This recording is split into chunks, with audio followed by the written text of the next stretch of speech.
Jack Armstrong, Jack Armstrong, Jack Armstrong, the all-American boy.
I still don't see how you can run this without an engine, Jack. It's got an engine, a jet engine. You have no carburetor, you have no cylinders, no distributor. It doesn't use any. Betty, bring those blueprints over so Blake can look at them. May not have any carburetor or cylinders, but it's still 50 miles an hour faster than any other car built.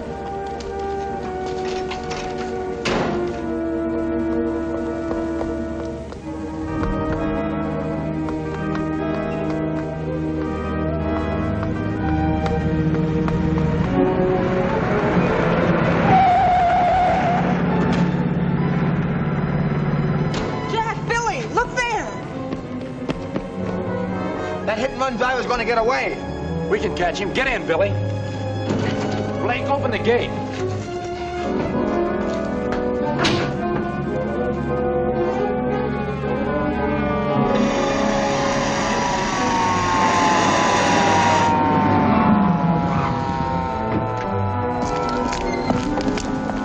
See if you can catch him. I'll call an ambulance.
This fellow's car was a little too fast for us. Yeah, he had it hopped up. But it wasn't too fast for my car.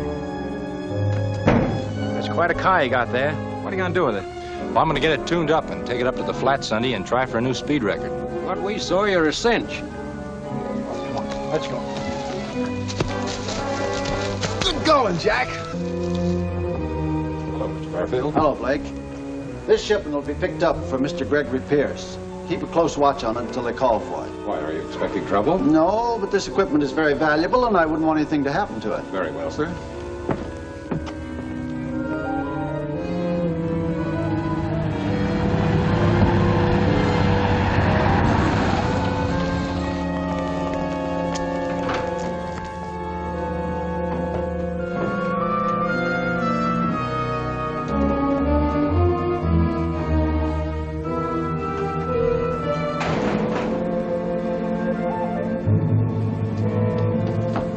Did you catch him? We sure did. And maybe we'll get a reward, too. Oh, tell me about it. Oh, later, the most important thing is we proved that this car can really travel. And if you don't believe it, just look at my hair. What's this I hear about you joining the police department? See the afternoon paper, Uncle Jim, and you'll read a great story. I don't doubt it.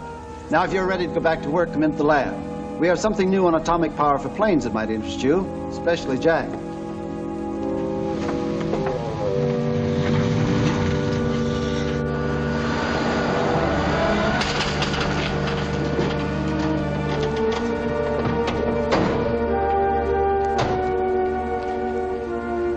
What can I do for you? We're here to pick up some stuff for the Pierce Exporting Company. Where do we find it? Right over there waiting for you. The guard will identify it. Thank you.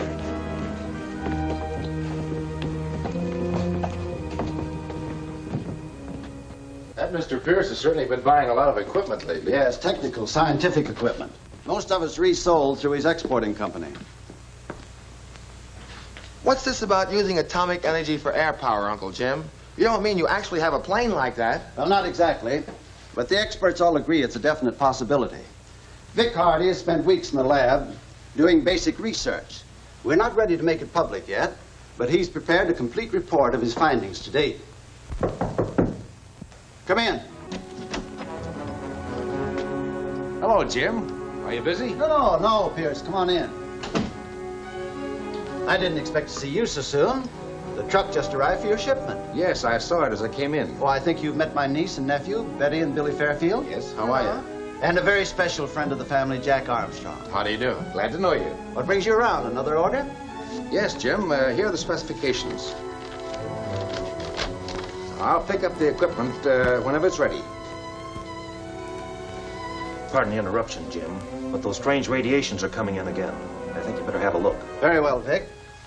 Oh, I'm sorry, Pierce, but this is a special matter that can't include outsiders. I'm sure you'll understand. Why, of course, Jim. I really should be going anyway. We'll put your order into work as soon as possible.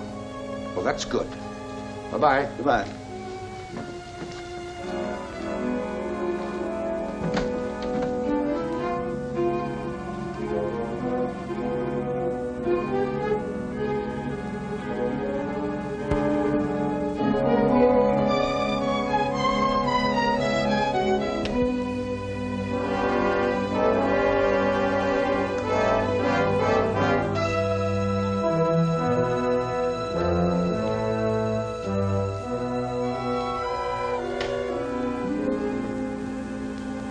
Visual radiations are present only on a certain ultra-high frequency band. Lately, I've been picking them up with unusual regularity. There's nothing reflected there yet, Vic. It's a dead screen. I'll turn up the visibility control. I see something now. There's the radiation. The source is obscure, to say the least. Well, Vic, what do you think? What we've witnessed is an emanation of deadly cosmic rays of an unclassified type. Cosmic rays? What are those?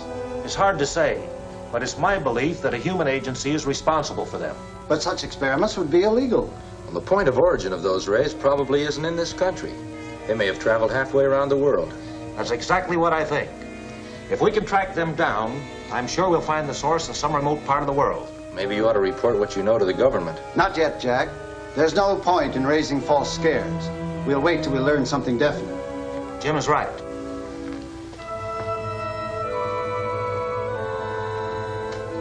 I'll carry on with my investigations for a while and see where they lead. Good.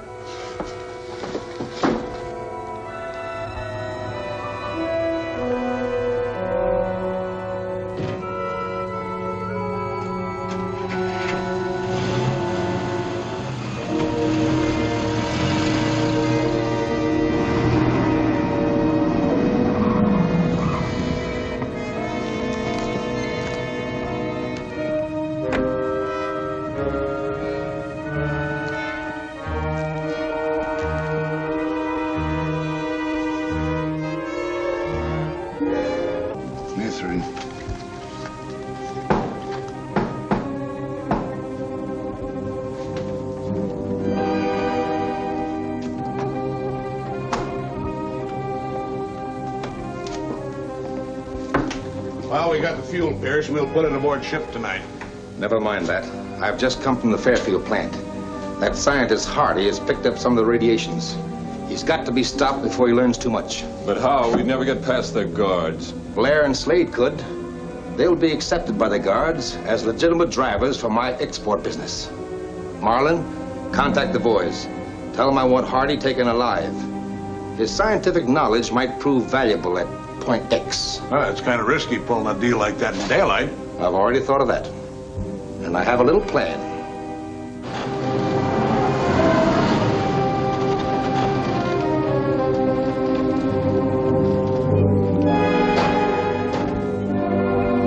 Hiya, Pop. Well, what do you want?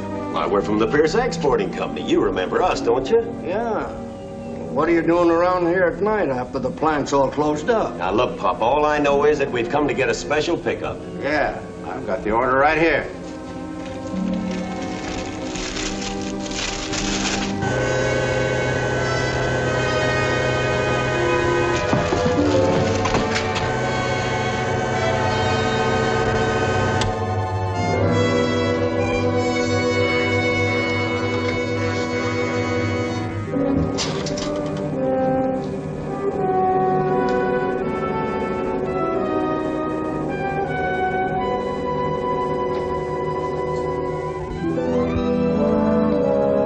Hello, Jim.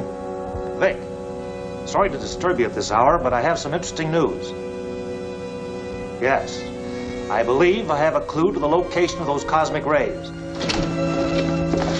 All right, Hardy, let's go places. Hello. Hello. You're coming with us, Hardy. And keep your trap shut.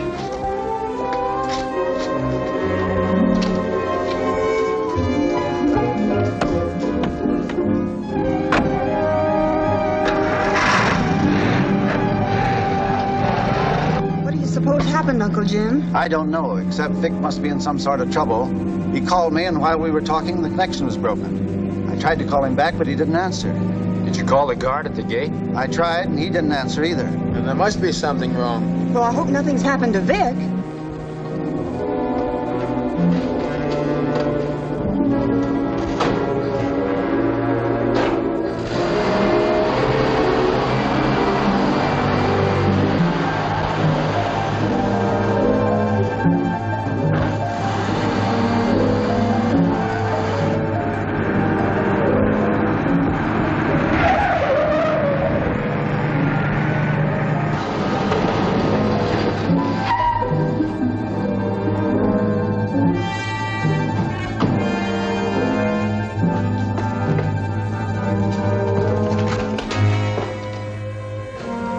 Dead, Uncle Jim? Yes. What happened to him? Apparently he was murdered. We better call the police. Yes, that's right. I wonder what happened to Vic. While we're waiting for the police, we'll look around. We might find a clue. I'll look in the office.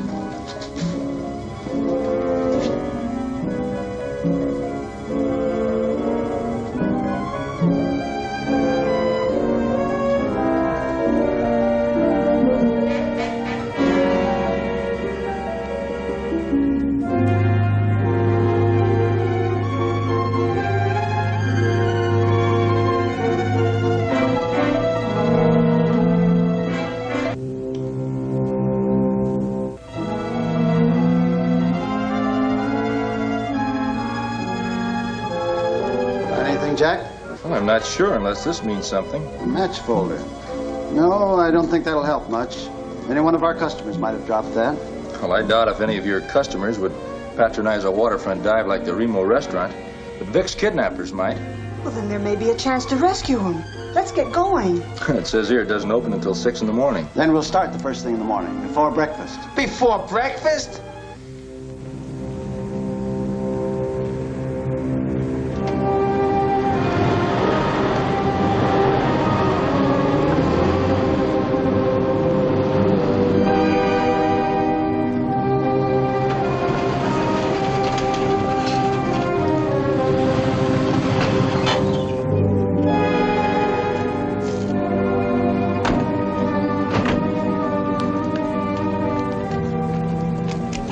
That's the place over there in the corner.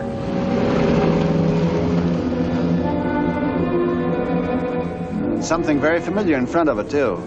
You ever see that truck before?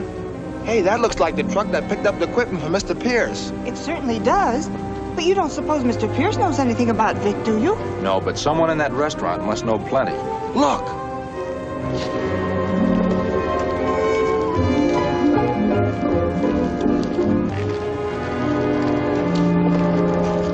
Why, it's the same two drivers. I have an idea. I'll jump into the back of the truck and you follow in the car, and maybe they'll lead us to where they're holding Vic prisoner.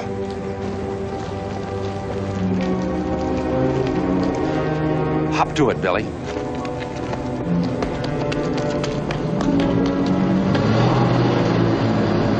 You two follow, but not too close.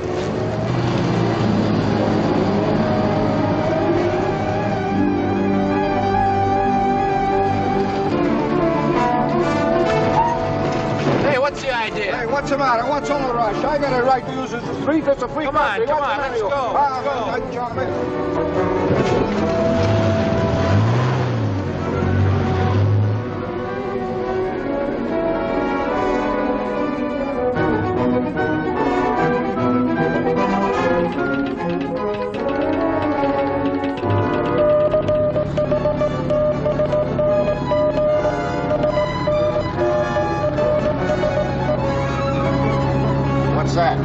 Message from the boss. He just got a flash from Tony.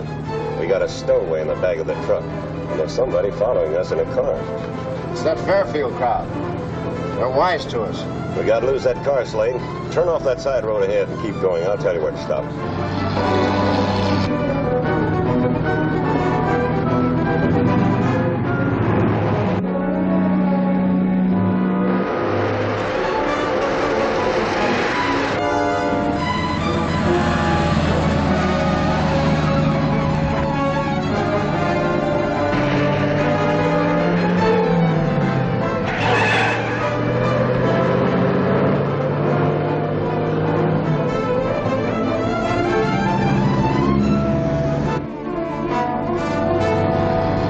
This is far enough. Turn to the right and pull up around the end of the lake.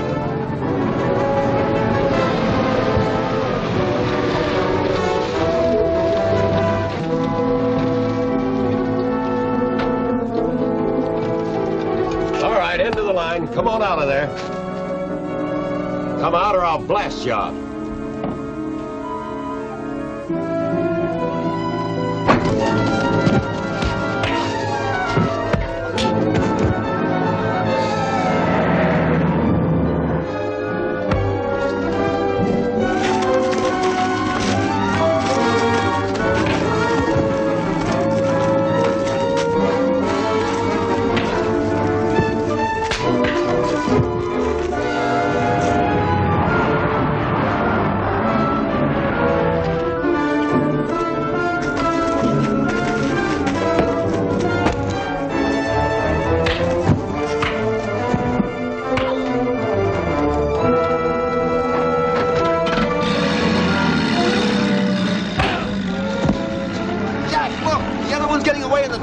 Never mind, Jim. Give me your belt. Let's tie this one up.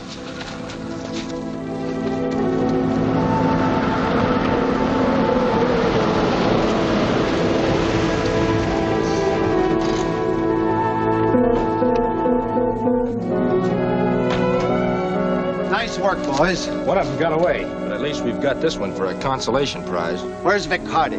I don't know what you're talking about. No? Well, we'll keep you hogtied for a while. Maybe you'll remember when the police start investigating the murder of that guard at my plant. Bring him along, boys.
Jack.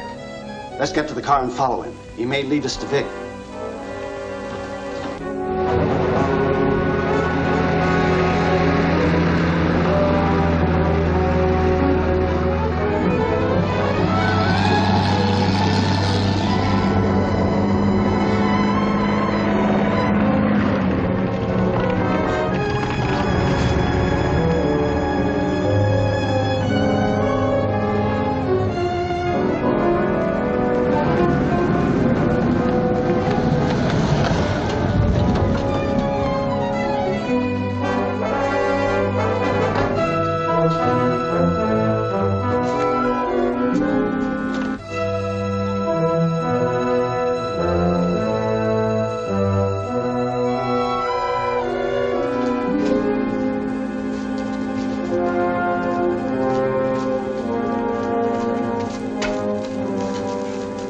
I'm sure he went in here. I think he did too.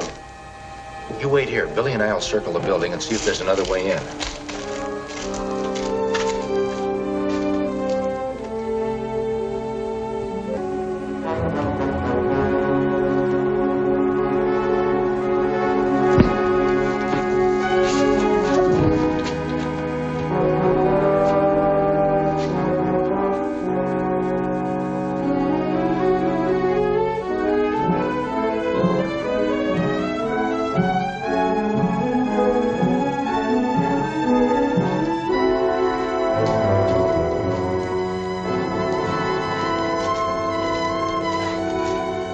I wonder what happened to Uncle Jim.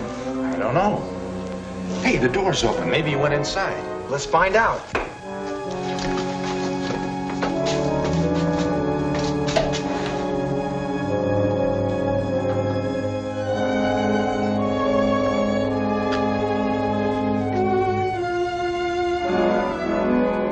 Vic!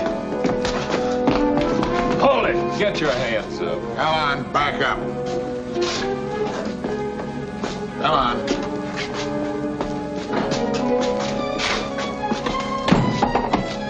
We just caught these two paying Hardy a visit. I just took care of Fairfield outside. I'll get busy and tie him up.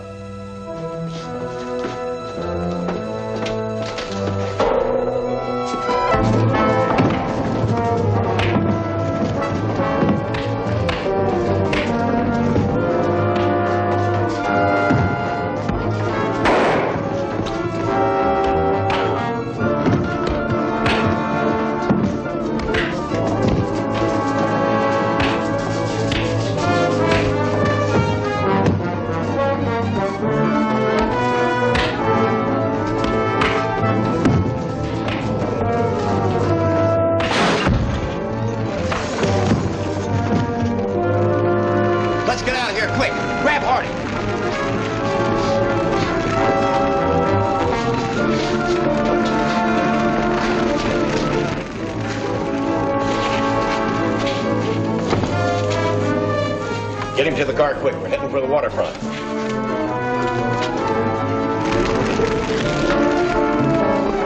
Billy! Billy! Billy! Come on! Billy!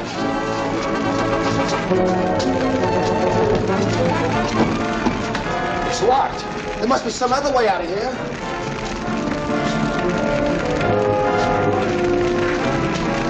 That's gasoline. We've got to get out of here. Let's try and smash that door down. Right. Help! Help! Somebody let us out! Help! Let us out! Look out, Billy. Help! Help!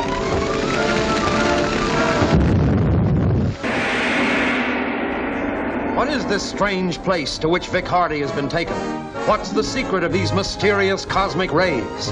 Don't miss The Far World, the second thrilling chapter of Jack Armstrong, the All-American Boy, at this theater next week. Jack Armstrong, Jack Armstrong, Jack Armstrong, the All-American Boy.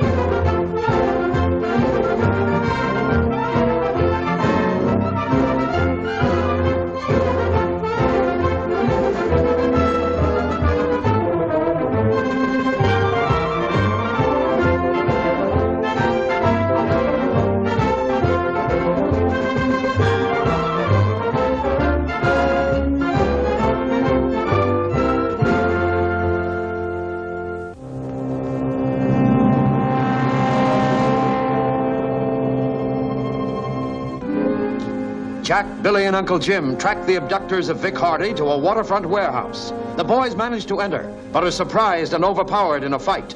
Hardy's abductors escape with their prisoner. The boys are trapped as a fire starts suddenly. Billy! Billy! Billy! Come on! Billy!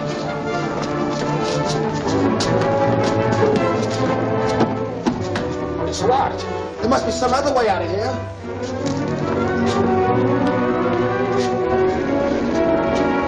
That's gasoline. We've got to get out of here. Let's try and smash that door down. Right. Help! Help! Somebody let us out! Help! Let us out! Come on, Billy. Help! Help!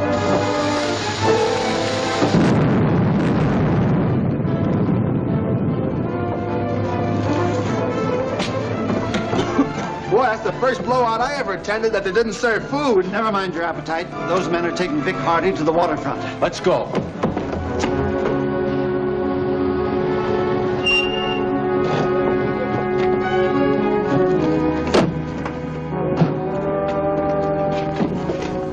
Hey, look! There come the Fairfields. You boys hold them off while I get Hardy to the seaplane.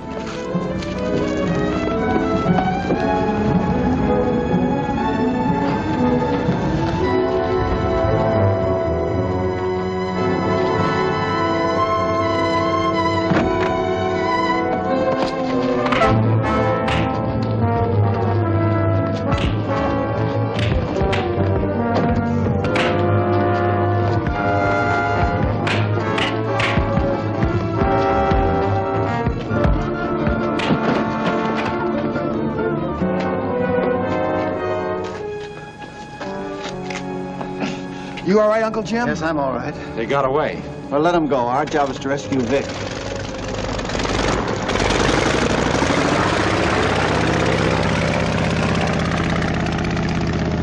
Vic's in that plane or I'll eat my hat. Yes, they've got Vic, and there's much we can do about it. We can notify the police and the Coast Guard. That's exactly what I intend to do. Come on. Answer it, Uncle Jim. It may be good news. Fairfield speaking. I see.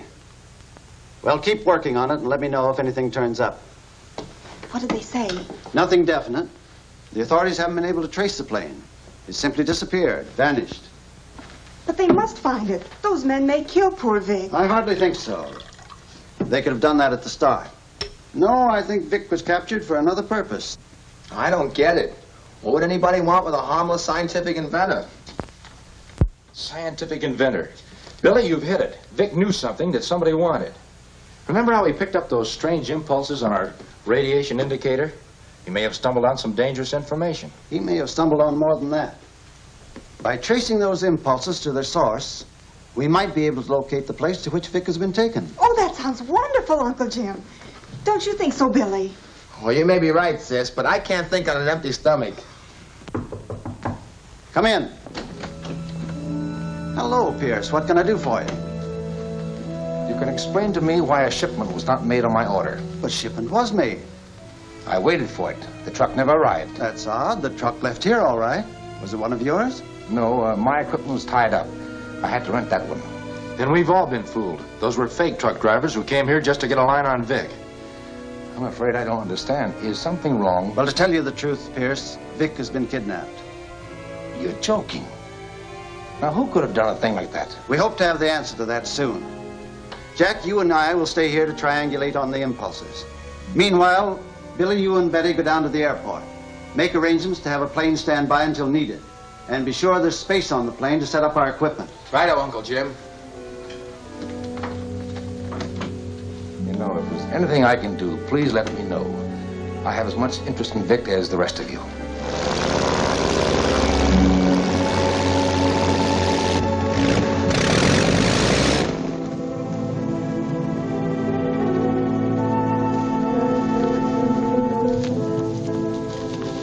What is this place? Where are we? I'm not the talkative type, chum. Besides, what you don't see can't hurt us.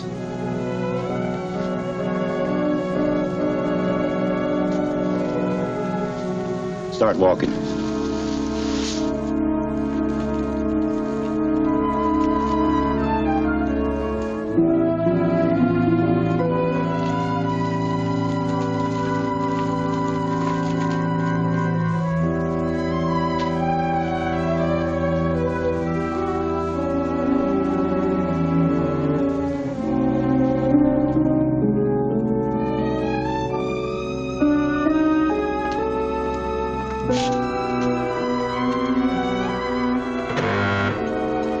Duck your head.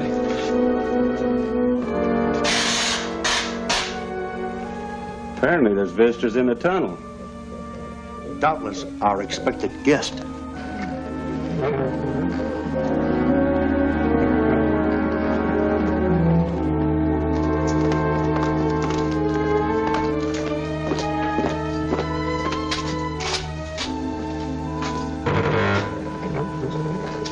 Duck your head.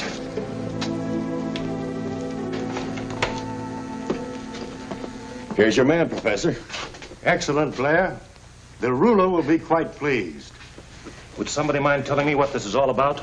Gladly, Mr. Hardy. Welcome to my domain. Where'd that voice come from? You are not here to ask questions, but to listen.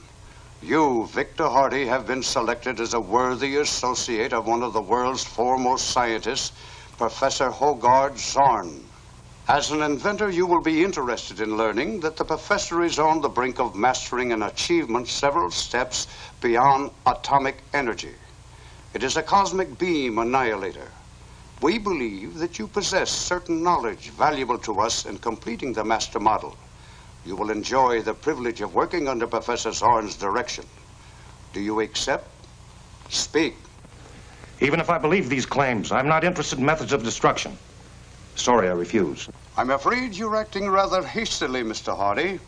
Professor Zorn is in a position to offer proof. Will you come this way, please?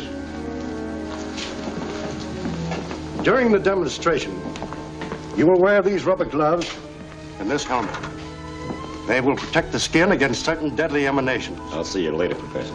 Very well, Blair.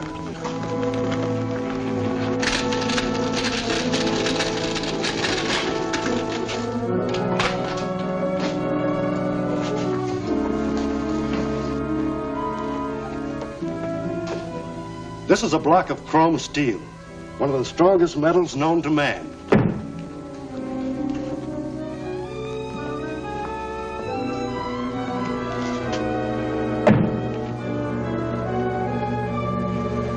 Now for the demonstration.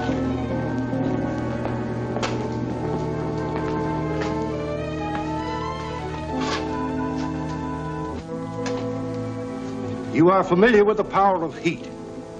That is the basis of this device. My experiments with uranium have given me solurium, a substance derived from the sun, which forms the heart of this mechanism. The sun has given us life, Mr. Hardy, but I've also made it produce death. Watch.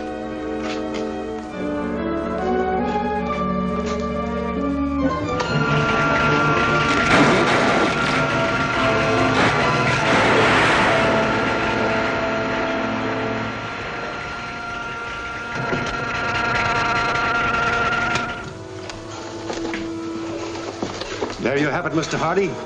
The work of the cosmic beam annihilator in its developmental stage. Consider this mechanism, constructed with your help, to many times its power. We could destroy cities, entire nations. This is sheer madness. You'll never succeed.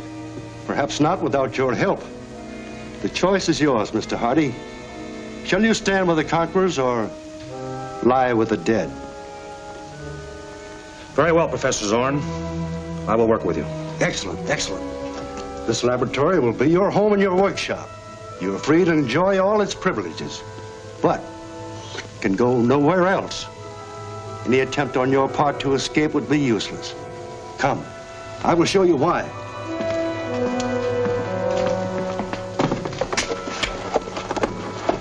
This graph indicates our position. We are on a volcanic island, a great distance from the nearest mainland.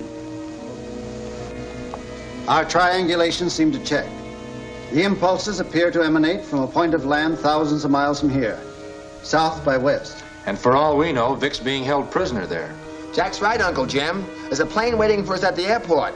Why don't we pack up a lot of food and go look for the place? The radiation indicator would help us find it. Well, it's a risky venture with very little to go on. Still, it's our only clue. All right, we'll do it. But first, I'll have to notify the government of our findings. Billy and I will get the equipment ready. Good. I'll help you, Jack.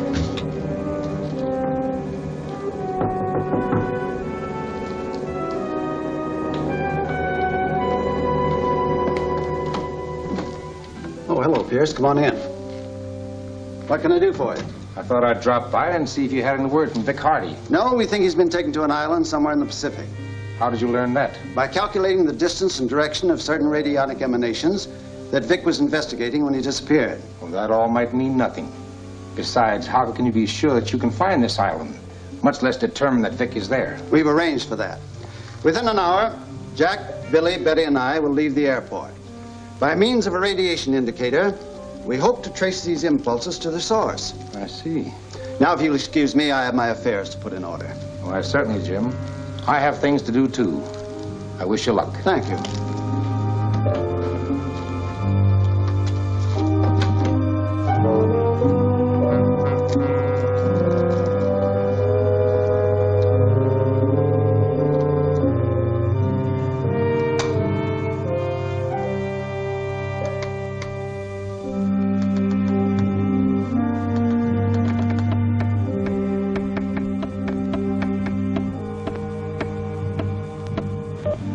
Fairfield and kids getting warm intend leaving for island within our Hudson Airport. Stop them. Well, let's go, mates. A few lovers I know are gonna get their pictures in the paper laying down.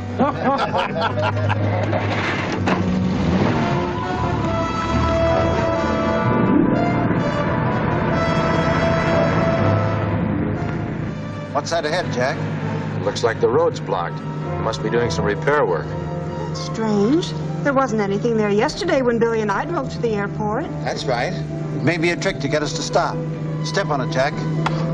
Hey, but we'll go right through the barrier. That's the idea. Hang on, here we go.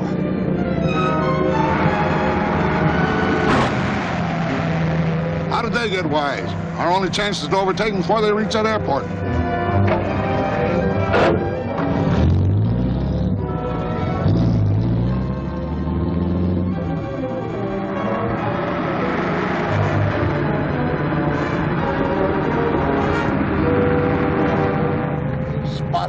Stephanie's sled. She's wide open.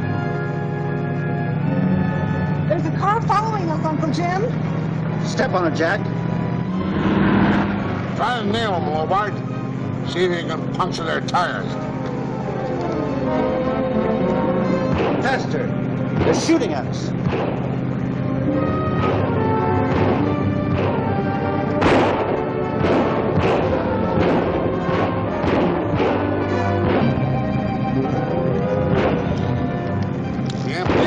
Here, use this.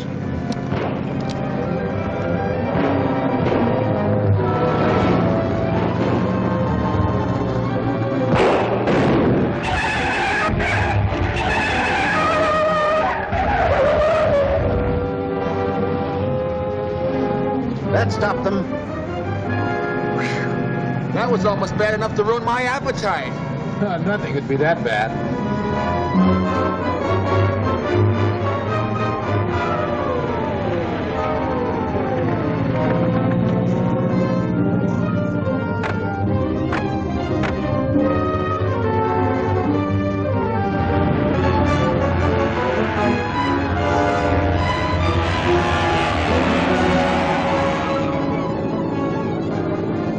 The radiation indicator will work, Uncle Jim? If it doesn't, Billy, we're sure on a wild goose chase. Look, it's flashing. We've picked up the radiations. That means we're on the right track. Those impulses will act like a radio beam and guide us straight to their point of origin. Here's a code message from Pierce. Jack Armstrong and the Fairfields managed to get away in a plane. They're using an indicator to trace our radiations to this island. Well, we've got to stop them. Weckler, hook up the electronic deactivator. Yes, sir. What are you going to do? Arrange a special welcome for several unwanted guests. Come, Mr. Hardy, I think you'll find this interesting. This instrument is capable of producing air waves that can effectively freeze the controls of any engine within a given radius. Those people in that plane are my friends. They'll crash and be killed. Raise the outside antenna.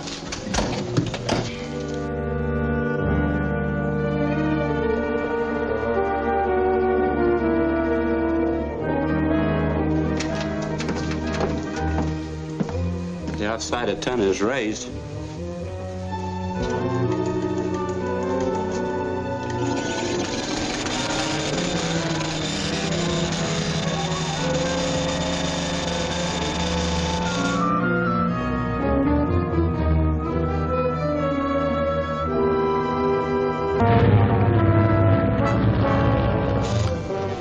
We've located them, coming into range.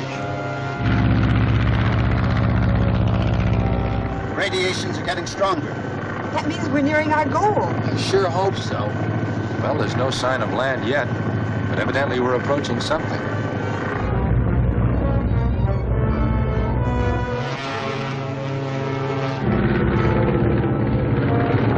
Hey, there's land.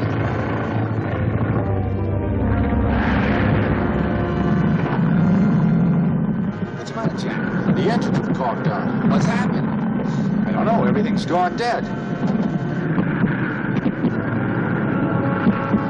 The controls are frozen.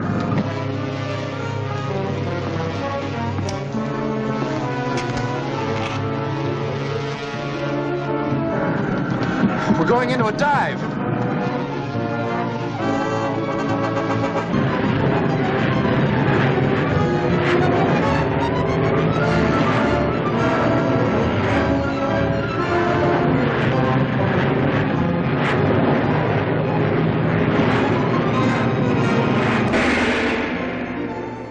What unseen dangers lie ahead on this menacing island?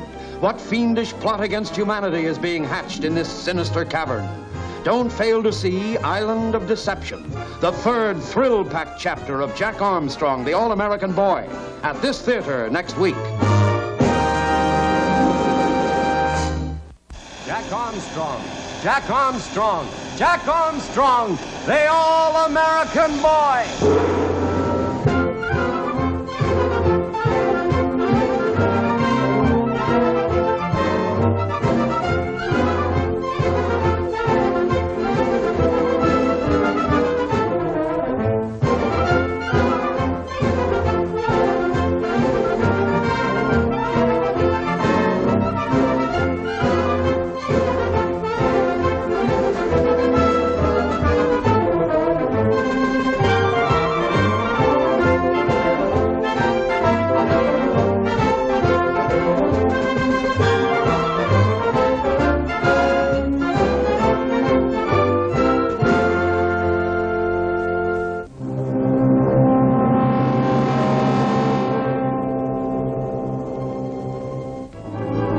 Flying to an island from which they believe the cosmic rays are coming, Jack and his companions are attacked by a mysterious ray which disables their engines.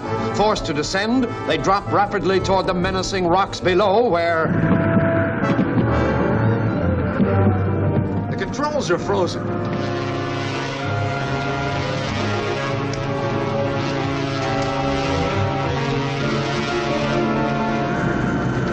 We're going into a dive.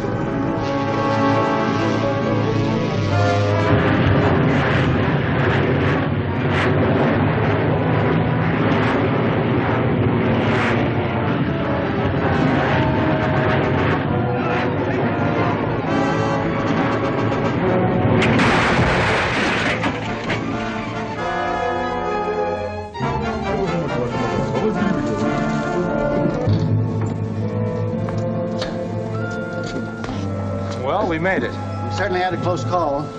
Are you all right, Betty? I am now. All right, Billy? Yeah, I'm all right, but I'm hungry. I wonder where we can get some food.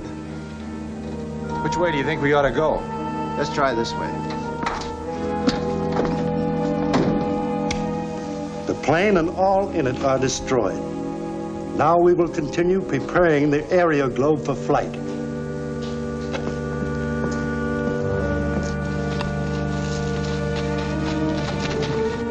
I never saw so many rocks in all my life. I wonder where they all came from. They're volcanic. This island was probably pushed up from the sea by an eruption. Gee, I hope it don't sink before we get off. That looks like a trail over there. Well, let's follow it.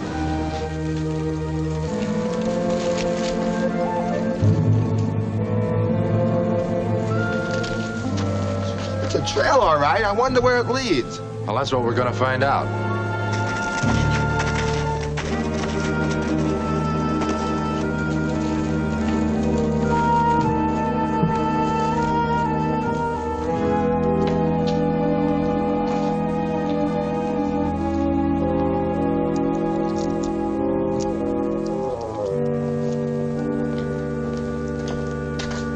The electronic activator did its stuff, Grood. The plane crashed.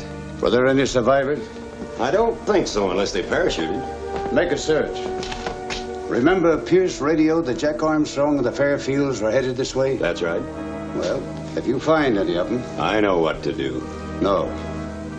Bring them here alive. I want to question them. Well, if that's the way you want it.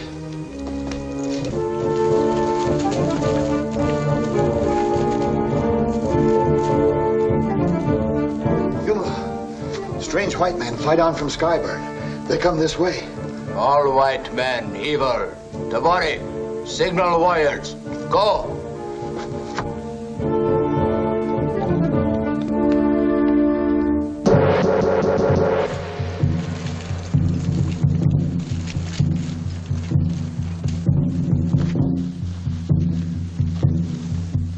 Sounds like those drums are coming from Yumula's village.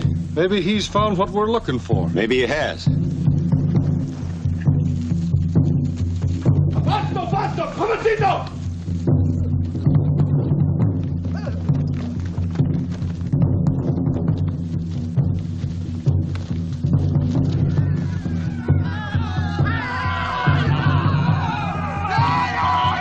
Take cover.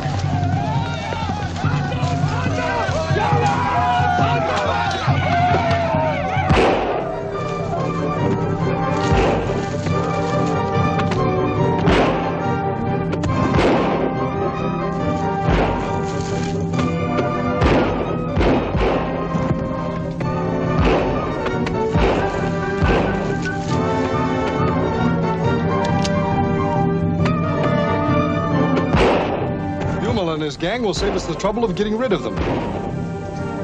We'd better take a hand before they get chopped to pieces. Grood's orders were to bring them back alive.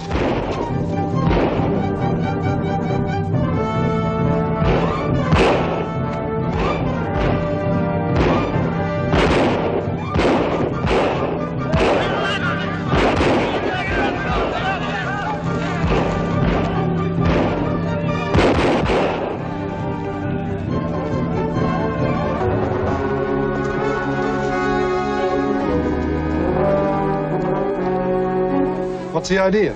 I don't want those people to recognize me. Not just yet, at least.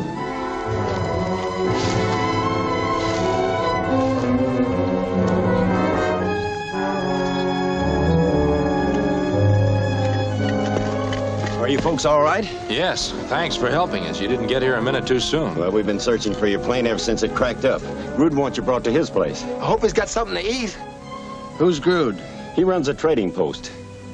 Say, we better get started before the natives decide to come back. Lead the way.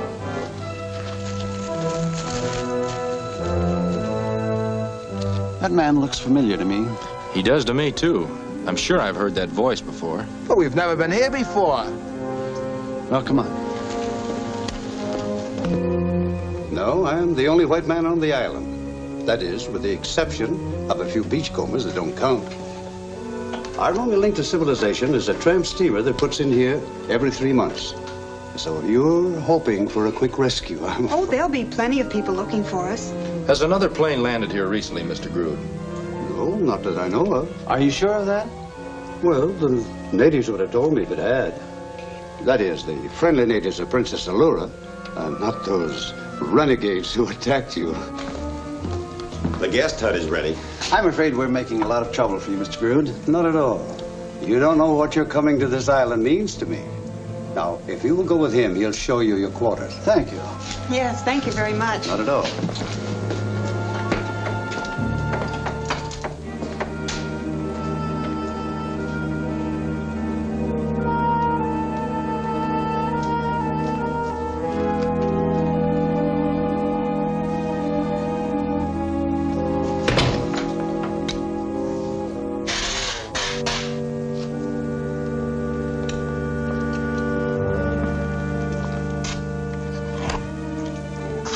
Zorn speaking. Jack Armstrong and the Fairfields are still with us. Unless some way is found to stop radiations, we'll have more visitors. All radiations have been eliminated. But with the others here, don't you think that the area globe test should be postponed? There must be no delay. The test will take place at dawn, and see that Hardy is there to witness it. Very well. Your orders will be carried out. Oh, I'm sorry that your sleep was interrupted, Mr. Hardy, but you have been accorded a great privilege. You are about to witness the test of our area globe. I'm afraid I don't understand. You know that we have been developing a cosmic ray gun of great destructive power. It will be aimed at the Earth from the area globe. Come with me, please. By means of rocket impulses and gravity control, the area globe will take off from this island. It will proceed to a point in space where the gravity of the sun and that of the Earth neutralize each other. At this great height, our cosmic ray annihilator can be aimed at any spot on Earth, ready to destroy every country which refuses to obey our ruler. I see. This is Dr. Albuer. He will command the area globe on this flight. I am honored to serve the ruler. Weckler, you will see that Mr. Hardy is rendered incapable of causing any accidents. It is about time, gentlemen. We will now proceed to the area globe.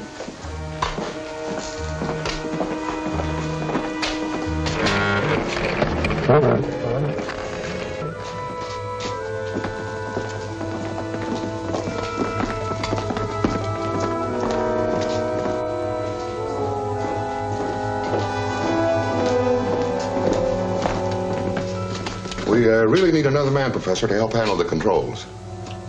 All right. Lessups, you go with the doctor. Get into your flying clothes. Mr. Hardy, you will see the takeoff from ground level. Good luck, my friend. All will go well, you'll see. Lead the way, Blair.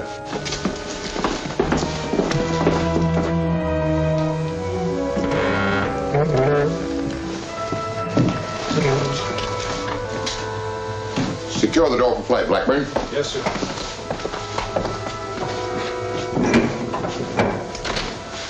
Check all controls. Prepare for takeoff. Check the oxygen, Mr. Lessups. Yes, sir.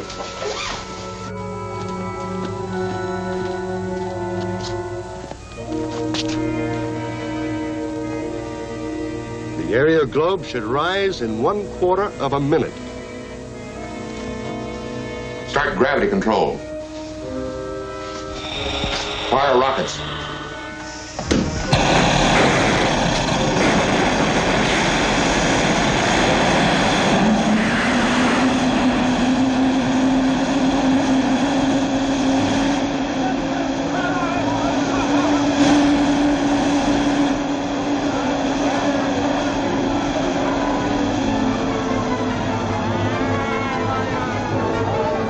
See what we have accomplished, Mr. Hardy. We count on you to help us reach our final goal.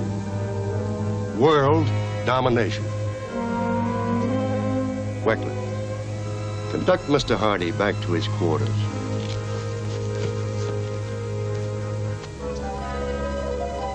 Blair, what's to be done about the intruders? I've got my orders. They'll be taken care of this morning.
killed with a white man's knife.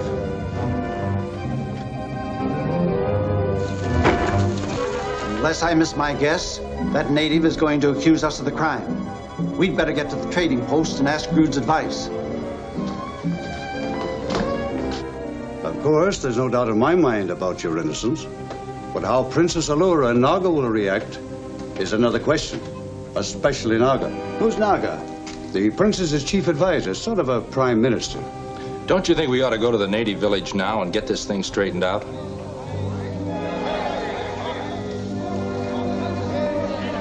It looks as though you've been saved the trouble.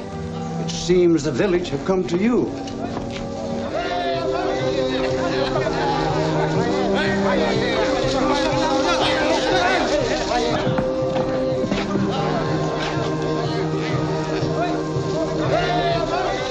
That's Princess Allura, the head of the tribe.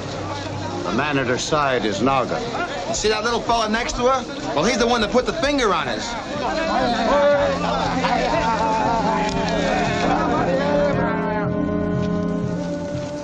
We come for white people who kill Rufu. We've killed no one, Princess. There's a murderer around somewhere, but it's not one of us.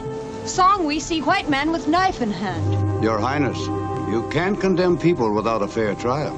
Let white men and white women come to Sacred Grotto. Our god Zalta decide if their hands clean.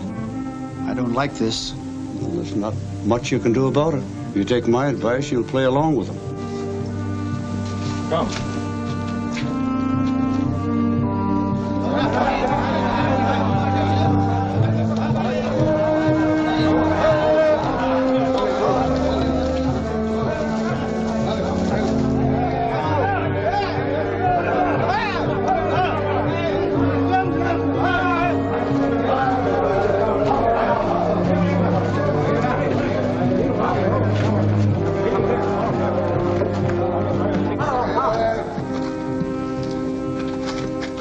Summon the Panther Woman so that she may entreat our god Exalta to manifest himself to us.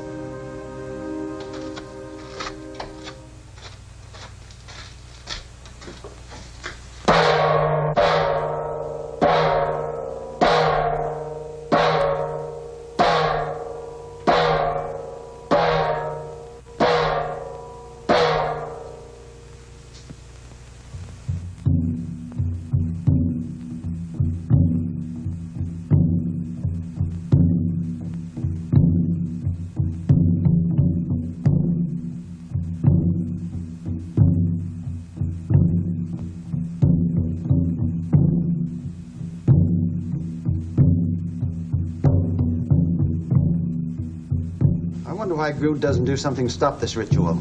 I don't know why, but if he's going to help us, it better be pretty soon. It can't be too soon to suit me.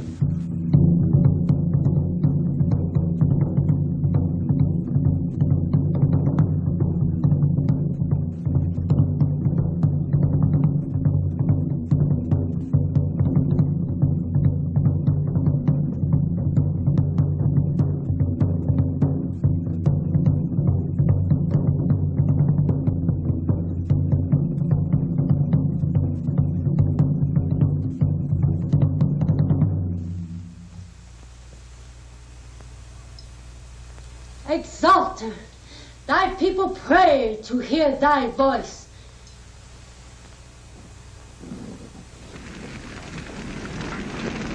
One of my people lies slain by a white man's knife in a white man's hand.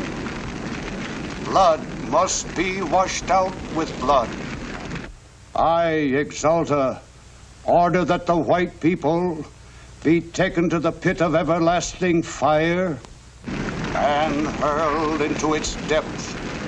I, Exalta, has spoken. Au revoir.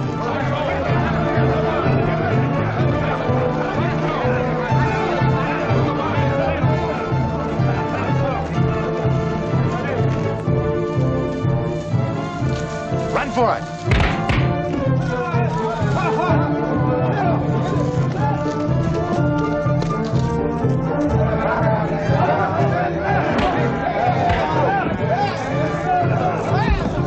find a way to help Jack and Betty. We've got to lose those native guards first.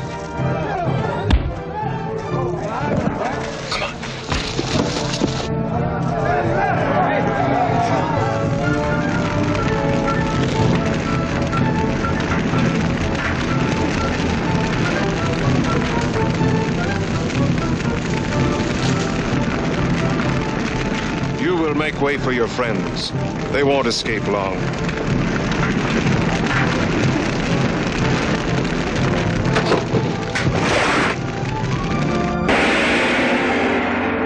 Will these ferocious natives wipe out the rest of the little expedition? Why are these conspirators still holding Vic Hardy a prisoner? Be sure to see Into the Chasm, the 4th action chapter of Jack Armstrong, the All-American Boy, at this theater next week.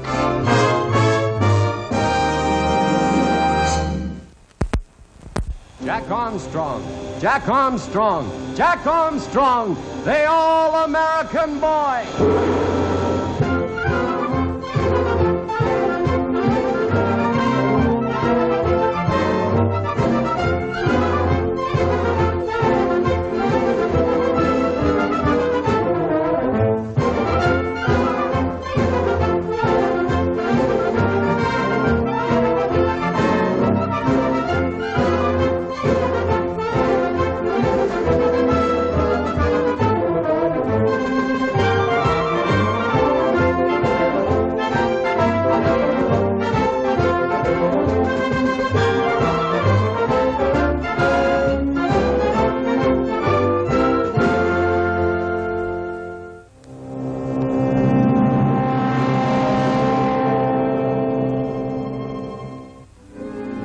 Captured by hostile natives, Jack Armstrong and his party are sentenced to death by sacrifice.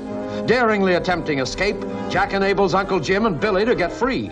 But Jack and Betty are recaptured and now are forced to the edge of the pit of everlasting fire.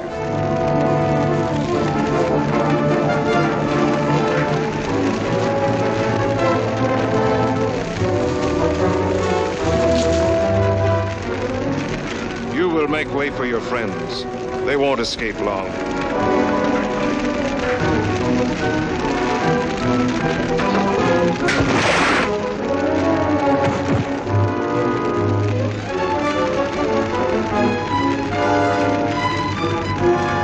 Get down, Betty. Zelda's command has been obeyed. Return to your homes.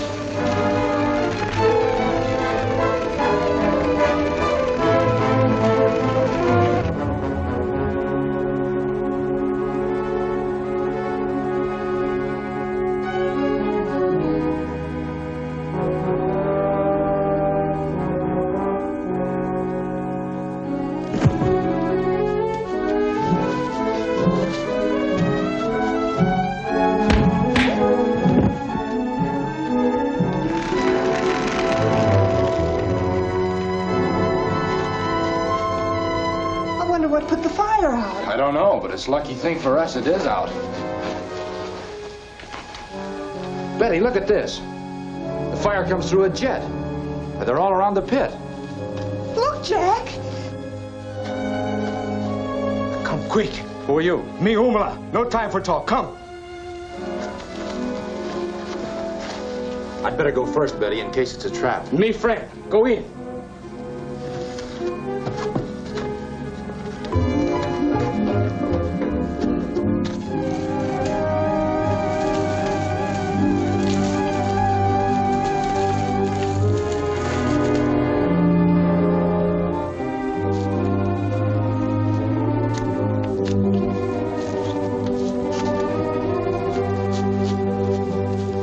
Come, I guide you.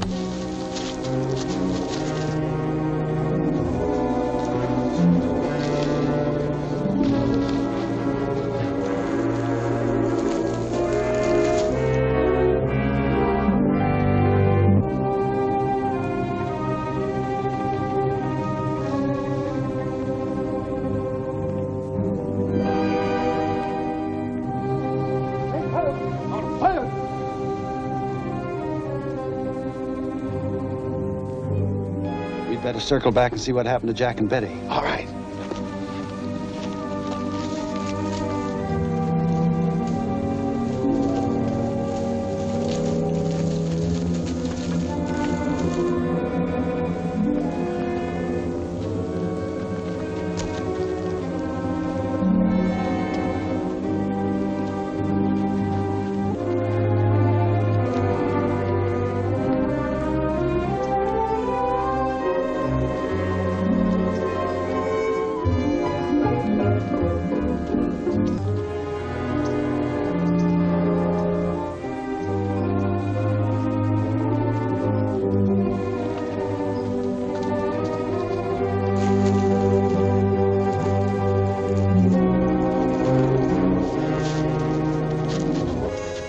This is why the fire in the pit went out. Somebody knocked out Jackal and shut off the controls. You take him back and report while I look around.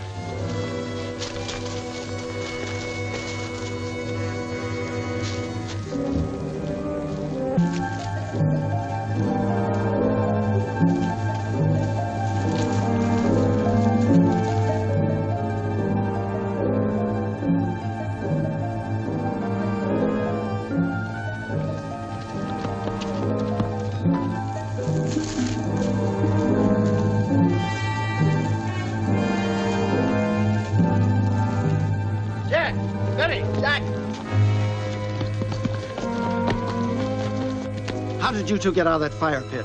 Umala here managed it. That doesn't make sense, Jack.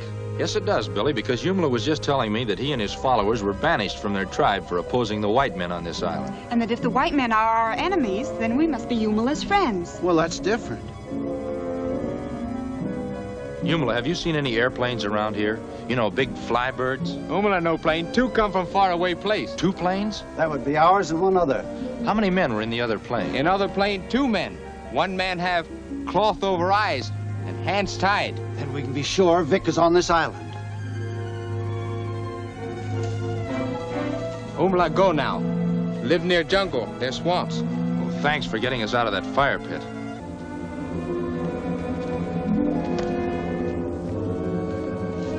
That fire pit's a fake, Uncle Jim. It's worked by remote control. I'm not surprised.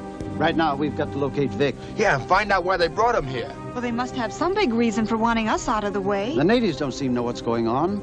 Otherwise, Umala would have mentioned it. Well, the place to start searching is the sacred grotto. The natives may believe a voice comes out of the flame, but I don't. We'll go in after dark. Meanwhile, I think we better find a safer spot to hide in. Well, let's not go that way. It'd be worth as much as our lives would cost, that thing. Let's go this way.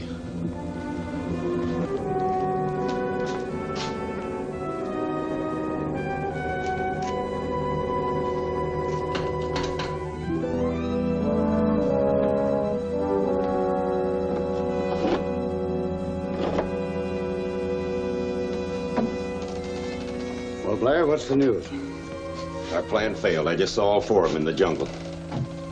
The help we have around here is almost brilliant. Well, no one figured that native Umala would get them out of the fire pit. And nearly knock off one of our men in the bargain. I know all about it. Here I'm trying to lead you to the conquest of the world, and you blunder on a little job like this. That's always liable to happen. There's no excuse for failure. Suppose they get a message through to the authorities. What then? They can't. They haven't any equipment. Why are you so sure? You dismissed them too lightly. You haven't even taken a lesson from their escape. That was a fluke. There must be no flukes, no mistakes. Now, these are my orders. Eliminate all 4 without delay.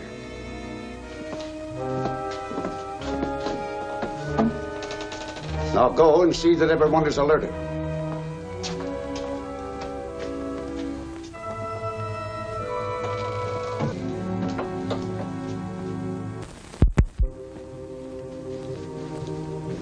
What is it, Naga? My princess, the people demand the capture and death of the 4 white intruders. Do you speak for my people, Naga? Or for yourself? For all, princess. These intruders have defiled the sacred temple. Twice now you have asked this. Why?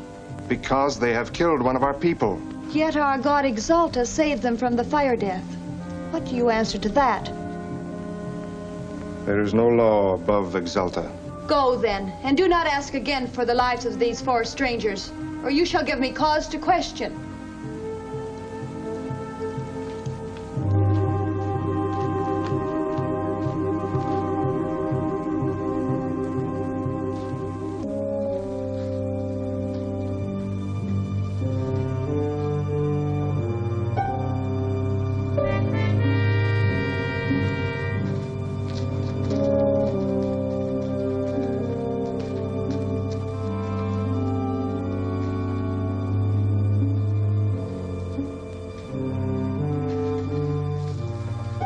Just as I thought, this fire's worked by remote control. Just like the fire pit.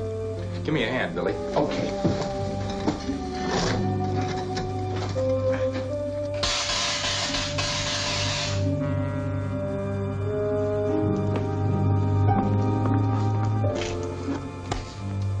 Zorn speaking. Zorn speaking. There is someone in the sacred grotto. Have your men cover the exits. I'll send others from here. Any further orders? Yes. Hold 1 or 2 as prisoners for questioning if possible. Otherwise, eliminate them all. And Professor, don't use the new man, but let him know what is happening. Right. Weckler, lessons. There's someone spying in the grotto. We ought to dispose of him. You ought to remain here. I'd like to help if there's trouble. Why, Mr. Hardy, you seem quite eager to liquidate your former friends, but I'm afraid your help will not be needed. Come.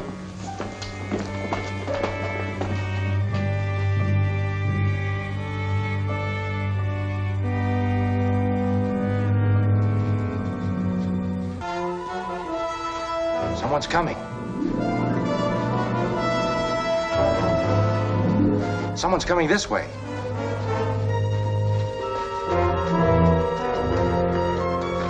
Someone's coming this way, too. Try this way. Hide in there.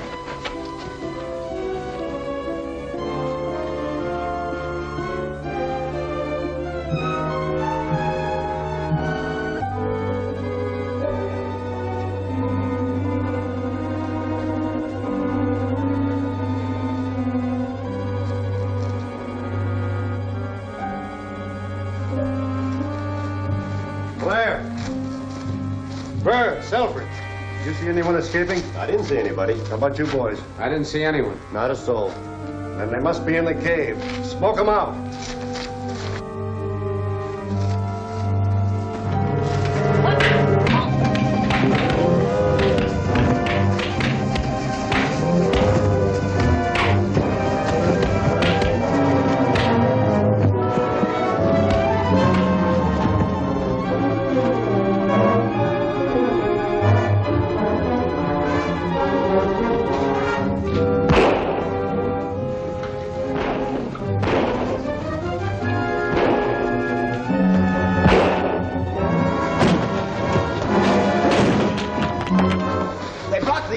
Quick, out that way.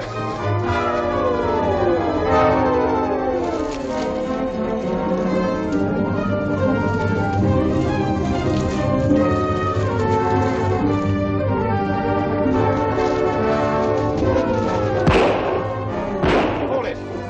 Find Naga. Tell him to get some natives and head them off at the other side of the bridge and don't waste any time. Give me your gun.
They must be calling the natives to head us off.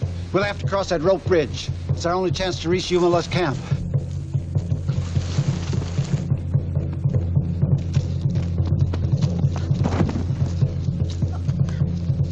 Are you all right, Betty? You think you can make it? Sure, come on.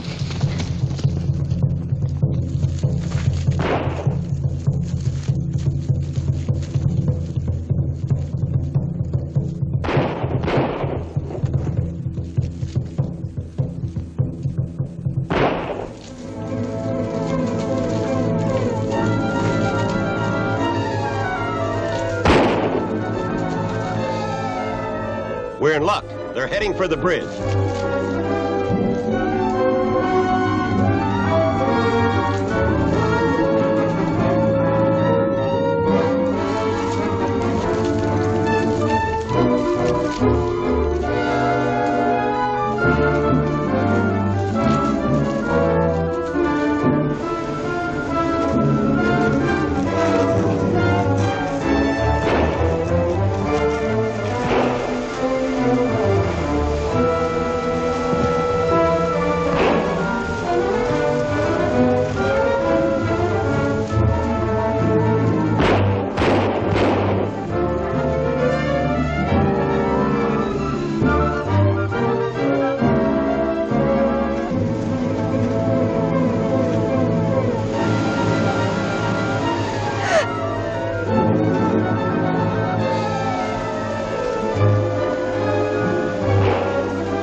Those natives don't sound friendly. What are we going to do? We haven't much choice.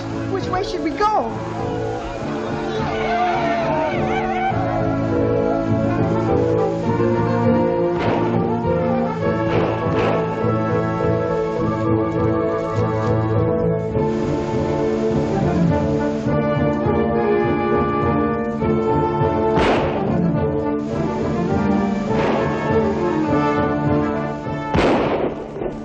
Better try and fight our way through those natives. It's our best chance to get to Humula's camp.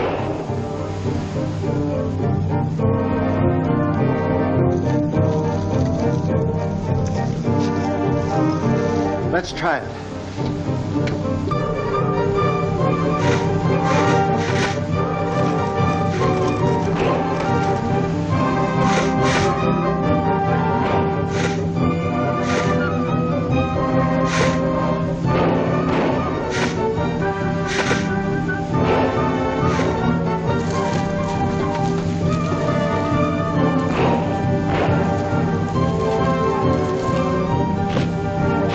Looks like we're too late. They're chopping away the bridge. Turn around and hang on.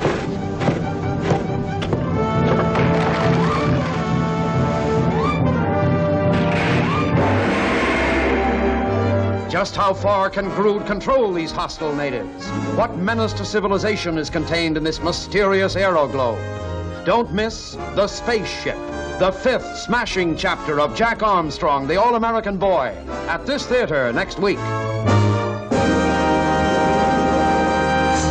Jack Armstrong, Jack Armstrong, Jack Armstrong, the All-American Boy.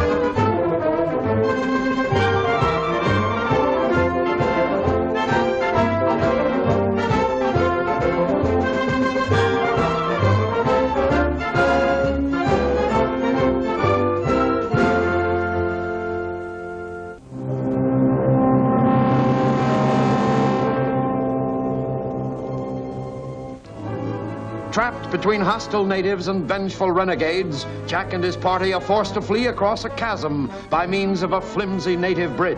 Before they can reach safety, the natives appear on the far side of the bridge and... Those natives don't sound friendly. What are we going to do? We haven't much choice. Which way should we go?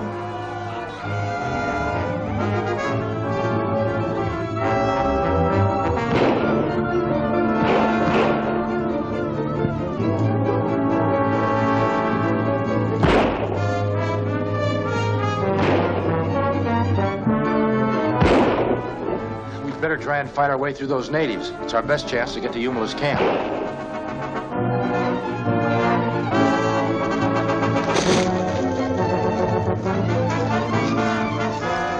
Let's try it.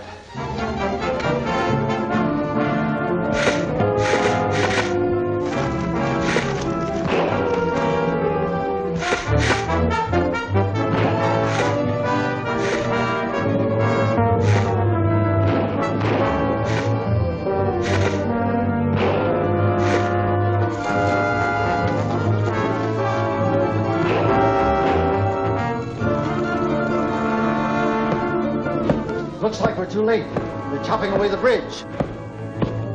Turn around and hang on.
Looks like the end of the line. Yeah, it's more than 50 feet to the bottom.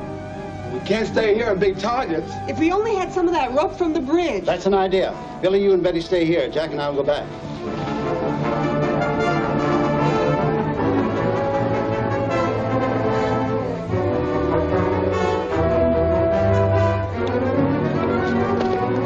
I think this is as far as they can go. They'll probably head back along that ledge. Maybe not.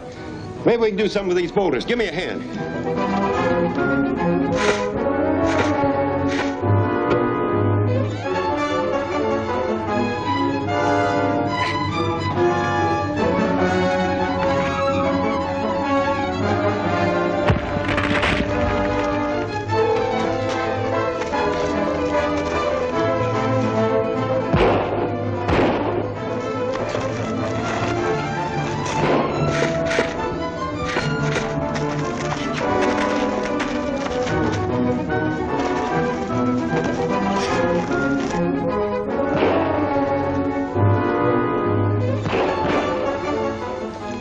Tie to that bush, Jack.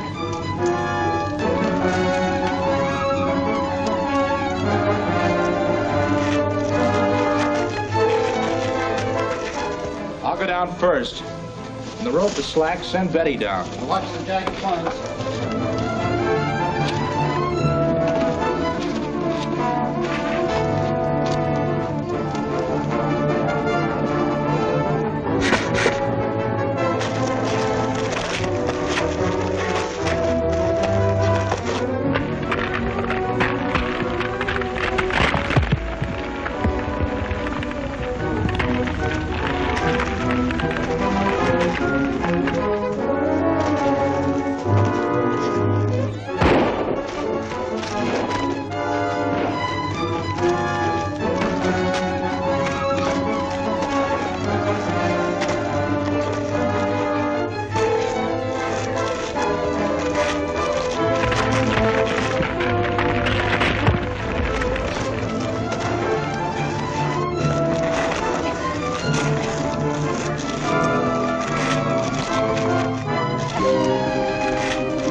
Jim? I'm all right, just a few scratches. I think we can head across the valley to Yumala's camp.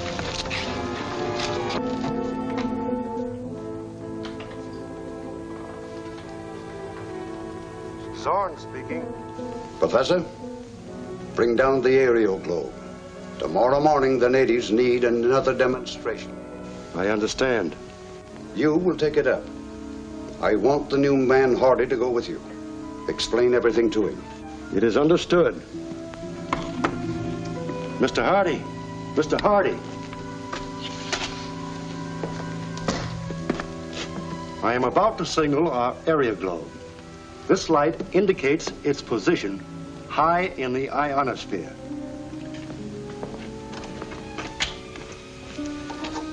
For communications, we employ supersonic waves. Dr. Albure. Dr. Albure. This is Albure. Bring down the area globe. This is Zorn speaking. Very good. Does the gravity control function? Gravity control? All right. If necessary, I will contact you.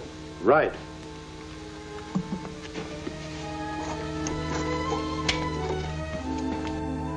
You have heard me speak with outer space at a point there at zero gravity. The forces are indicated there. Where the pull of gravity from the sun and outer solar planets equalizes the pull of Earth gravity, there you have zero gravity, creating a space platform. On this, our area globe rests, remains stationary, floating like a cork on the sea. The light beam represents the area globe or the platform coming down. I see you understand. The area globe has come into the orbit of Earth gravity. It is falling at controlled speed, far greater than the speed of sound. It will be guided directly to this island. Do you have to prepare for the landing? No, that is magnetically controlled. The sphere is coming into its anchor.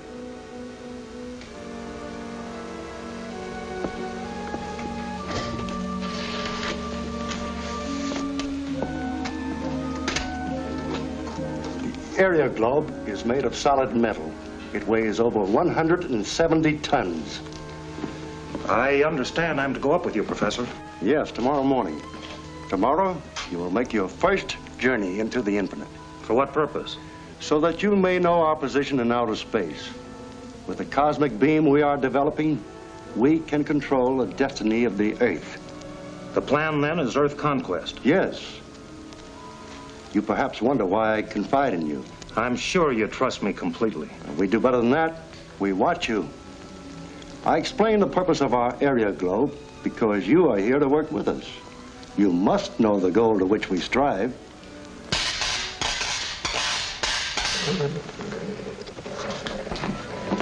Mrs. Orne, Mr. Hardy. Dr. Albuer, our new colleague is to go up with me tomorrow. You have a tremendous experience in store for you, Mr. Hardy. Now, gentlemen, I shall turn in. 72 hours without sleep. I don't blame you. Lesseps, you will see that the rockets are in place for an early takeoff. They'll be ready, Professor. Good.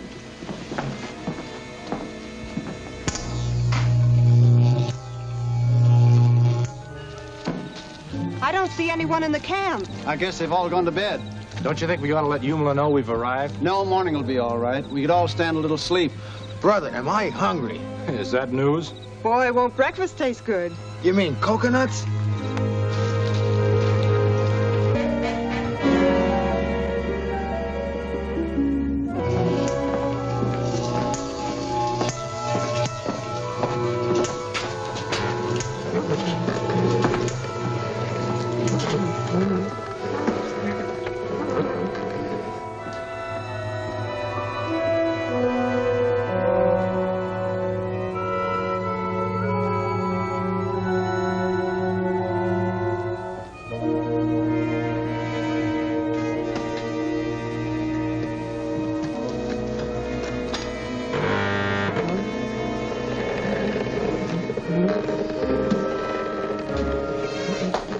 Mr. Blackman, secure the door, please. Yes, sir. Mr. Hardy, put on your helmet.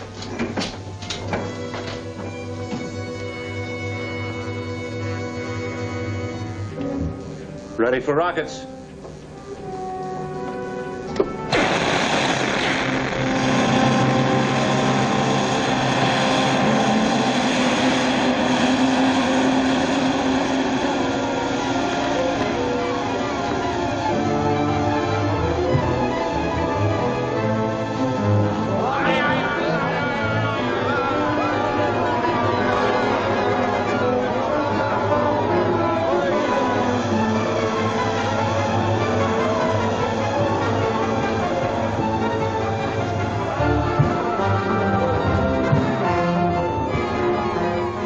I'm sure that rocket came out of the fire pit. It must connect with the hideout the white men operate from. It's probably from the underground temple that Yumla told us about. Unfortunately, the temple's taboo with the natives, so he can't help us much in finding it. I think we'll find it in the cave he mentioned. What he said was important. White fellium go in, no come out. Let's try it. Yes, we don't know what we're looking for or where to find it, except to find Vic. That's certainly starting from scratch. Well, let's get Yumla and make a start.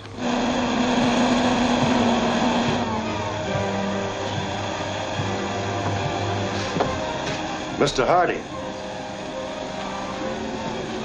look down. You will see an amazing sight.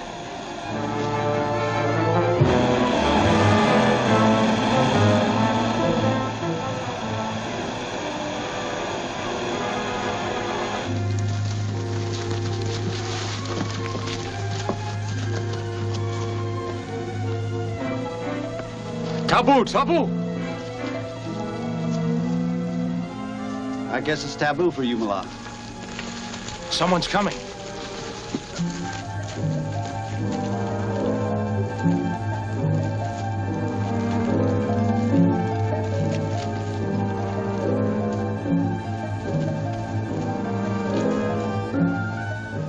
I guess that shows us the way, Uncle Jim. Let's try it.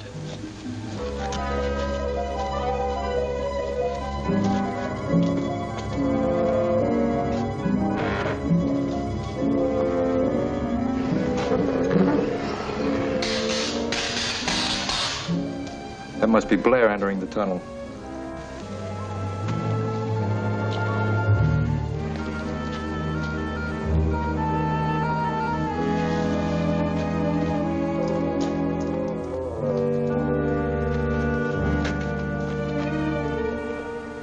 This door operates electrically. Look, there's a slot where they insert something, probably some kind of metal. They must use a lead disc. Where are we going to get any lead? I have some. Get your knife out, Jack. What are you doing with a piece of lead? Well, a man would know that a woman's skirts and jackets are weighted with lead.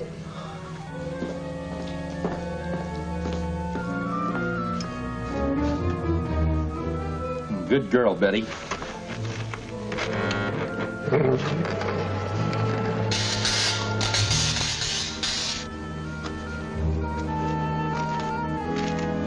Is anyone else supposed to be entering the tunnel? Not that I know of.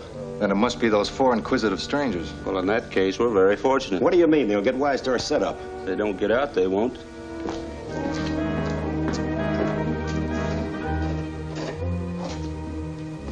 Now, if the beam's broken, they can't open the slab. We got them in a trap. Wait a minute, no hurry. They'll lose themselves in a maze of tunnels. Let's try this way. We'd better stay close together.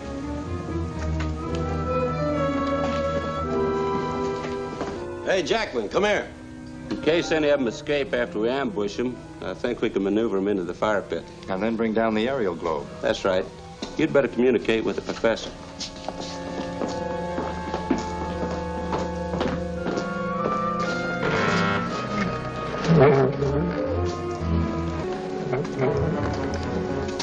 What was that? Someone's coming. Quick, get out of sight.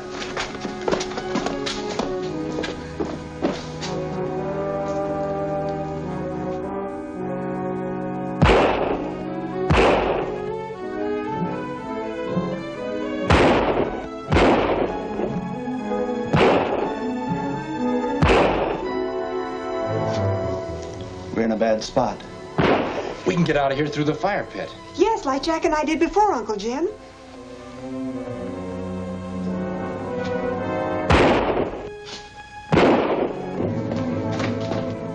They're headed for the pit. Weckler, you know what to do. Right.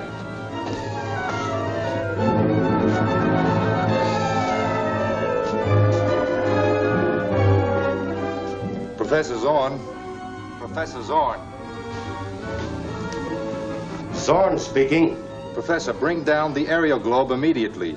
It's an emergency. Very well. Prepare for landing and keep voice channel open. What do you suppose is wrong, Professor? I don't know. You heard as much as I did. Prepare to descend.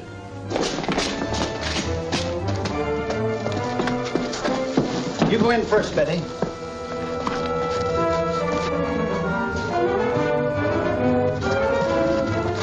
What's the matter, Betty? The pipe is closed. It's been sealed up. Hey, look at the door. It's closing. You better use that piece of lead you used before, Jack. Right.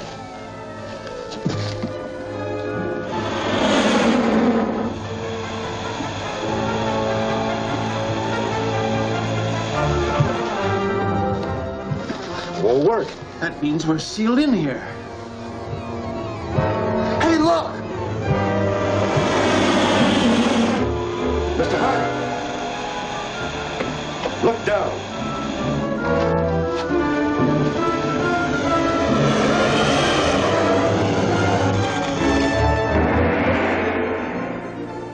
Where does Gregory Pierce fit into this sinister plot? Is the princess really friendly to our party? Or is she too playing a treacherous game? See what happens in Tunnels of Treachery, Chapter 6 of Jack Armstrong, the All-American Boy, at this theater next week.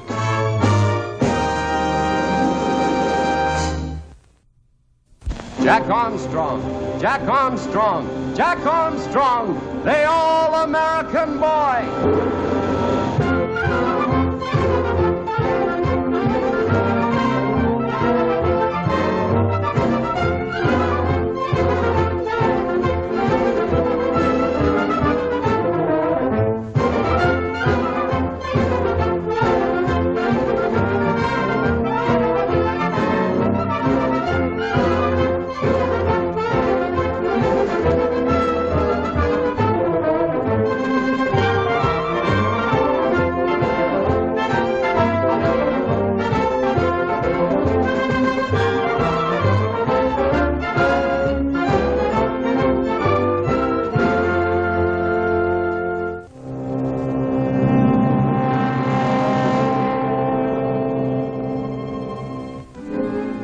Jack and his companions find their way into the tunnels where the Grotto Laboratory is located. Learning of this, Professor Zorn plans to trap them. And now, as our party is horrified to realize that it's taken refuge in the resting place of the ponderous aeroglobe,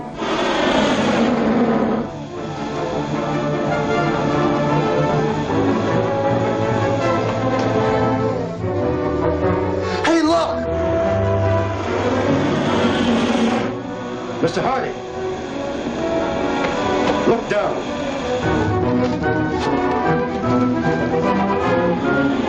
Quick, flatten yourselves against the wall.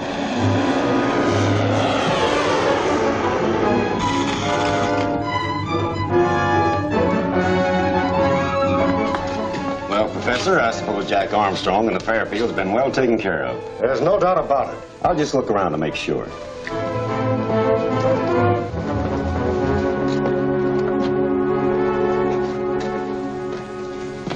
All right, come out of there and keep your hands off that gun.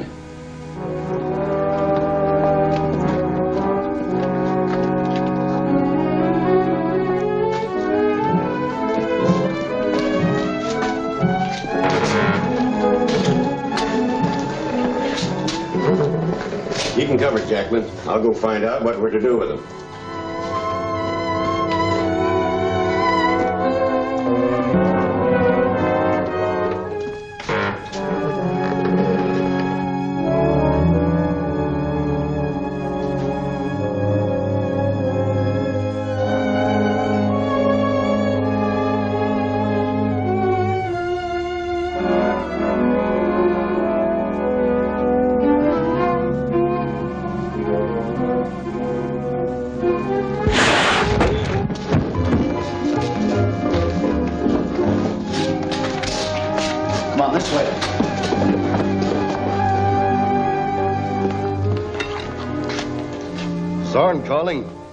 Zorn calling. Grood talking. What is it, Zorn? We captured Jack Armstrong and his friends in the tunnel. What shall we do with them? Dispose of them immediately. Very well. You heard the order. Radio message from Pierce.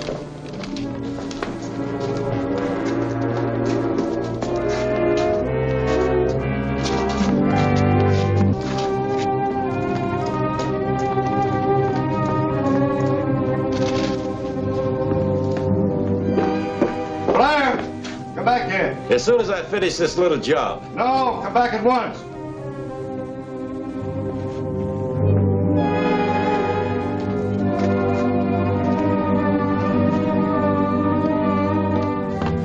Pierce just radioed that his ship is arriving. When you finished your job, report to Grood. Right.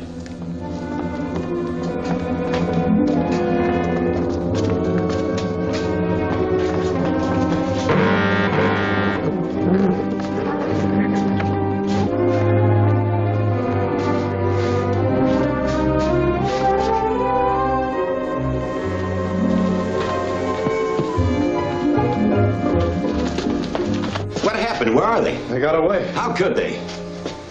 There's the answer. Which way'd they go? I don't know.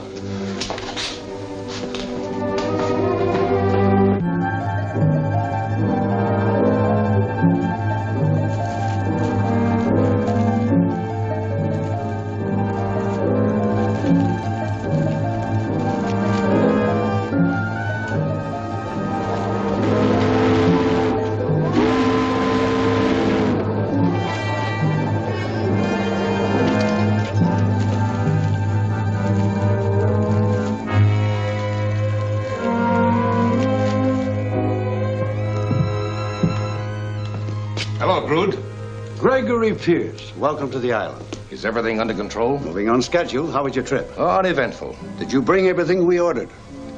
Here's the manifest of our cargo. It also includes everything necessary to complete the cosmic beam annihilator. Splendid. Within a week, the world will know it has a new ruler. I also brought those special bombs you requested, although I had a hard time obtaining them. We may need them to pull another magic trick on the natives. And by the way, have my friends been giving you any trouble? Quite a bit. But we have them trapped in the tunnel at present. Blair is just taking care of them. I'd hope to avoid bloodshed. Hello, Pierce. Oh, Blair. You don't seem to be bringing good news, Blair. Jackman let Armstrong and the Fairfields escape. Well, what's so funny? I don't believe you'll be having any trouble, that little group. That's what you think. You better have Exalta order the natives to handle them. No, they botched the job once. We'll find another way. Do you have to resort to violence? Jack Armstrong and the Fairfields still think that you are their friend. Maybe you can do something. I'll be glad to handle the assignment, provided I can do it my own way. It's all yours, Pierce, starting right now. What'll you do? Frighten them off by saying boo? Just let me work it out. Well, we'll be watching you.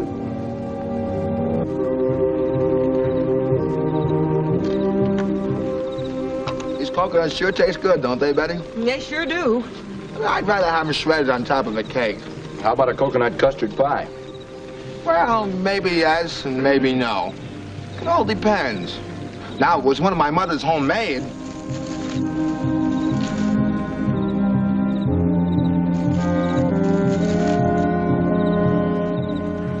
I'm sure sleepy. We all need sleep. Coming, Jack? I'll be right along.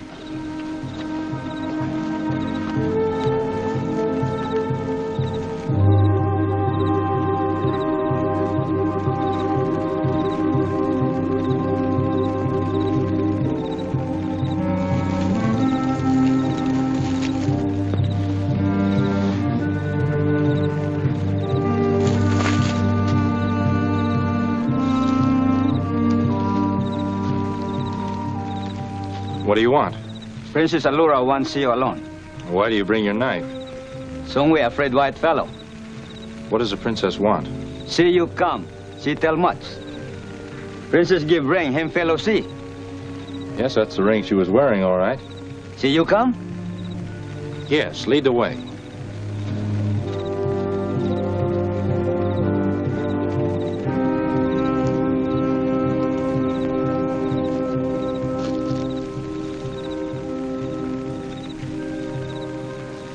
What are you afraid of, Naga? That you lose your place with the princess? She becomes suspicious more each day. I have helped you so far, there is no turning back for me. Have you told the princess anything about our work? You know I cannot. I do not know what your work is.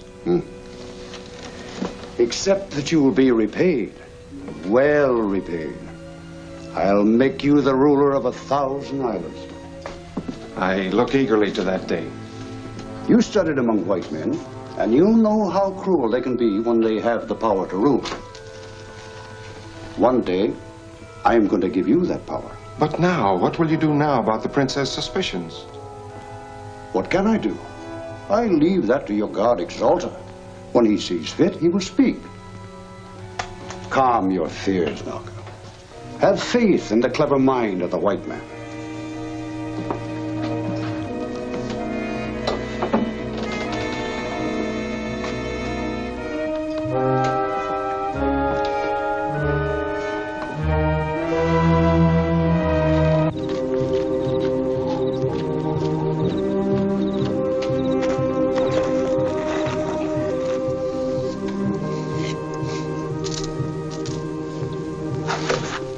How do I look, Miana? As beautiful as a crescent moon in the heavens, Princess.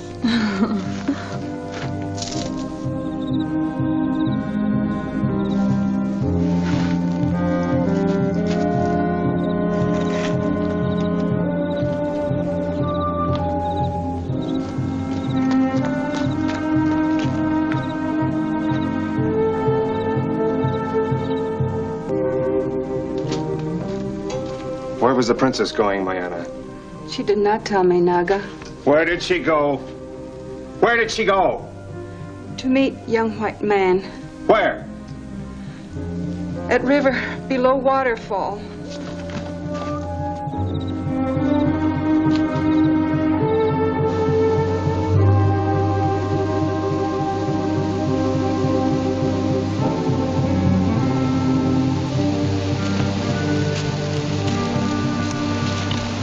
You sent for me, Princess? Yes, to ask a favor. What is it? Once here on the island, all was peace. Yamela's people and mine were united. Then the white men came, and all was changed. That's because they were evil white men, Princess. Yet it was only when you and your people came that men were killed. We came because a friend was brought here a prisoner. How do you know he is here? Have you seen him? No, but we're positive he's on this island somewhere.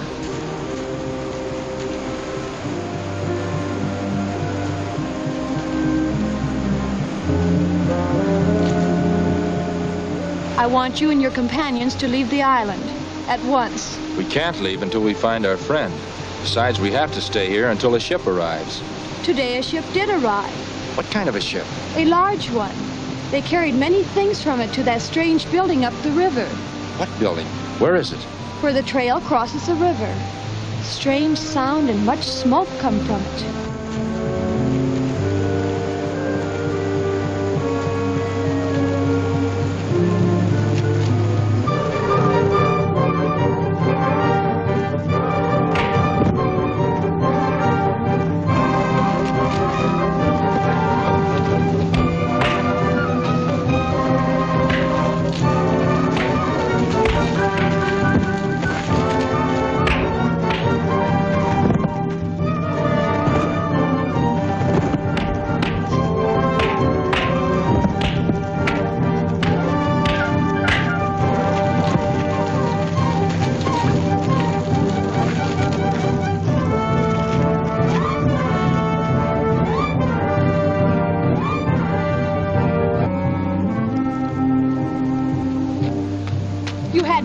To attack those men. Why did you do it, Naga? You sent for him to meet you here. For what reason, Princess? What makes you think I did? Your maid, Mayana, told me. Some of your people do not favor your friendship with these white men. What did you tell him? Nothing. This isn't the way to camp, Jack. I know it. But Allura told me about a strange building up the river. I think we'd better look it over. All right.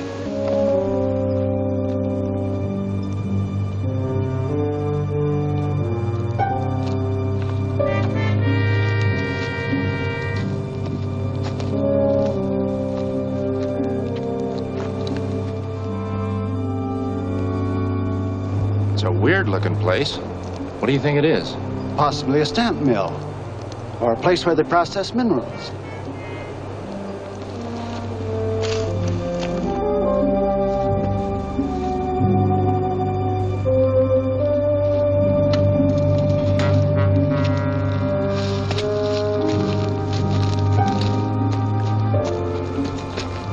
Seems deserted. Men are probably up the trading post. Let's look around.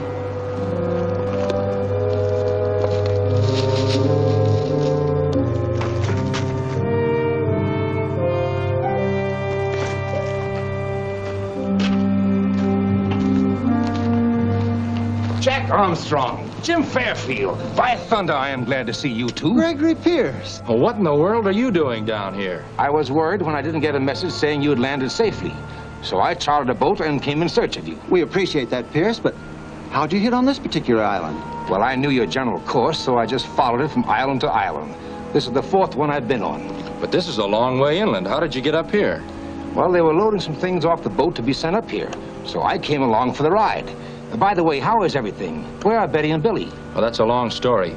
Right now, we want to send a radiogram to the mainland. Well, I think I can arrange it. You just wait here.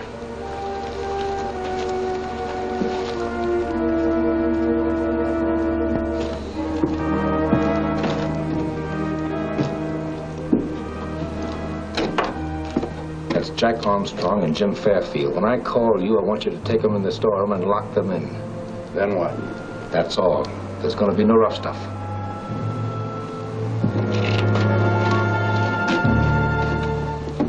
Investigation should be made at once. End of message. Is that covered? Yes, that ought to bring them here fast. The operator's returned to the ship, but I'll have him send this as soon as I get back aboard. Now, is there anything else I can do for you? Yes, there is. Could you spare some arms and ammunition? You having trouble with the natives? Oh, that's putting it mildly. Well, did you get in touch with Grood, the traitor, and ask him to help you? We have a suspicion he's the one that set the natives against us. And's holding Vic Hardy prisoner. Oh, I can't believe that. Of course, I only met him this afternoon, and he seemed like a decent sort. However, if you want some arms and ammunition, there's plenty in the storeroom. Fine. Slade! Slade!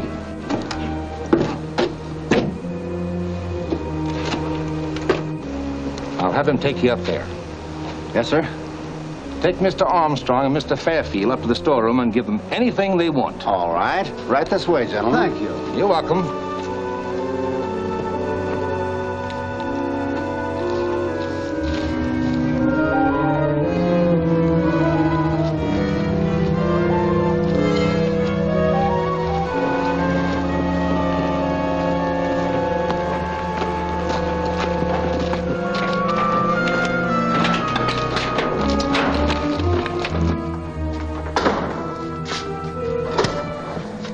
Weapons you're looking for, you'll find them in one of those crates over there. But I haven't got any idea which one.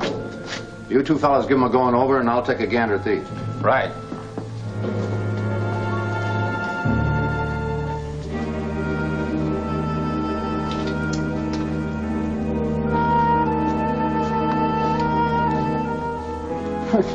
This box is marked shoe polish. That's a hot one. What are the natives going to use it for? They don't wear shoes.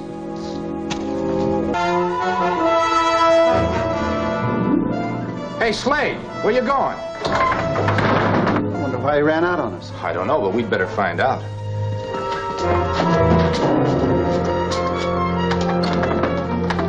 But the store's locked. Slade, Pierce! Look, that smoke. We've got to get out of here. Let's find something to break the door down with.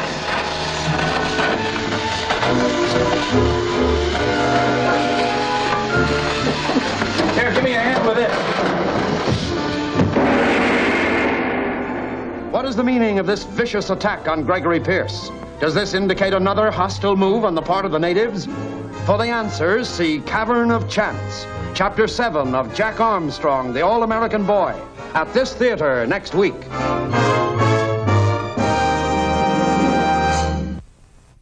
Jack Armstrong, Jack Armstrong, Jack Armstrong, the All-American Boy.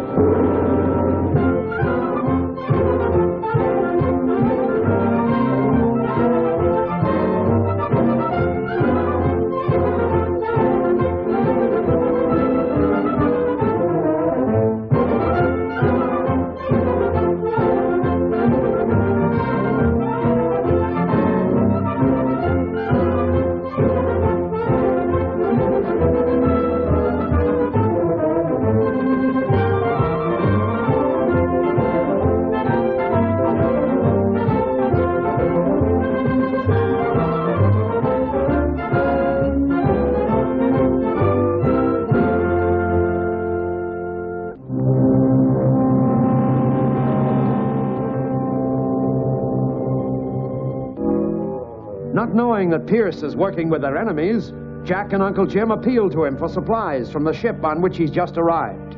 Pierce apparently agrees and has them conducted to the mill storeroom where... If it's weapons you're looking for, you'll find them in one of those crates over there. But I haven't got any idea which one. You two fellas give them a going over, and I'll take a gander at these. Right.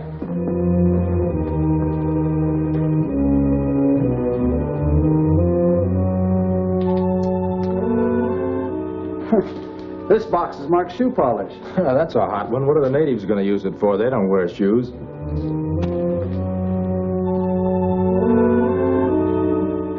Hey, Slade, where you going? I wonder why he ran out on us. I don't know, but we'd better find out.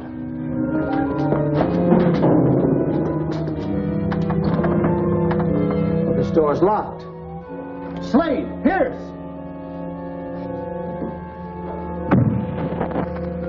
Look, that smoke. We've got to get out of here. Let's find something to break the door down with.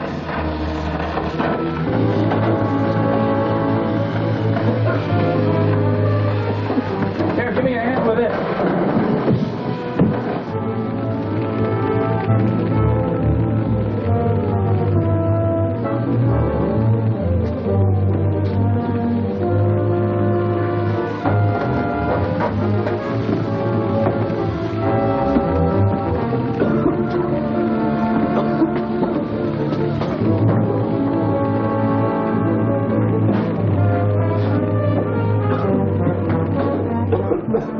Stay down low where the air is clear.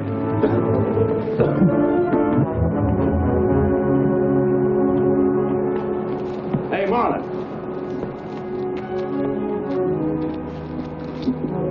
What's this about Fairfield and the kid Jack Armstrong? When you got rats in the storeroom, you fumigate. Where's Pierce?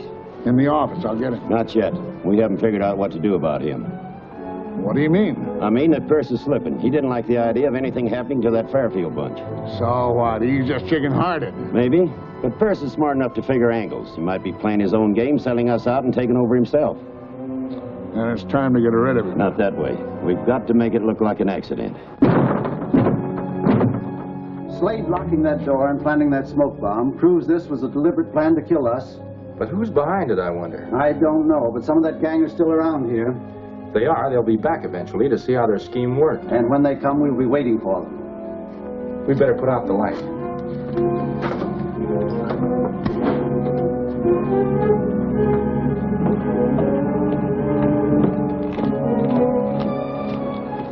Oh, Marlin, wait a minute.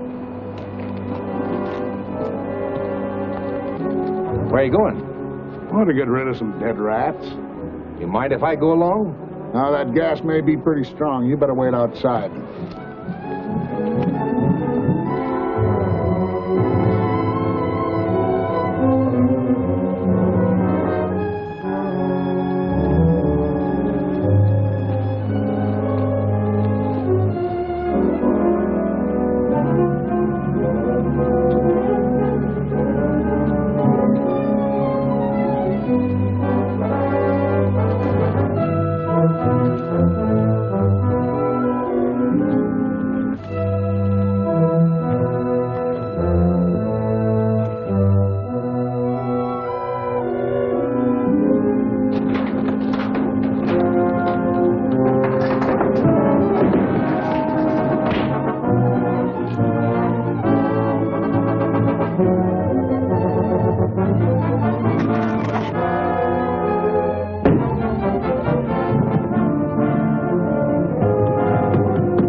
What happened to you, Pierce? We'd better get him away from here, quick.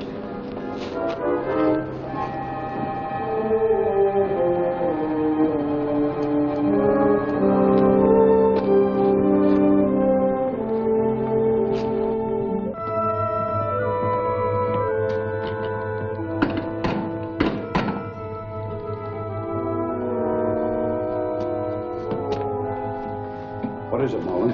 I suppose Blair's told you about his suspicions of Pierce. Yes, and he also told me how Jack Armstrong and Fairfield got away last night. Yeah, and they took Pierce with them. So I've heard.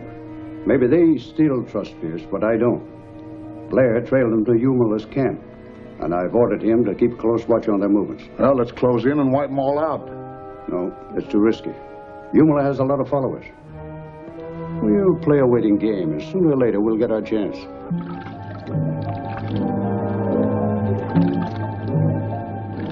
Good morning, Gregory. How are you feeling? Much better, thanks. What happened to you last night, Mr. Pierce? Frankly, I don't know. I was knocked out by something. I've no idea by what or whom. Well, I have. There are plenty of suspects on this island. It might have been one of the gang who were holding Vic Hardy prisoner. I can hardly believe it. Have you any idea where Vic is? No, only that he's hidden somewhere on this island. And I'm in favor of continuing the search for him right now. Well, Vic was my friend, too. Let me join you. Fair enough.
that? Oh, probably some wild animal at that water we just passed. Some human animal.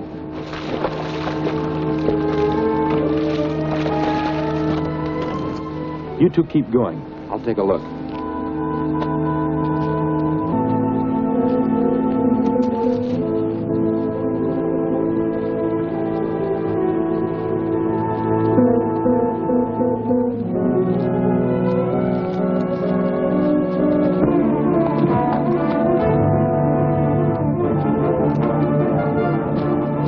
Maybe Jack's met up to someone. He may need help.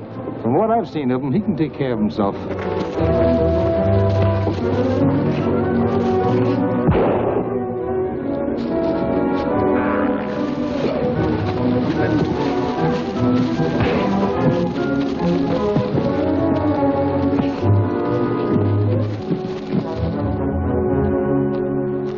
Good hunting, Jack.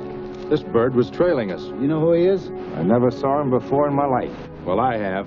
He's definitely one of the gang. Then we better take him back to camp. All right, let's go.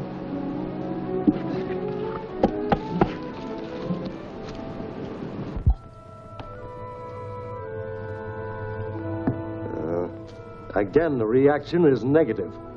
Yes, but perhaps if we double the amount of solution J, we'll get a better reaction. Any progress on? Not yet, Grood. After Hardy's arrival, I thought the cosmic ray gun would be promptly completed. Constructing the first model was comparatively simple. Perfecting the master model is far more difficult. We've been combining the 706 mixture with solution J, but we haven't yet discovered the proper proportions. All we can do is keep on trying. You'll get it. I'm asking you for the last time. Where's Vic Hardy hidden? And I'm still not talking. Yumala, come here. You think you can loosen his tongue? Him, fella, go! Go!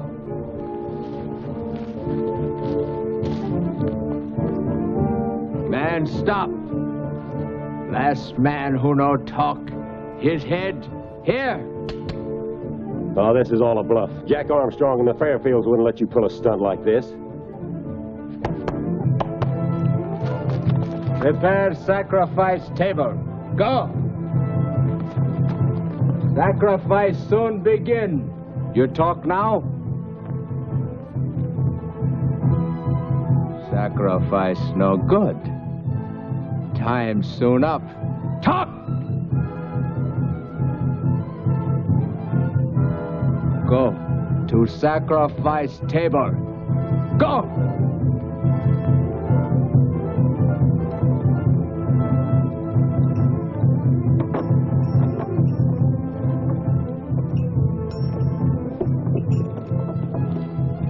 High man to sacrifice table. No, wait a minute, I'll talk. I'll tell you anything you want to know. Let's take it inside. Go. Now then, mister, you say Vic is held prisoner in some cavern. Can you lead us to it? I don't know where it is. Oh, you don't? Maybe Yumala can refresh your memory. You want sacrifice table?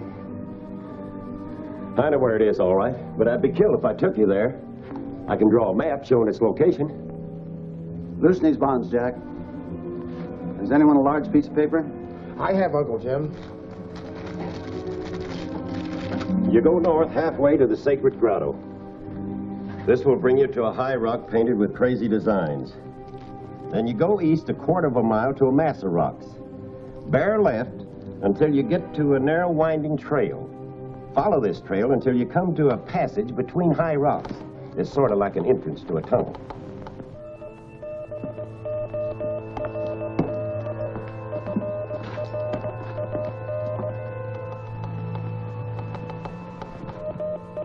Blair, steering, Jack, Armstrong, and Fairfields on false lead into hidden well.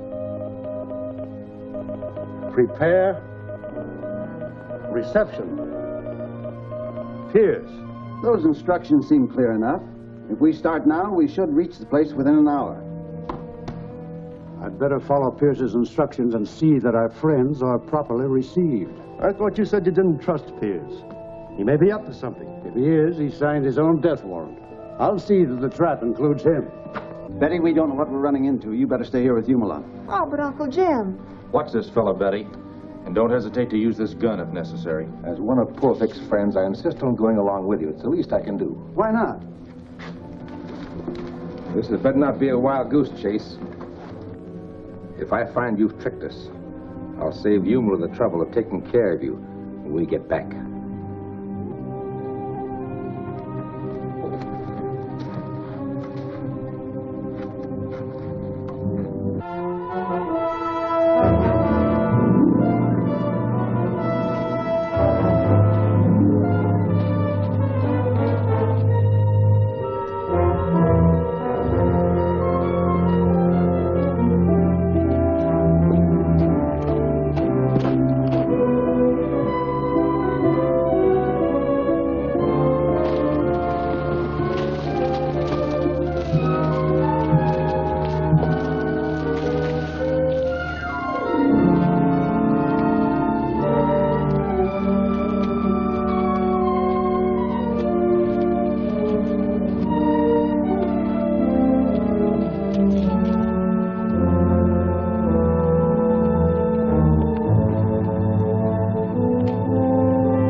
That ought to do it. We'd better be getting out of here. Yeah, they'll be coming soon.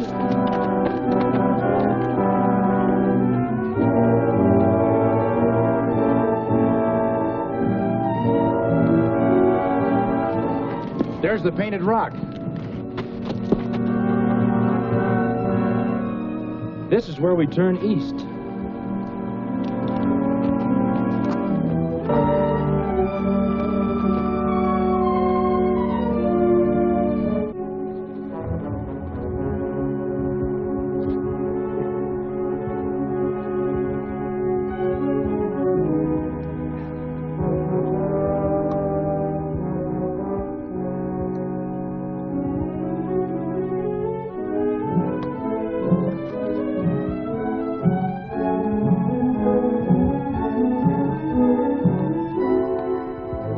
Relax, sister. I was only getting a cigarette. Where did you get that case? It looks exactly like one Mr. Pierce owns. Maybe we got them at the same store. Why, it is his. Here's his initials, GP. A radio set. Did Pierce use this radio to warn someone where Jack and the others were going? So that is it. You and Pierce tricked us. Humala. Watch him. Me watch.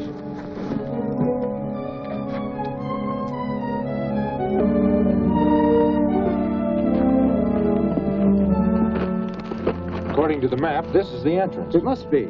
There's footprints. Well, evidently Blair was telling the truth. We'll find out for sure when we get inside. Wait a minute. Don't you think we ought to post a guard? It's a good idea. Suppose you stay, Pierce. Certainly, Jim.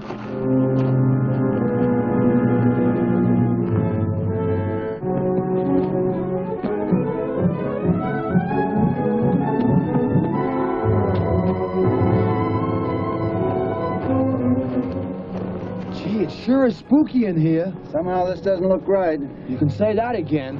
I've got an uncomfortable feeling that something's wrong. Maybe we should have brought Humala and some of his tribesmen. Too late for that now. We might as well explore the rest of this passage and see where it leads to.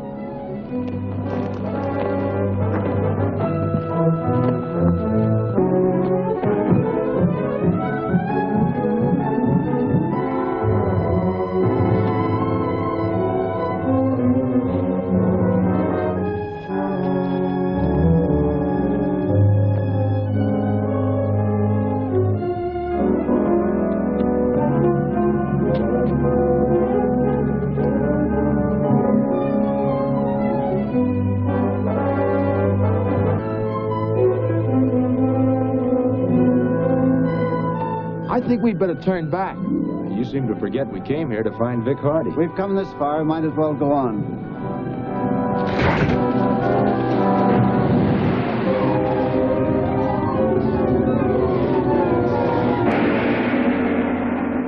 What new turn of events is taking place at the trading post?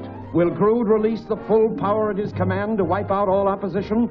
Be sure to see The Secret Room, Chapter 8 of Jack Armstrong, the All-American Boy, at this theater next week. Jack Armstrong, Jack Armstrong, Jack Armstrong, the All-American Boy!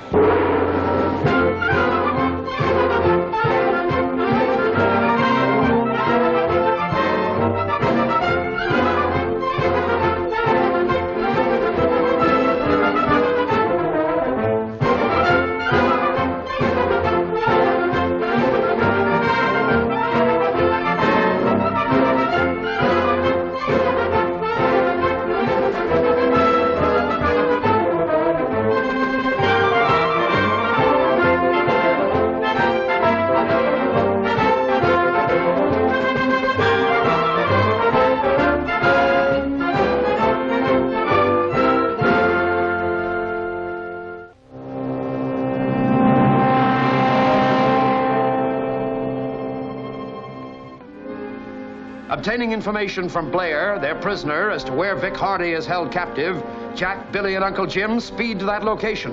But Betty now learns that Blair has sent them into a trap.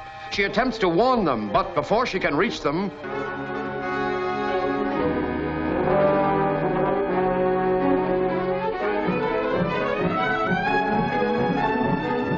I think we'd better turn back.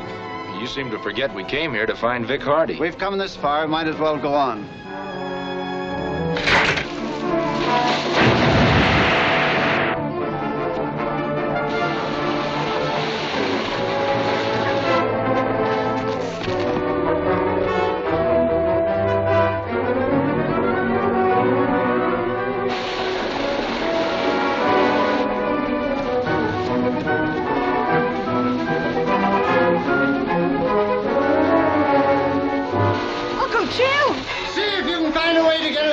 Betty. Hurry up!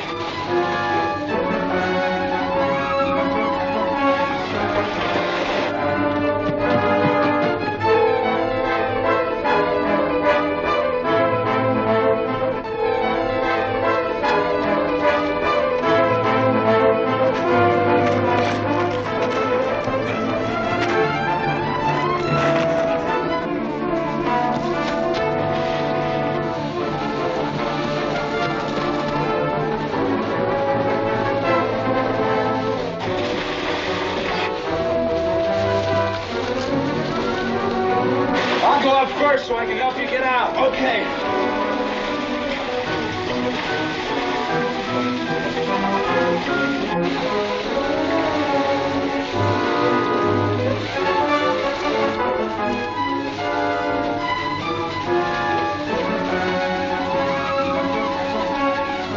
Go ahead, Uncle Jim.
think they'll follow us for a while. Say, that was a nice 1-2 you gave that fella, Billy. Oh, that water was cold. I had to warm up. We certainly owe Betty a vote of thanks. Well, if you can't help a fellow out of a hole. Yeah, a nice, cold, wet one, too. Into which of all people our friend Mr. Pierce dropped us. His turning up on the other side helps clear up a lot of things. He was in on the disappearance of Vic and other things. I'm sure of that now, and it's a good thing for us to know it. Well, we've still got that fella Blair tied up at Umla's camp. He knows a lot of things we want to know. Let's go back there and give him a real workout.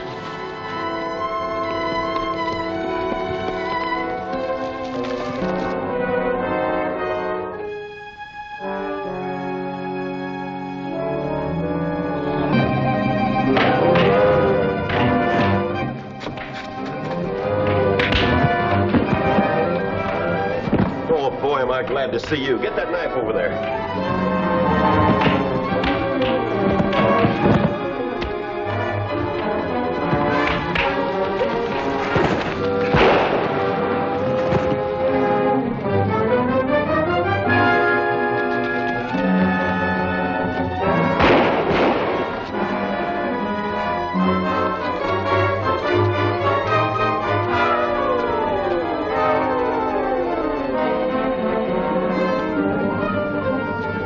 What happened? Many white men take white man away.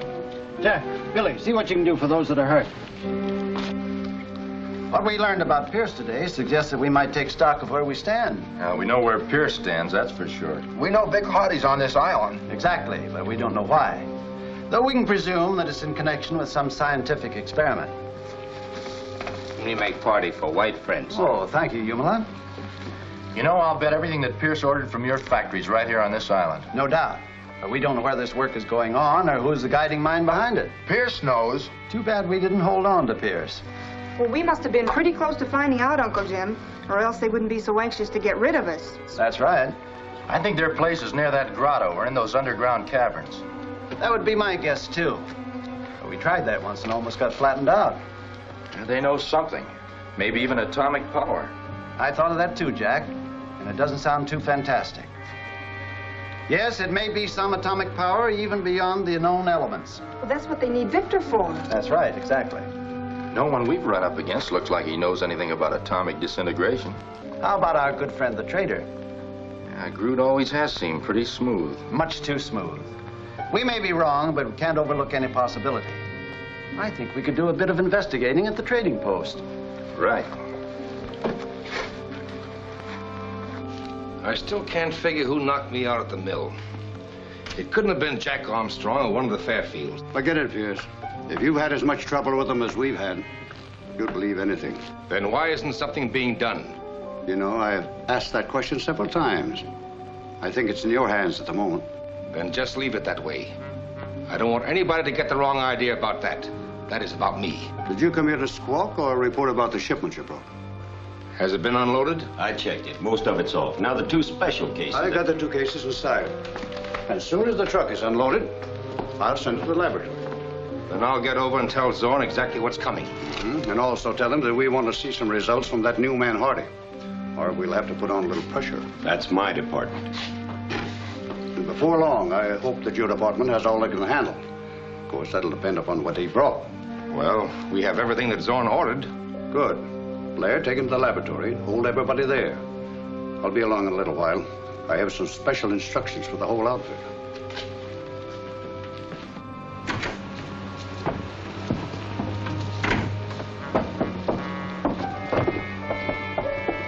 Maybe we've hit a little pay dirt. Are we going to follow them, Uncle Jim? No, we'll stick to what we decided. Let's try to settle one thing at a time. Then let's go in the trading post. I think one can handle it better. I'll just walk in casually. But you keep your eyes open just in case. You better hold this, Jack.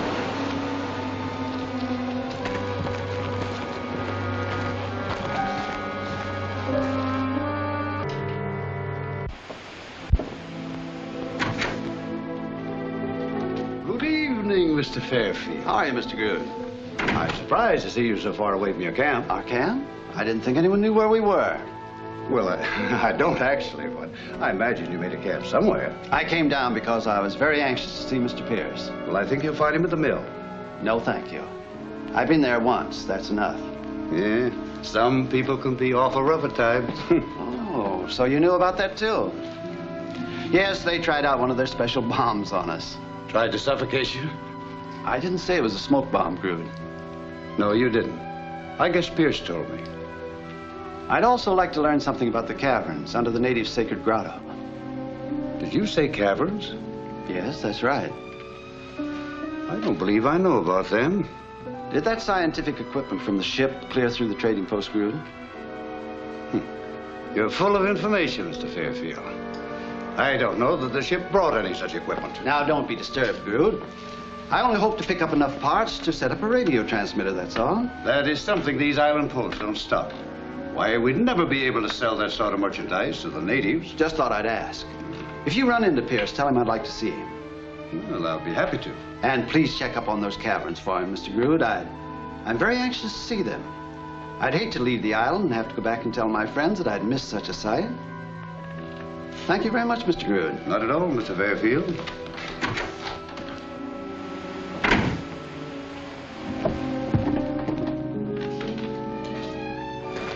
Did you have any luck, Uncle Jim? He may be our man. He's much too glib. He knew about the smoke pots being used on us at the mill. Then he decided to be very dumb. Said he never heard of any caverns. He denied knowing the scientific equipment came in on the ship. Did you see anything suspicious around the trading post? Not a thing, but I didn't expect much on that score. Look, there he is.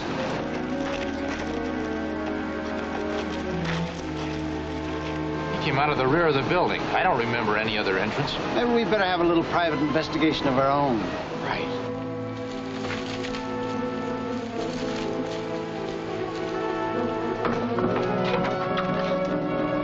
I know how to get in.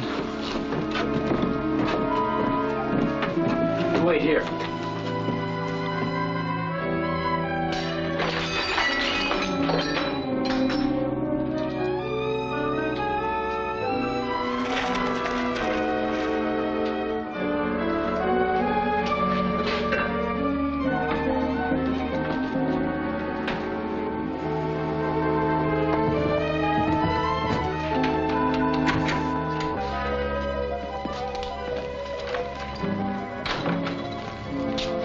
The width of this room certainly doesn't correspond with the outside measurements of the building. That's right. There must be a room on the other side of that wall. I don't see any door. There must be a secret entrance. Well, let's look for it.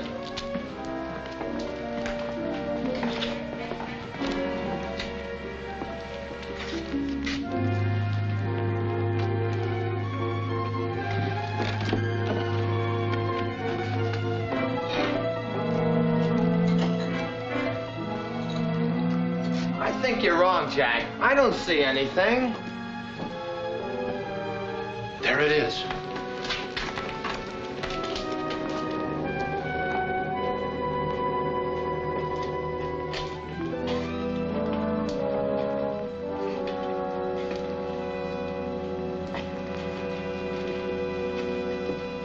Zorn calling. Zorn calling.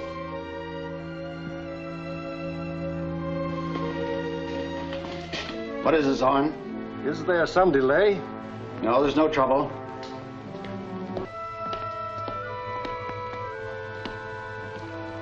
We'll expect the cases in a half an hour. Very well, Zorn.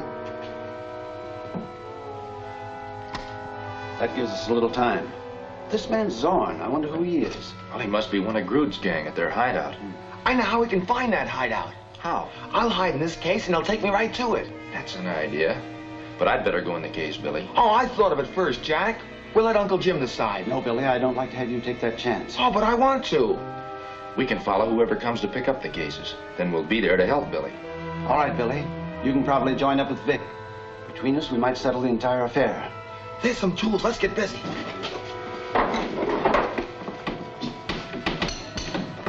Blair, take your men and go back to the trading post. And see that they don't escape this time. They probably think they got another half hour. Yes, sir. I'll send over the equipment as soon as possible. In the meantime, I've got to get back to the post to see they don't mess this up. I'd like to see this, too. No, you stay here with Zorn. He may need you when the equipment arrives.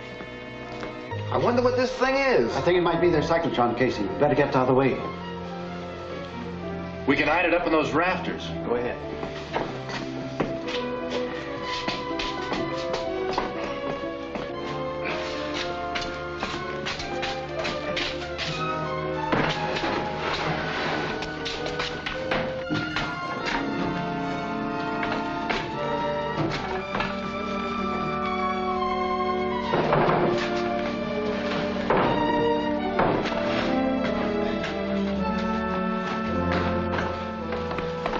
We'd better crate you up quickly, Billy. Okay.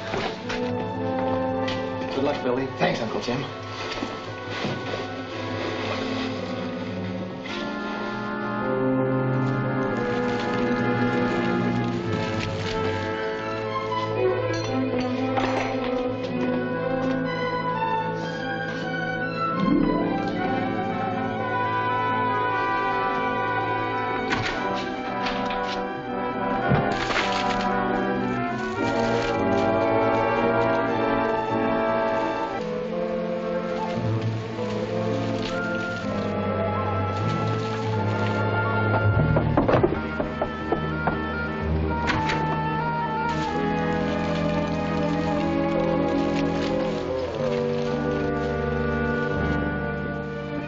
We got here too late, Grood. Whoever was inside is gone.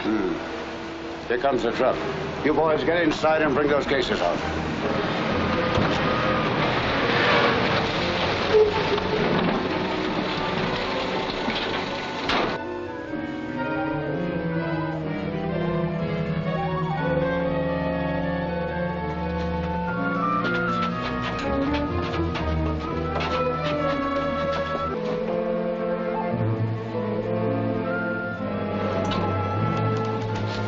Back up and turn around, Slade. We're heading for the swamp. Right.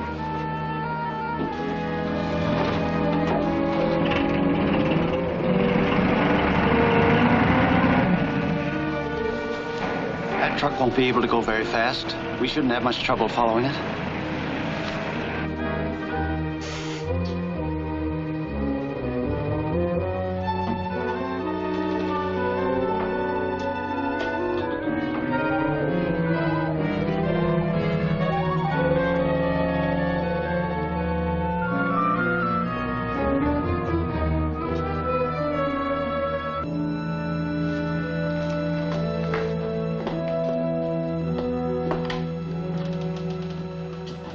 Zorn speaking.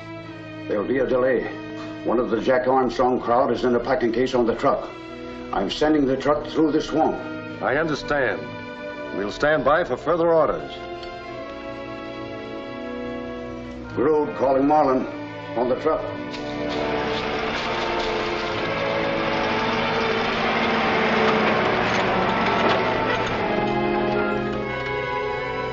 Wonder why they're stopping. We'll soon find out.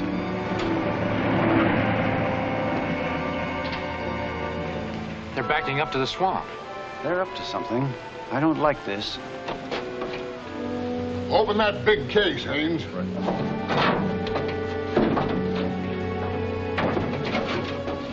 They're opening the packing case. They must know Billy's in it.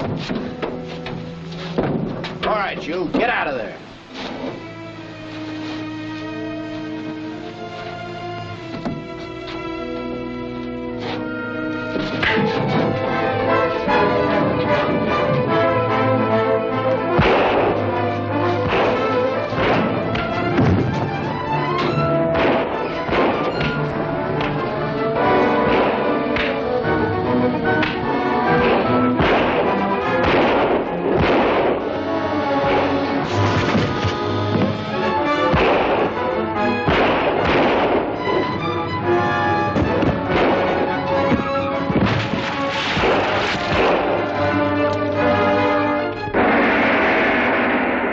Are the natives finally to rise in full revolt against the intruders? Is even their princess unable to protect the lives of our expedition? For the sensational answers, see Human Targets, Chapter 9 of Jack Armstrong, the All-American Boy, at this theater next week.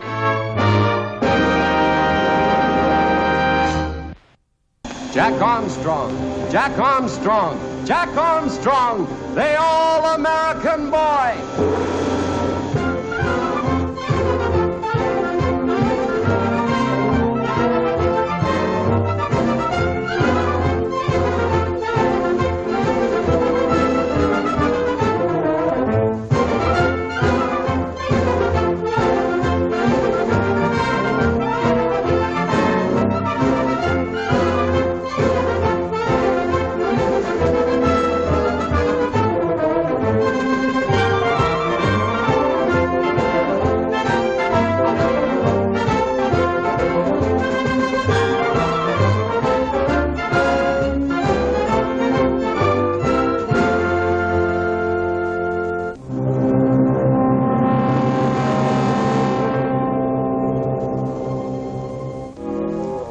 attempting to learn the location of the secret laboratory, Billy gets into a packing case which is to be taken there by truck.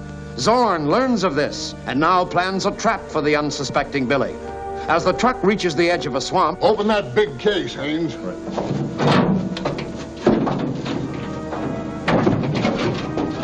They're opening the packing case. They must know Billy's in it. All right, you, get out of there.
About the Marines landing in time. Yumala and his natives certainly saved the day for us. Someone knew you were hidden in that packing case, Billy.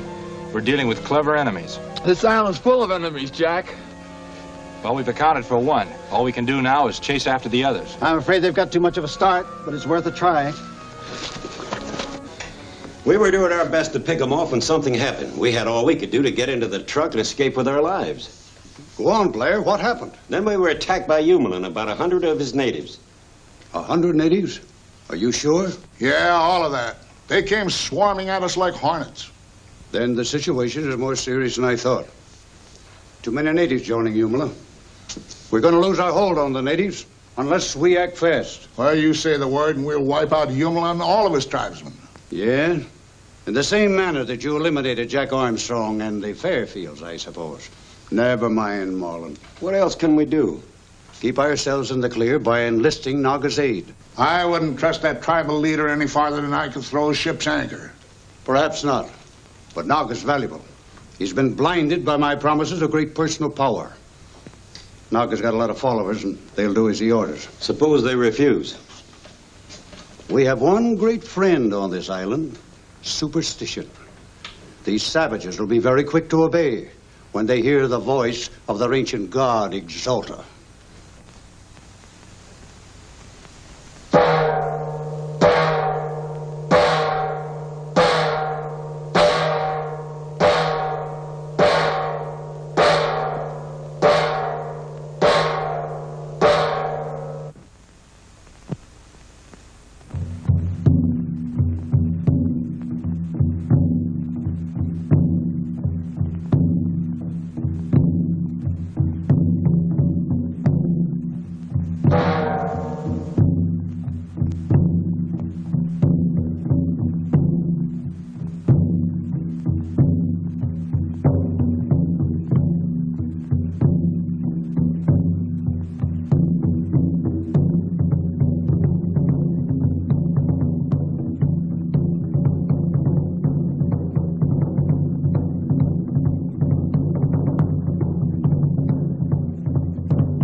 Exalter, thy people pray to hear you speak.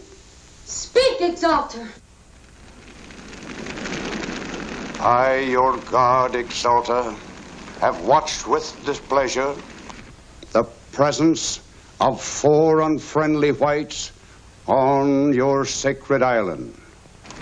I have seen them invade your village, your homes, murder your people, and divide your tribe into embittered, warring factions. These trespassers are disciples of death. They seek to destroy you and then steal your lands and wealth for themselves. I, Exalter, command you to act. Exalter has spoken.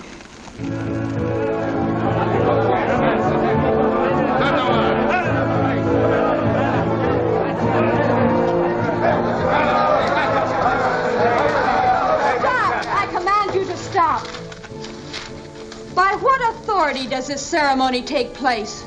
I gave no orders. No, Princess Allura. The authority comes from a greater power. Exalter has spoken. Exalter? And what would appease his wrath this time? The death of the 4 white strangers who have invaded this island. No, you must not harm them, Naga. They came here as friends to seek one who is missing. Their evil tongues hide the truth. They are enemies and must die. Exalter has willed it. Exalter is wrong. I forbid you to carry out this unjust command. Do you dare scorn the wishes of our immortal god, Exalter? I dare to question the identity of the voice calling itself our god. It is strange that Exalter has been stilled for many generations, suddenly speaks again and again like someone unknown to us, mocking the true Exalter. Hear your princess defile the name of Exalter. The white demons have poisoned her thoughts. You cannot believe this, my people. It is untrue. You are a traitor. You have violated the sanctity of this sacred grotto. In the name of Exalter, I condemn you to a traitor's death. Seize her. Remove her to the village.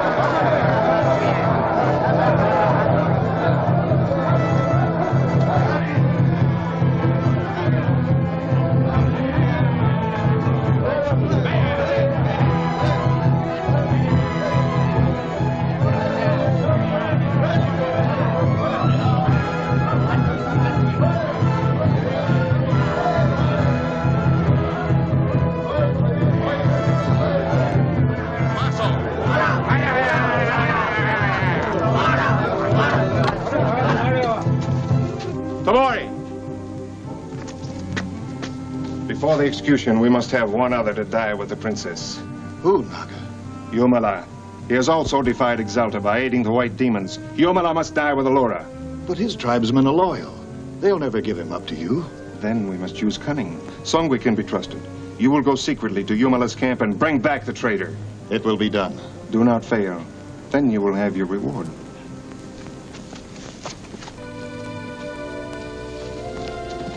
Looks to me like a wild goose chase. Yes, I was afraid we'd never be able to locate that truck. We should have seen some sign of it, Uncle Jim. I wonder what they did with it. They probably have it concealed in some secret place. Well, we better get back to camp. Betty will be wondering what happened to us.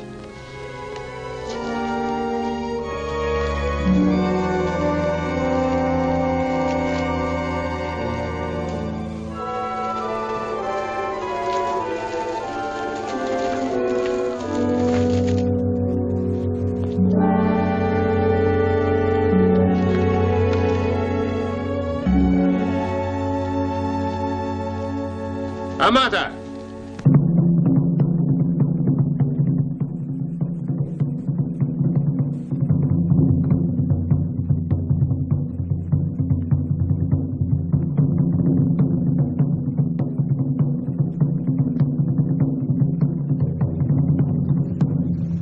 I wonder what those drums mean. They usually mean the natives are up to no good.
those drums and Yumala's disappearance may be tied up together.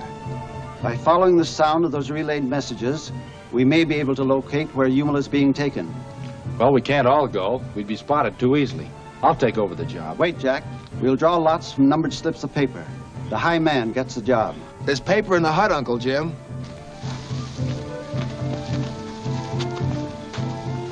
Here it is, Uncle Jim.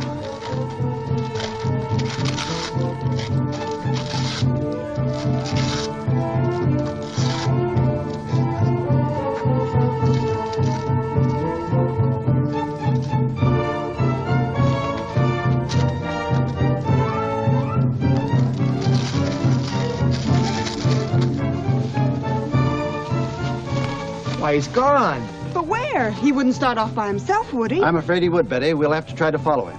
You stay here. But why can't I go along? Jack may come back, and one of us should be here. Oh, all right, Uncle Jim.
Your struggles are hopeless. At the setting sun, you will be taken to the place of execution.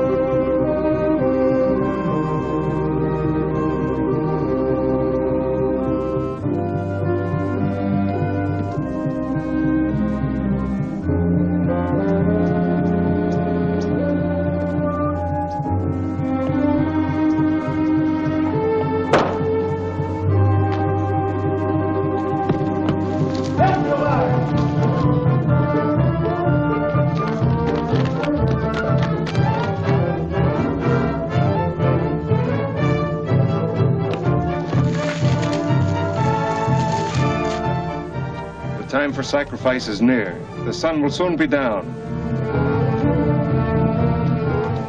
Get on your way to your camp, Yumala. We'll catch up with you. You shouldn't come here. They intend to kill you. Go, quickly. We'll both go.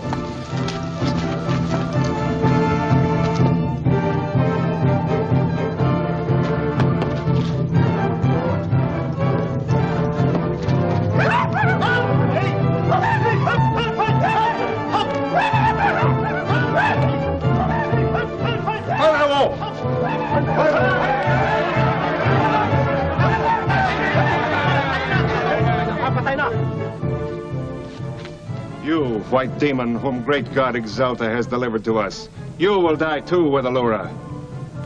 Omai Tatawa!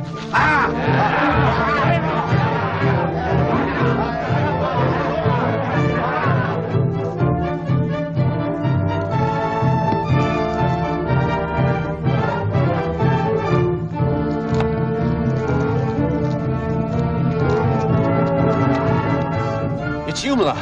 Yumala! Yumala!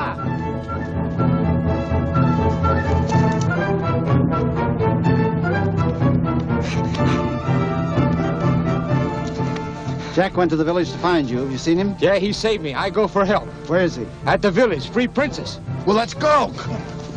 Exalta is a kind God, has no wish to end life too quickly. He permits you to enjoy slow death. Sumac.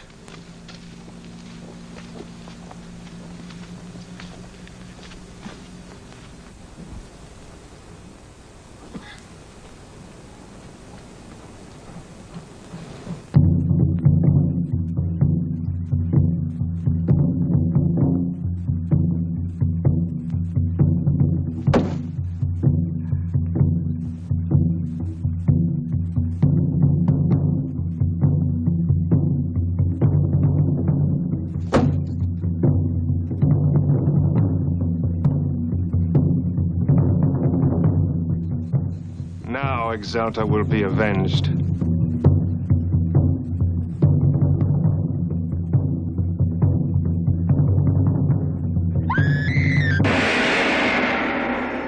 What treacherous game is Gregory Pierce playing now?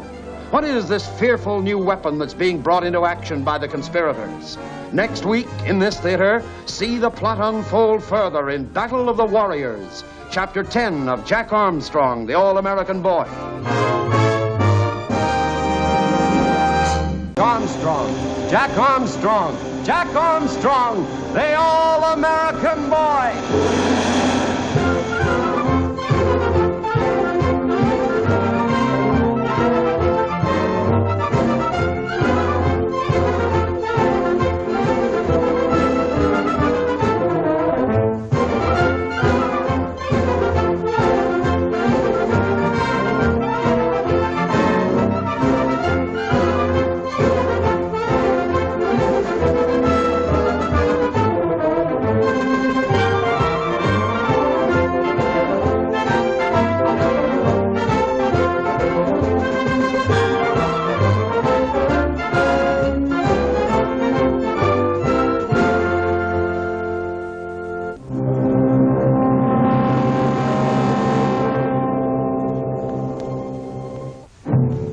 Jack tries to rescue the native princess as her people rise in revolt against her. But both are captured by the treacherous Naga. And now, while Yumala leads a belated rescue party toward the village, Jack and the princess face death by primitive native torture.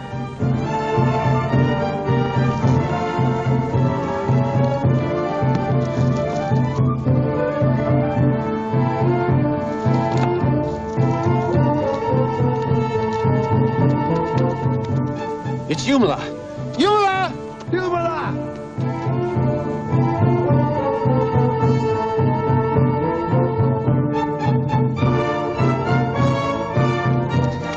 Jack went to the village to find you. Have you seen him? Yeah, he saved me. I go for help. Where is he? At the village. Free princess. Well, let's go!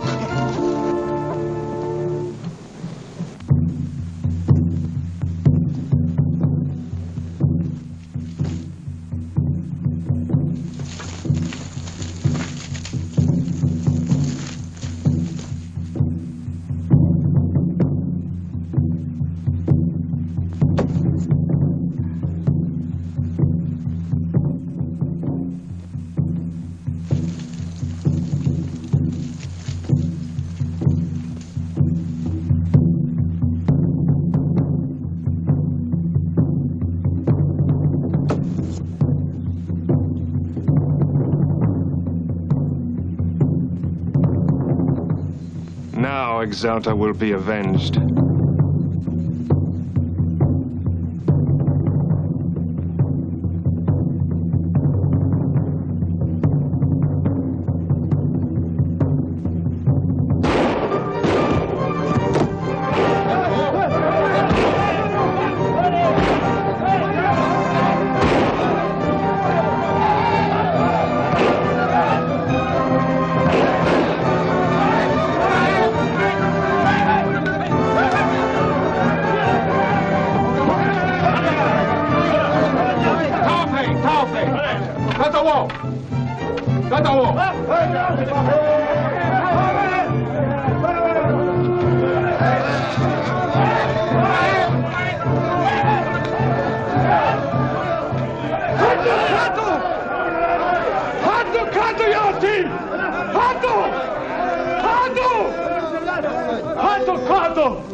My people, you say I am taboo.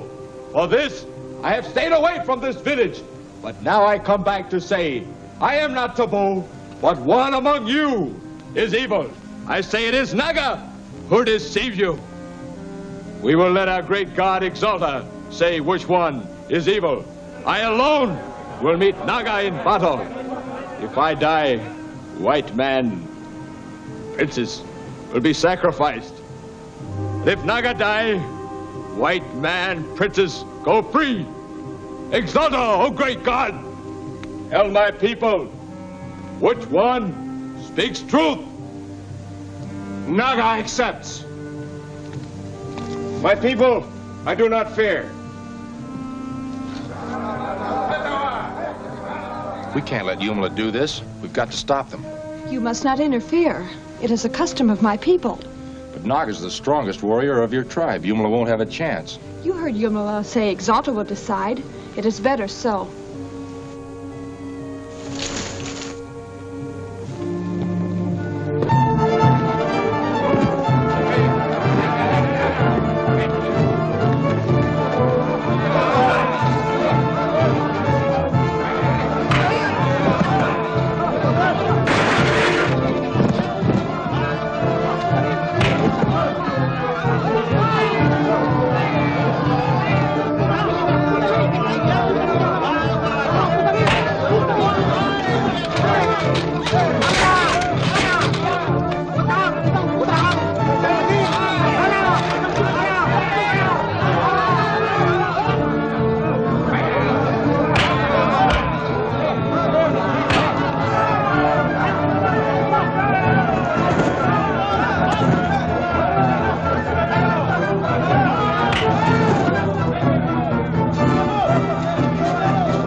Exalta has spoken. Let all my people bow to his will.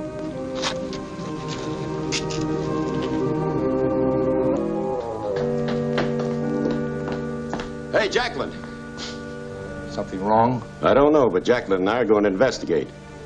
You better notify Grood that the natives are up to something.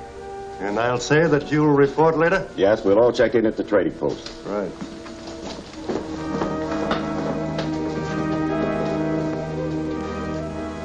Your friends Jack Armstrong and the Fairfields don't seem to stand in so well with the natives. What are you trying to say? Perhaps that trouble Blair spoke of means that something's happened to them. Incidentally, you're not in too good a spot yourself. Oh, the natives don't even know I'm alive. And they won't even know when you're dead. That's not all you wanted to say. I only know what I hear, and in this place I hear plenty. I think your number's up, Mr. Pierce. Your trick won't work. You can't turn us against each other. All right, but don't mention it to Grood. I'd hate to have him hear that I was doing any talking. Grood, calling.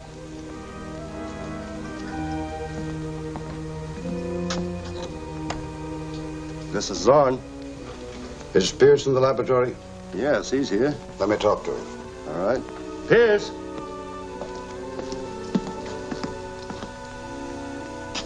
What is it, Grood? There's some items missing, and I want you to go to the mill and check on them. Marlin will meet you there.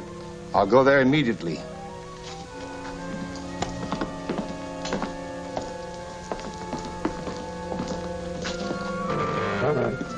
What were you and Pierce talking about?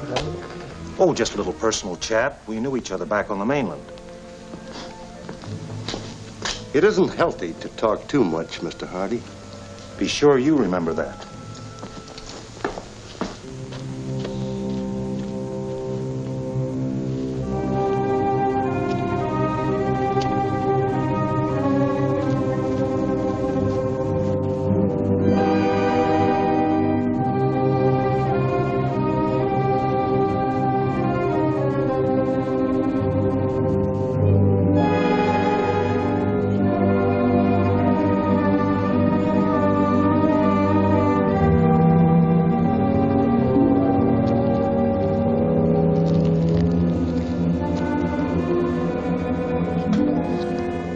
3. Dealer takes 1.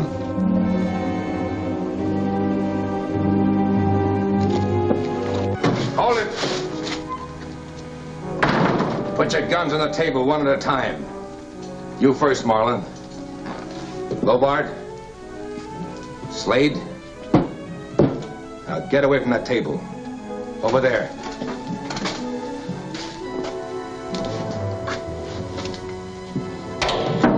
Just so you won't be tempted. What's the idea, Pierce? I've got some talking to do. I know what Grood's up to. He thinks I've outlived my usefulness. But he's wrong. The thing that surprises me is that you're not wise to him. You know, none of you are any more use to him. What's going to happen to you? You're talking over your head. You know I'm not, Marlin. When it comes time for the payoff on the big scheme, Grood is going to count you out the same as he wants to count me out. But you can get a better break. I'll give it to you. Well, that's mighty big of you, Pierce. But it's still all talk. Who's been furnishing all the stuff Grood's been working with? I have. And I know more about it than anybody else. Now, with a little help, I can take over. Keep talking, Pierce. They've got a little gadget in the lab, a beam gun. We can get a hold of it and take over the whole works, including Grood. And anybody who helps me comes in for a full cut, no double cross. Now, does that begin to make sense? He's right, Marlin. You know, I could have drilled the 3 of you, but I didn't. So that ought to start us off straight. Well, how do we know you can carry it through? I've figured that all out, too. Now, let's get comfortable, and I'll tell you my plan.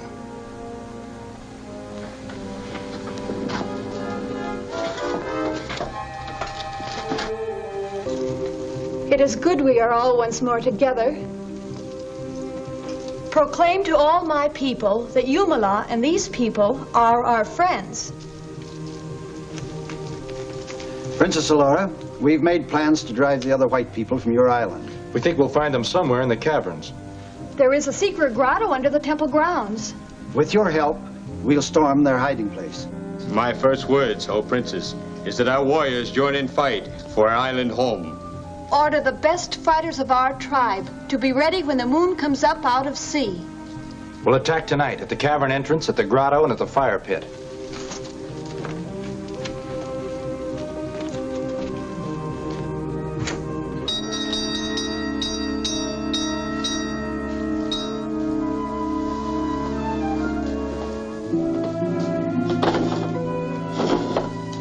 It's Tabori. He may be bringing us some more news.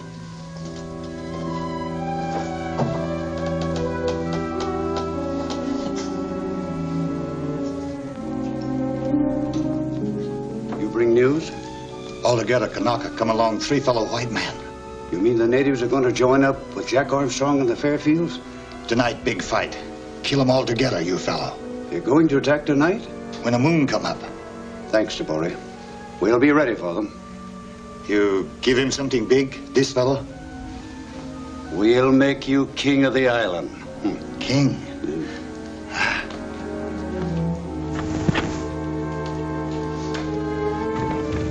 Blair, Jack.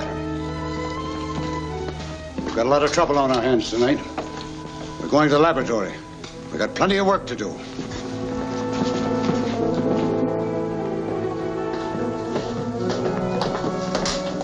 Thorne, is the cosmic beam ready? It's ready, and we await only the opportunity to demonstrate it. What's your opinion, Hardy? There's no doubt that we isolated a new element, silurium. And you're positive of its action? Yes. As we control its disintegration, a cosmic beam will result, generating heat equal to the temperature of the sun. Is the gun prepared? Both the gun and the activating tube. Well, you'll get your chance to demonstrate it tonight. Jack Armstrong and the Fairfields, with all the natives helping them, are going to attack. They should make an ample target for our demonstration. Directly after dark, set up the gun at the location we decided on. Right.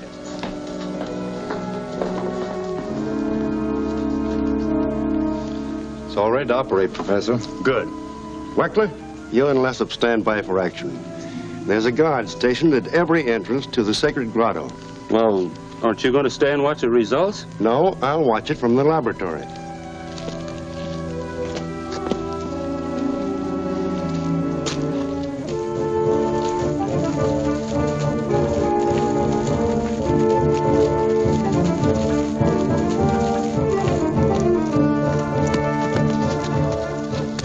I think we'd better separate here, Uncle Jim. All right, you and Billy circle the right. We'll go this way.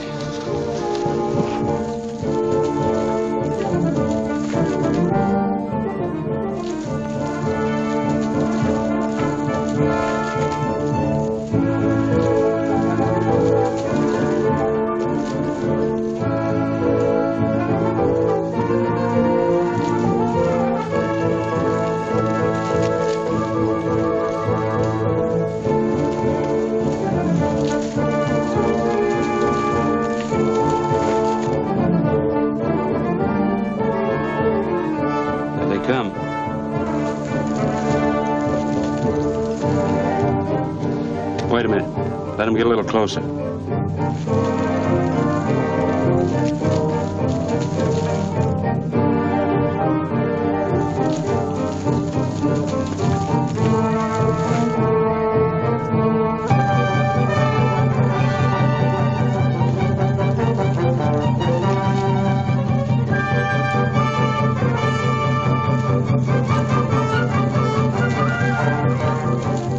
Give the signal to attack. Punto, comando! Comando, punto!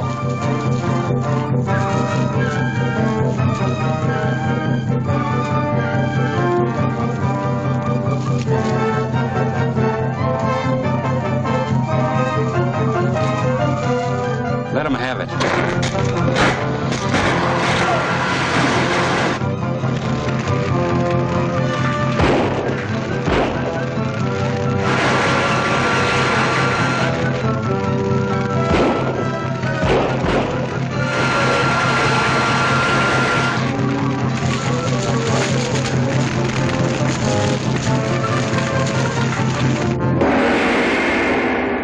Who will possess this new weapon that seems to hold the balance of power?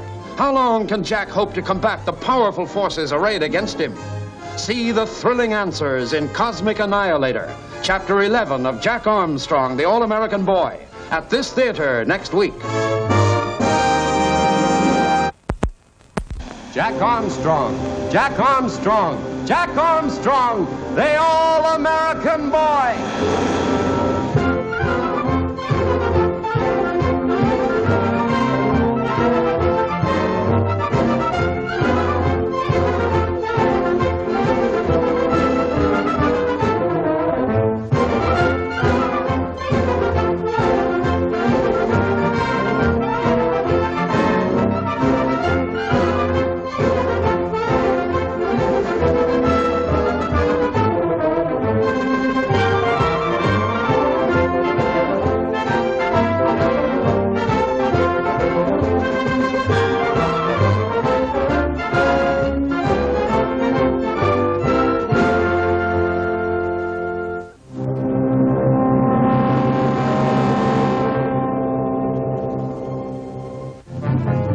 With their native allies, Jack and his companions plan a mass attack on Zorn's secret laboratory.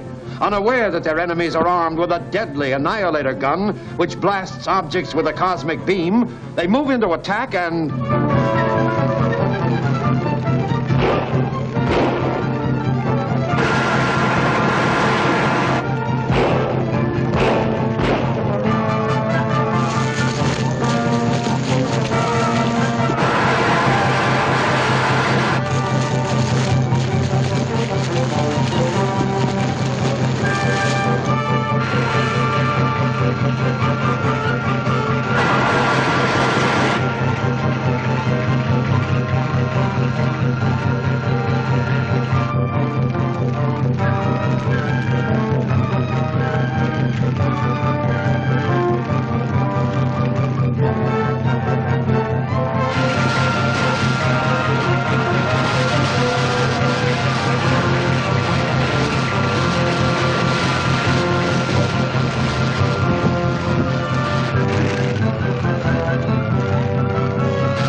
Gee, this is quite a contraption, isn't it? It sure is.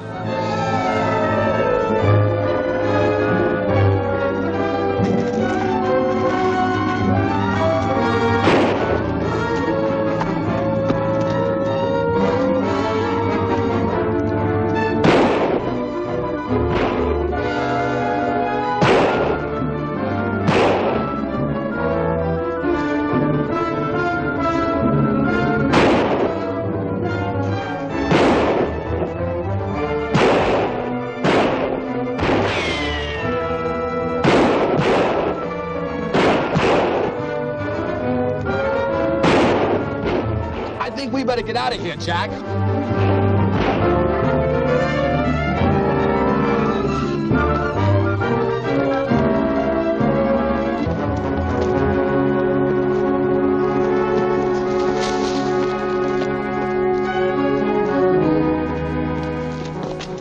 Lobard, you and Slade go ahead with the Annihilator. Marlin and I'll keep you covered.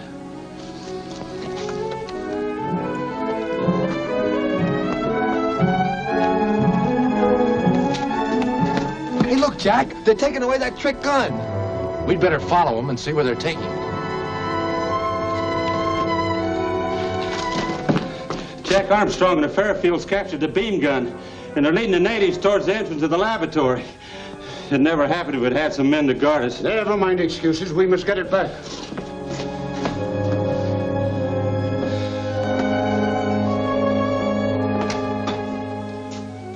Grood calling Zorn. Grood calling Zorn. Come in, Zorn. Zorn speaking. Natives are approaching the entrance to tunnel. Keep them out at all costs. Right. Flair! Jacqueline! Selfrid! Come here quick!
Sounds like a real battle, Jack. We'd better get back there.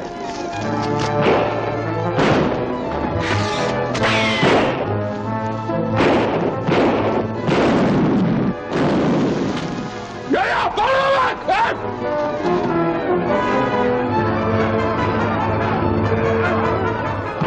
Hold it! Come on.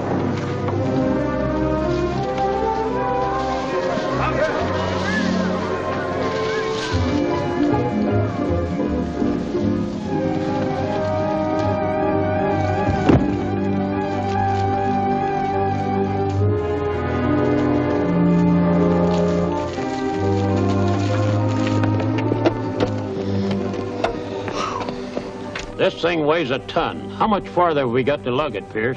Up the river to the mill. Marlin and I will relieve you for a while.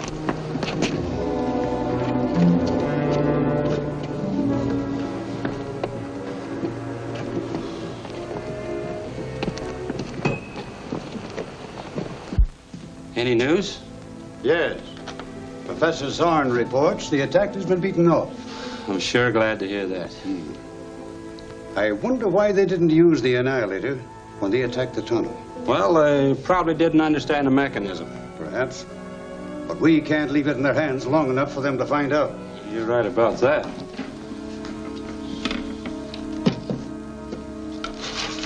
The natives would do anything for these. I'll find one and bribe him to tell you where the Annihilator is hidden. I think I know just the man to contact. Good. Yumala's men have suffered terrible losses. I'm sorry that this misfortune's come to your tribe, Princess.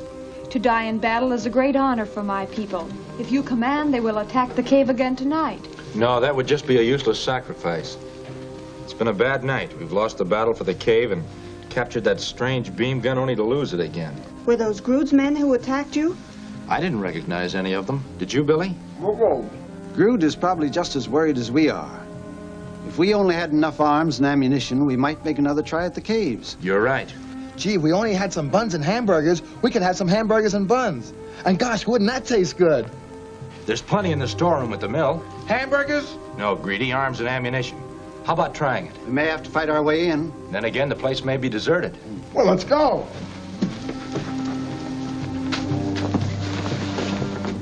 Let's cover it.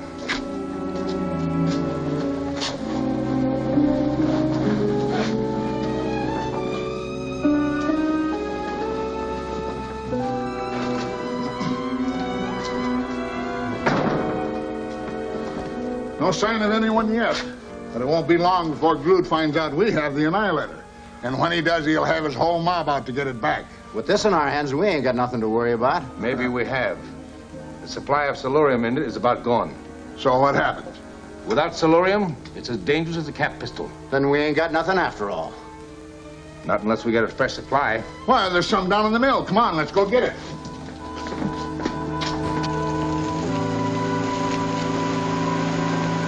The place looks deserted. Now look again. There's someone entering the main building. And another one.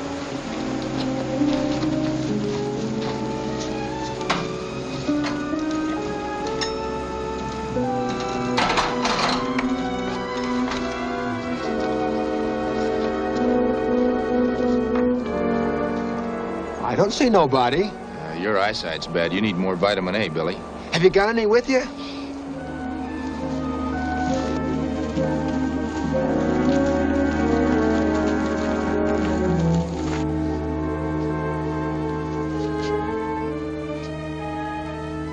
Marlin!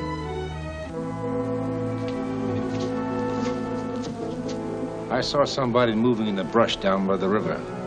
Well, let's take a look.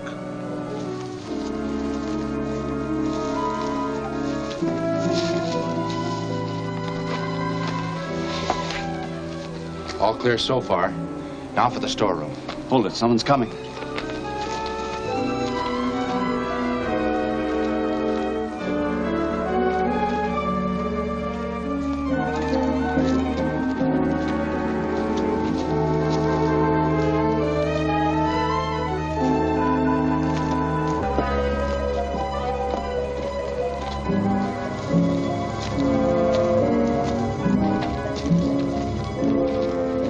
Now's our chance.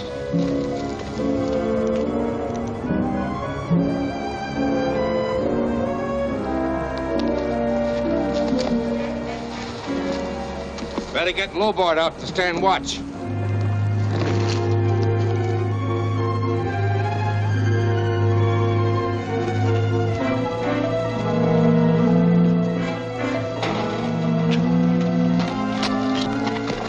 It's unlocked. That's a break.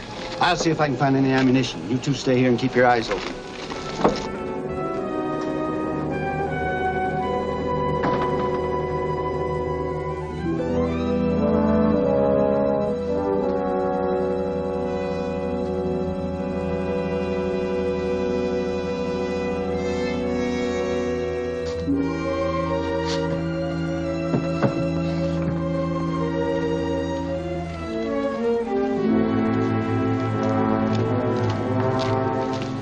I'll call Lowboard.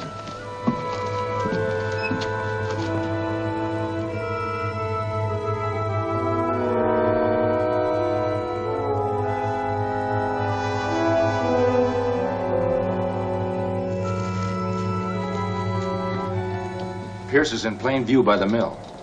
I wanted to take the entire case, but I guess we'll just have to fill our pockets and watch our chance to get away. I just found out that Jack Armstrong and the Fairfields don't have the Annihilator. Who told you that? Well, that native Tabor said that he saw some other men taking it away. Did he recognize any of them? Yes. One of them was Pierce. Pierce? You'll remember, Blair never did trust him. Blair was right. Pierce has been hanging around the boys who guard the mill. Maybe they're getting ideas. We better go down there and check.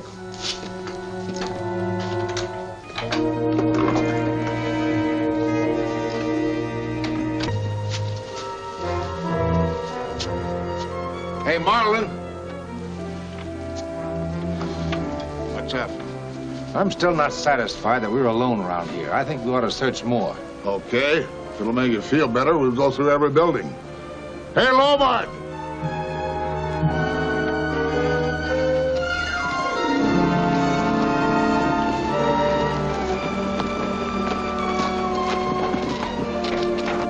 Pierce and 3 men are coming up this way. Quick, barricade the door.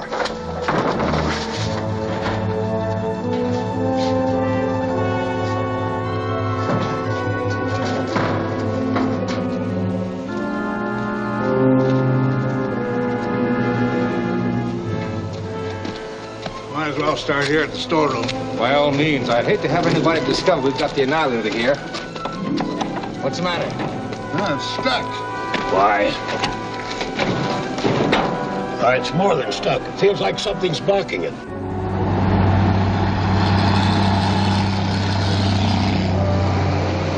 Hold it.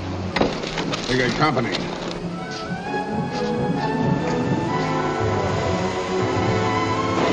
Why, it's Grood and his bunch. You'd better let me handle this. There they are. Boys, stand by. How are you, Grood? So-so. Had a little run-in with the natives. You know, I thought I heard some fireworks. Any damage? Oh, some. The beam gun wasn't there when it was over. Well, what happened to it? I don't know yet. Well, maybe the Fairfield crowd got it. I heard they didn't. What else did you hear? I heard that somebody like you brought the gun here. Now, you don't believe that, do you? Maybe I do. Maybe I don't. One way to find out, and that's to have a look around.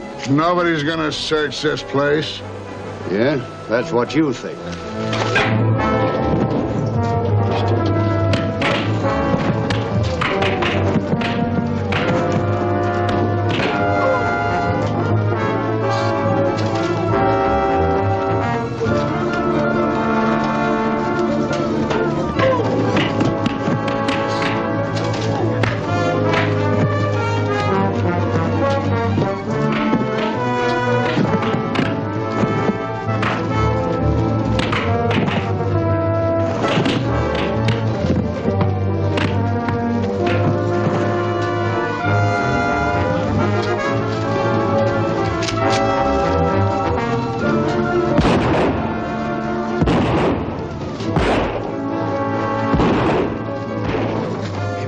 Truck while they're busy fighting. Okay, let's go. No, you stay here and gather up some ammunition. See if you can find the Annihilator. If I can get that truck, we can get away with a big load. Oh, you can't do that. Well, I can try.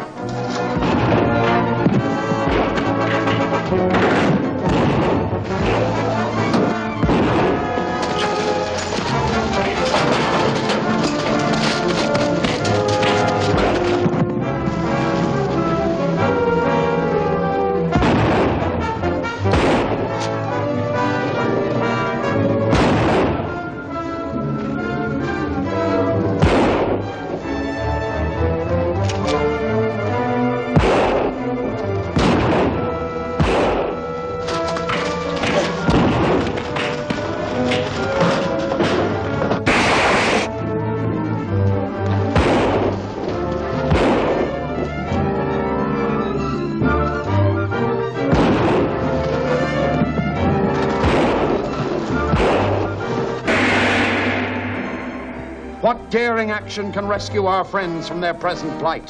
Has Pierce's apparent treachery made the cause of the conspirators even more powerful? You can't afford to miss the Grotto of Greed. Chapter 12 of Jack Armstrong, the All-American Boy, at this theater next week.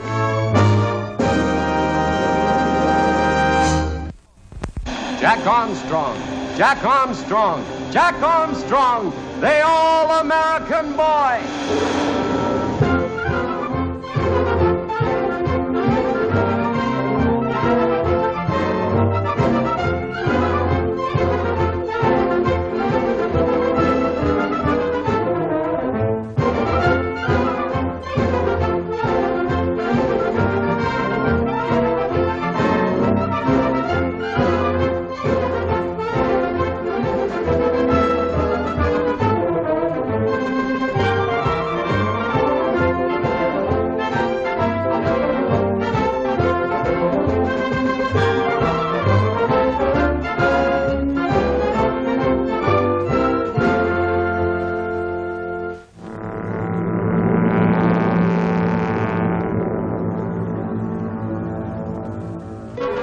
Jack, Billy, and Uncle Jim daringly attempt to obtain ammunition from Pierce's storeroom.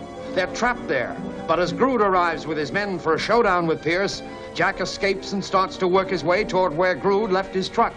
And now, as the forces of Grood and Pierce start a sudden battle...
Billy.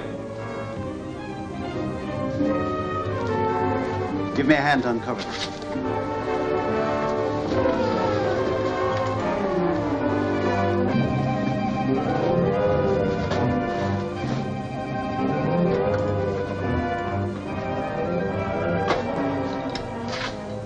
What's that, Uncle Jim? Activating tube. Oh.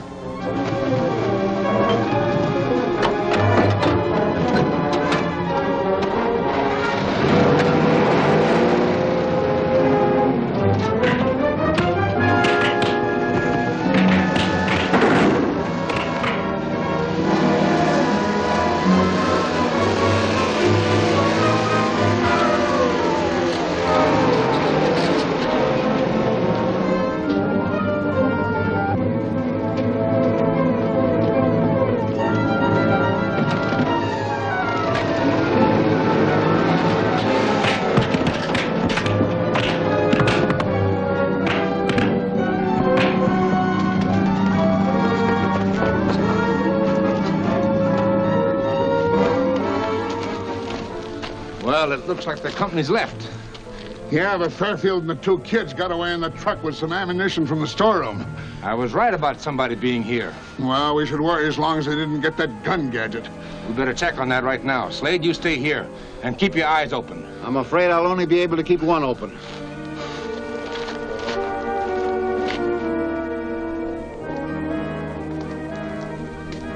Fairfield's been tampering with the Annihilator. Well, lucky for us, he didn't know how to work it. I'm afraid we won't be able to work it either. The activator tube has been removed. What's that? The heart of the mechanism. Without it, the cosmic beam annihilator is absolutely useless. Then Fairfield swiped it to sidetrack us. We got to get it back. That's too risky. They'll be prepared for a move like that. Our only chance is to get a duplicate from the lab. You're crazy. Grood's no fool. He's probably issued orders to his men to have a shot on sight. Very likely. But I think you can count on Vic Hardy's help. I'm sure he'd be very glad to cross Grood.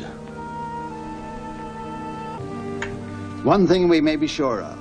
The loss of this gadget will prevent Pierce from using that beam device against us. Well, what is it? It's known as an activator tube. Well, where in the world did you learn that, Uncle Jim? I recognized it. It was made from blueprints for one of Pierce's orders in my own factory back in Hudson. Then Pierce is actually the buying agent for whoever's constructing these scientific devices. Yes. And now we know that Jason Grood is the genius back of this. We're up against something that menaces the entire world. It must be found and destroyed before it destroys us. What about that shortwave radio we discovered in the truck? If we keep it tuned in, we may be able to discover their headquarters. That's a job for you and Betty. Jack and I will pay a visit to the hidden tunnels near the Sacred Grotto. I have a feeling that's where we'll find the answer. I believe you're right. We better go out and stand by the radio on the truck. I'll admit they took us by surprise last night.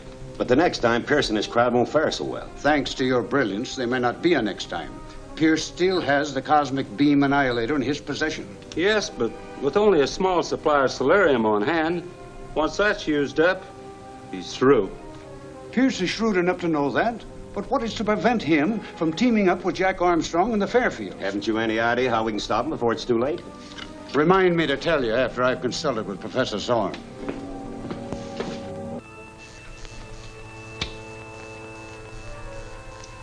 Aren't you finished yet? What is all this? You asked me to set up a barrier against intruders invading the laboratory. I think I've found the answer. Ternilic light. Ternilic light? I never heard of it. Oh, that's understandable. I only recently discovered this new element during our cosmic researches. It's a form of infrared ray with enormous deadly properties.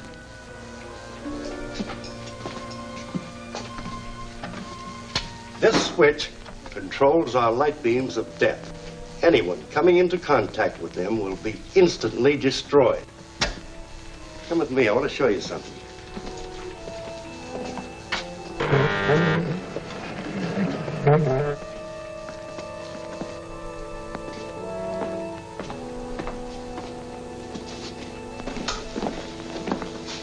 There you are.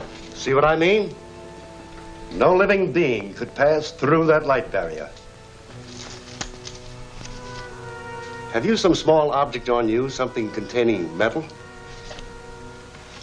Fountain pen. That will do.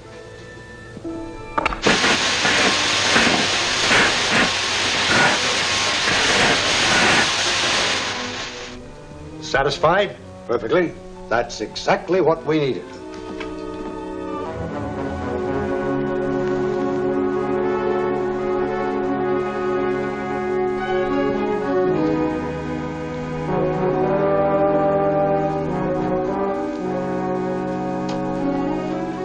The place.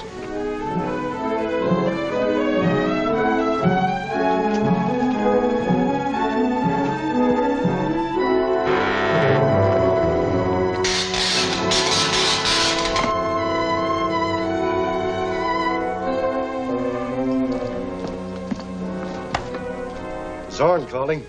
Zorn calling. Come in, Grood. This is Zorn. Grood speaking. Come in, Zorn. What is it? Somebody is coming into the tunnels through B entrance. It may be Jack Armstrong and the Fairfield crowd. If it is, we'll be ready for them. Whoever that is setting a trap for Jack and Uncle Jim. I gotta warn them. Come on, Betty, get out. But I want to go too, Billy. No, this is a man's job. Come on now, get out.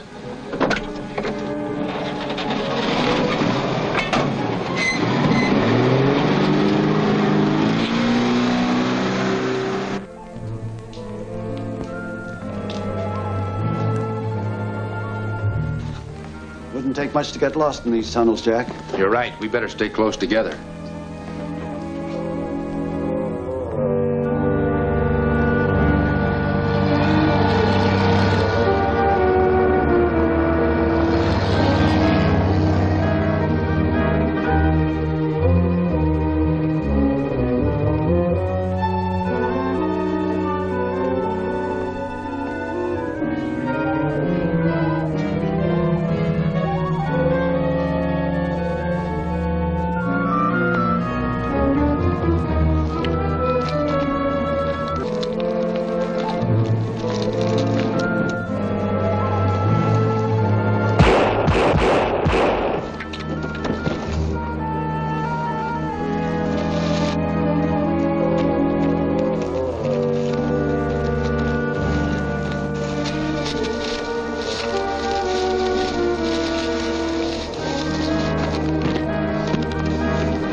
listen, footsteps.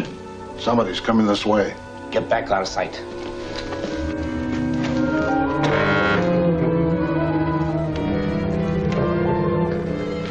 It's Marlin and Lobard. Is Pierce with them? I don't know. I didn't see him.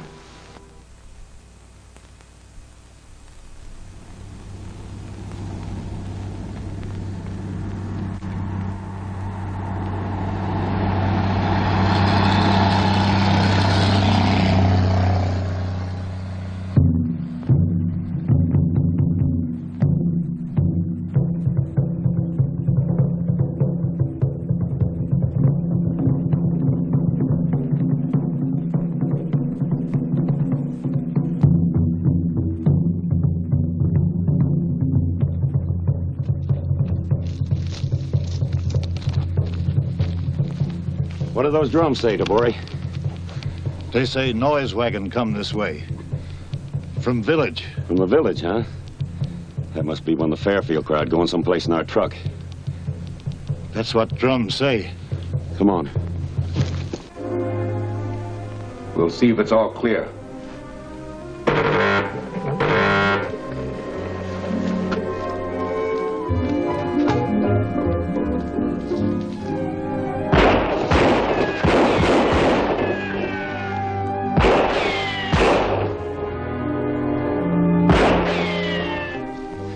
Come back inside.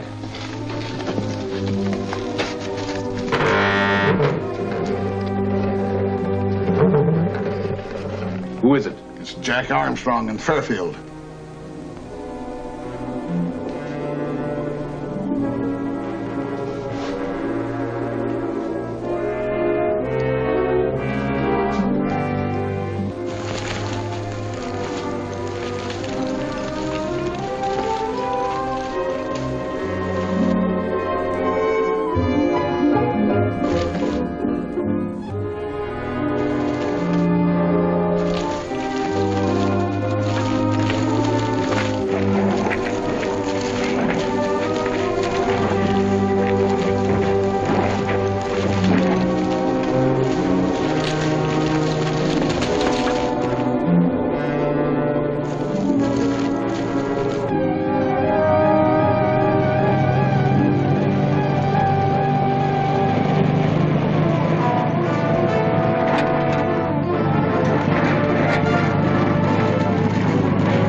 What are we gonna do? We're 3-2. We've got to take a chance. Here they come, Uncle Jim.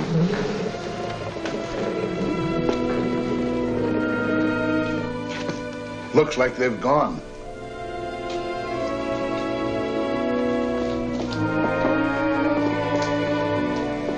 Hold it. Get your hands up. Well, I'm glad to see you again, Pierce. Especially at this time. There's more to this place than just tunnels. We know there's a laboratory. Where is it? Well, as a matter of fact, Jim, I was going to tell you about that. You two-bit double-crosser. Keep your mouth shut or I'll... Well, the laboratory you're looking for is just around the bend down the tunnel. Just as a precaution, you three lead the way. Sure.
Stand by the Tennilic light switch. Yes, sir.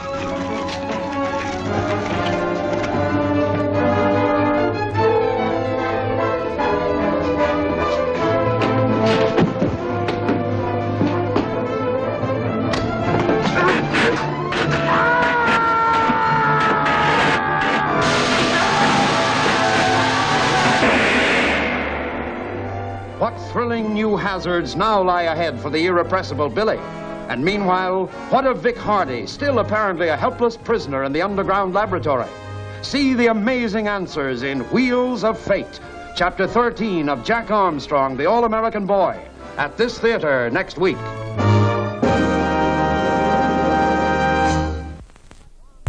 Jack Armstrong, Jack Armstrong, Jack Armstrong, the All-American Boy.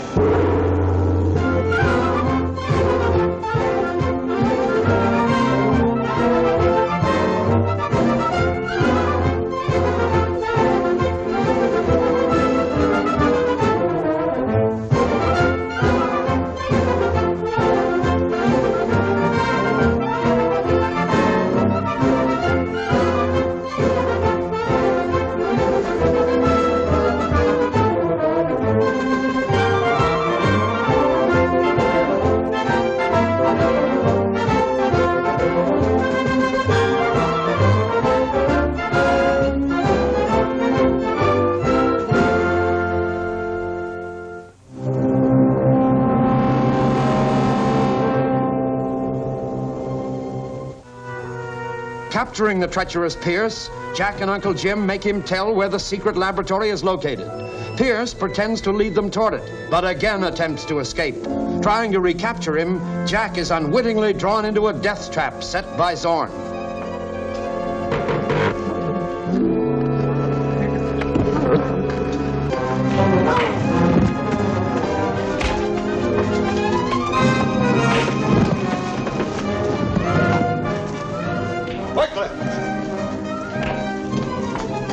Stand by the Tennilic light switch. Yes, sir.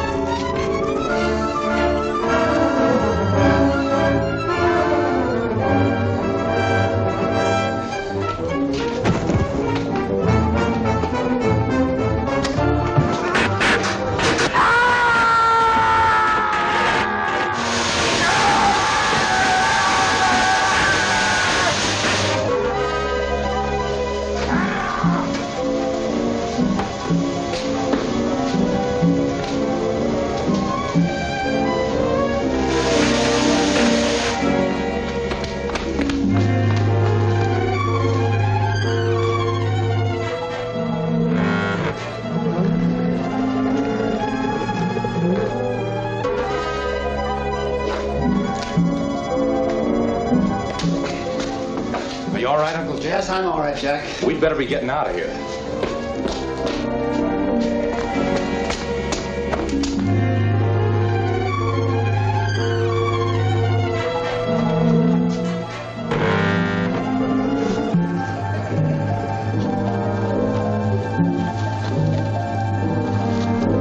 Stop where you are. Tie their hands.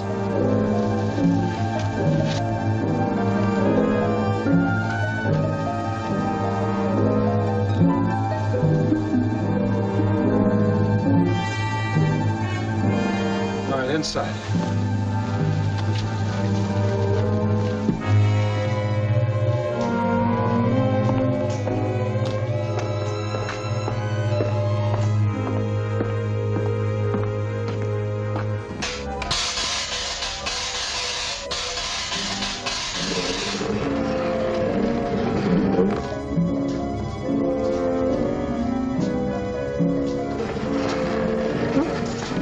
Tie him up.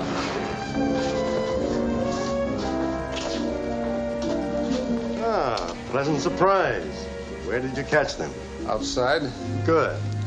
I explained to Grood that Gregory Pierce has left us. But some of his men are still on the loose. I know that. You're to go to the mill, finish the rest of them, and bring back the Annihilator. And then report to Grood. By that time, we'll know what we're going to do with these two. Yeah, and make it something that won't miss. They've been a headache. Let's get down to the mill.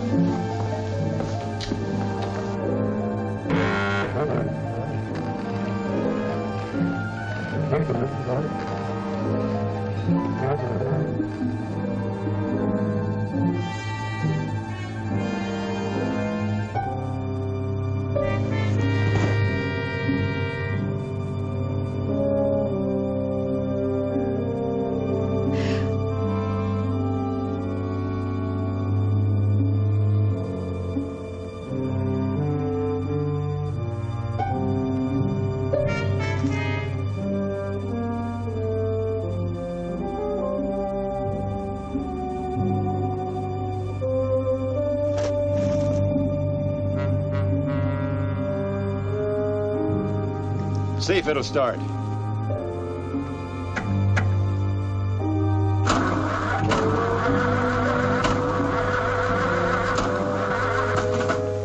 It won't start. Well, keep trying.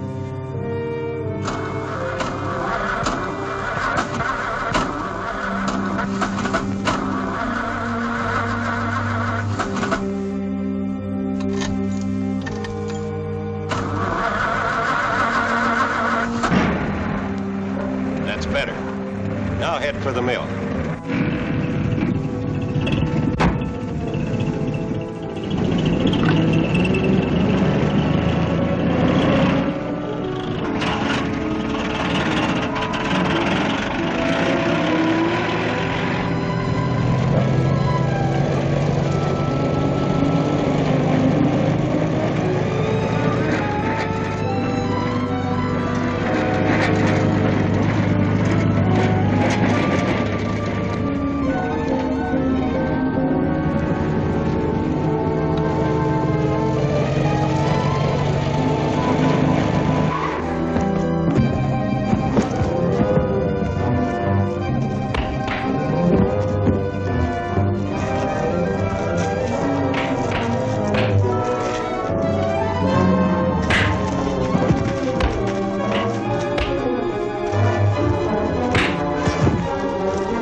Here you are, Professor. Is it ready to be installed? It's ready. Now, let's test it.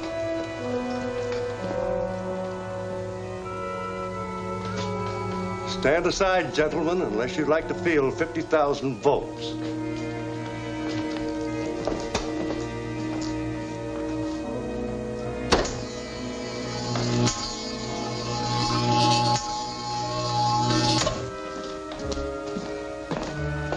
While I'm in the area globe installing the tube in the cosmic ray gun, would you mind testing the supersonic system? Certainly.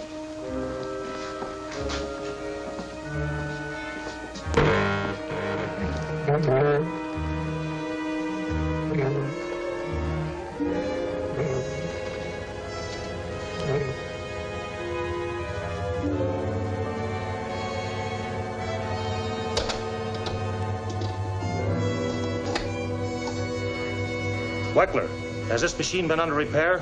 It doesn't operate. Have you checked the activating tube? No, I took it for granted it was in place. Well, I'll check it. Step aside.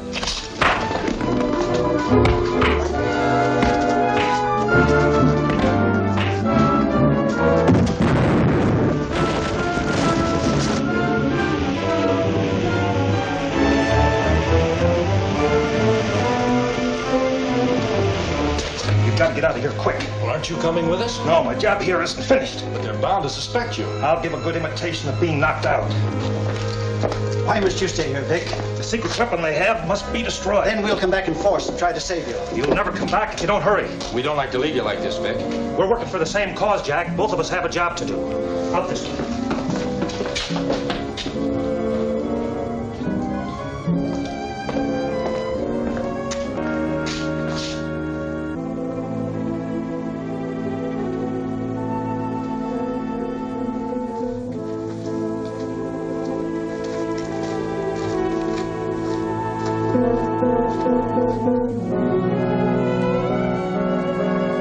Jack, Uncle Jim, I heard over the radio they had you trapped in the tunnels. Yeah, we were. We discovered Vic down there. Vic? He helped us escape. Good. What did you find out? That Grood's men are heading for the mill. I think we know why, Billy. Yeah, they're after that cosmic beam gun that Pierce got away with.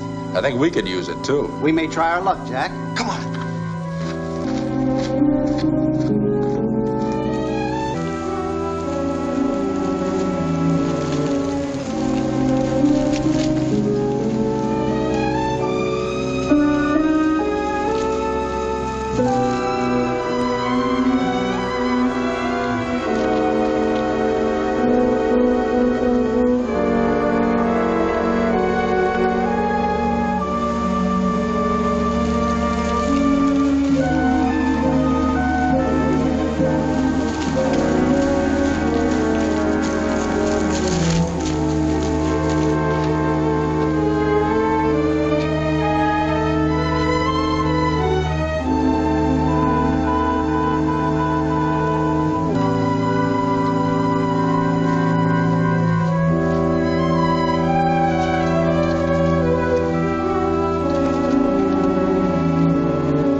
With the truck. Let's get going with the beam gun.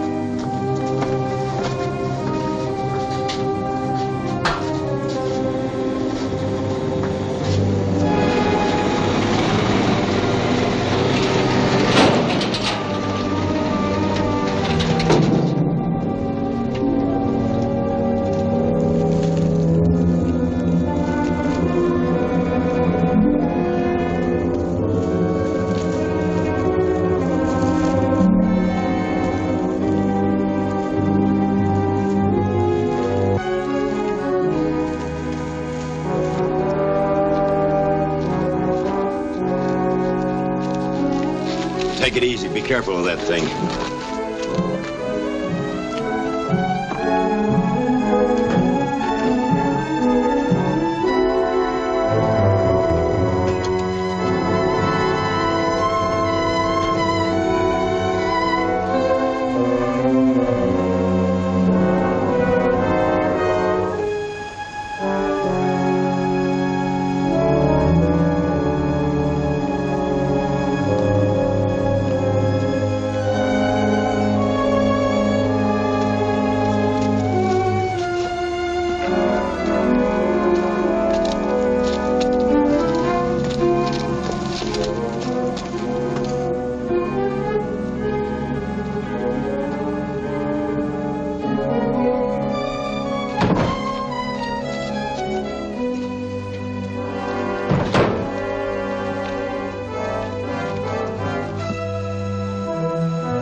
Looks like Gregor Pierce's rebellion is completely finished. And Grood's taken back the beam gun.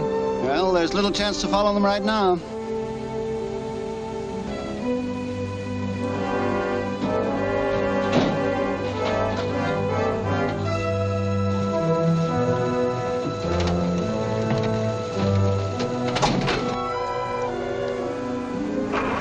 Yes, there is.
Why does Vic Hardy choose to remain a prisoner in the underground laboratory? What can be done to counteract Grood's mad scheme to rule the universe? Don't miss Journey into Space, Chapter 14 of Jack Armstrong, the All-American Boy, at this theater next week. Jack Armstrong, Jack Armstrong, Jack Armstrong, the All-American Boy.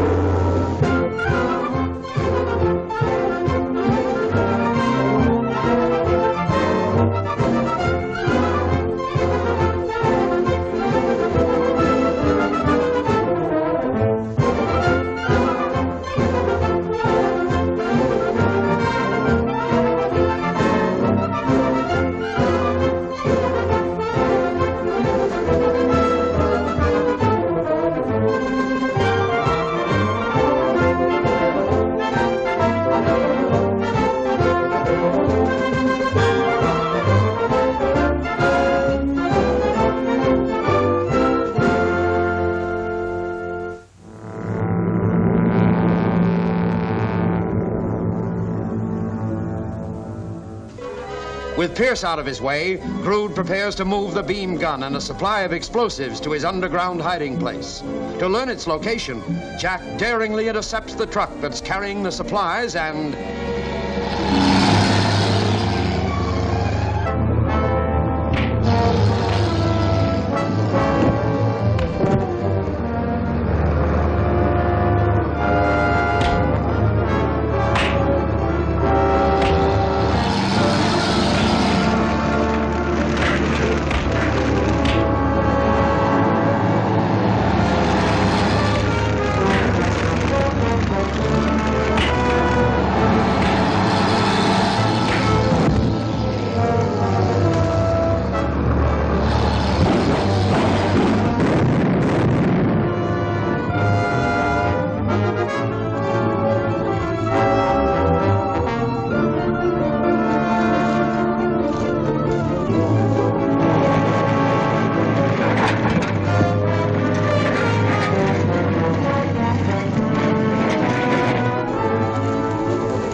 Did you get the fellow that fired the shot at Jack? No, he got away. But what about Jack? He was on the truck fighting when it went over. Here he comes now.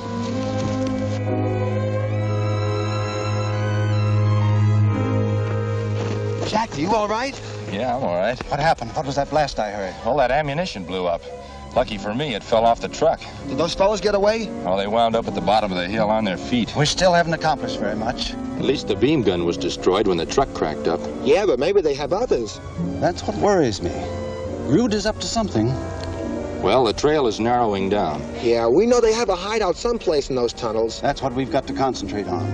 We'll have Humala place a guard at every one of those entrances. Right. To Grood, Zorn speaking. Grood speaking. Zorn reporting. We are ready to install the activator mechanism. Good. I'll be right over.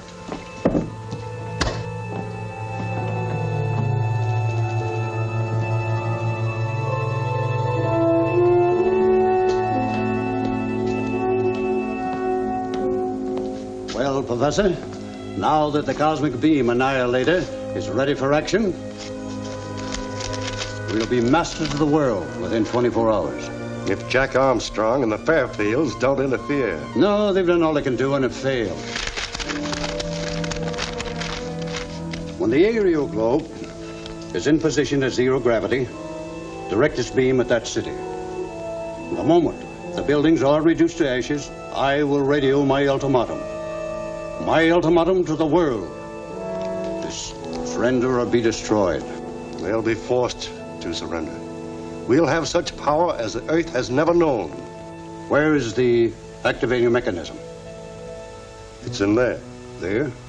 Yes. Just 2 micrograms of the element silurium, but enough to destroy an entire continent. How long will it take to install? A few moments, a tube in place, that's all. And you're prepared to take the aerial globe up today? Within an hour, if you wish. Good. Come along. I want to see that safely installed in the beam gun.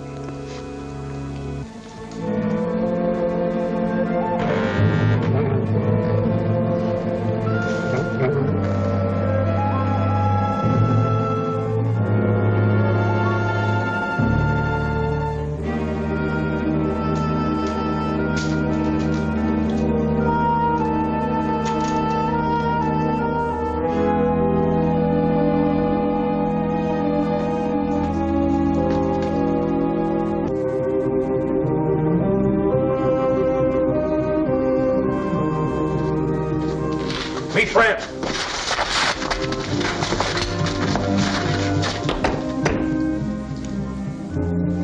This is for white man, friend of Humala. Sabi him, white fellow. Take that to him quick. Sabi, me go.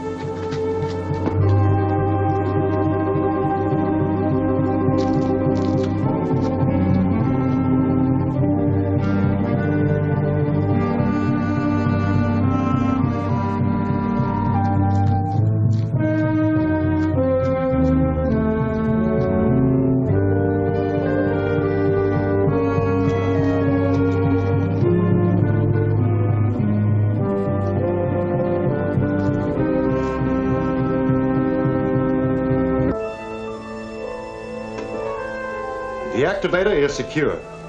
Doctor, I think we are about ready to take off. Well, we should have another man to help with the controls. Vic Hardy's going up with you. Hardy? Do you trust him? No, but we may need him. Once the annihilator works successfully, he will be no longer needed. I understand.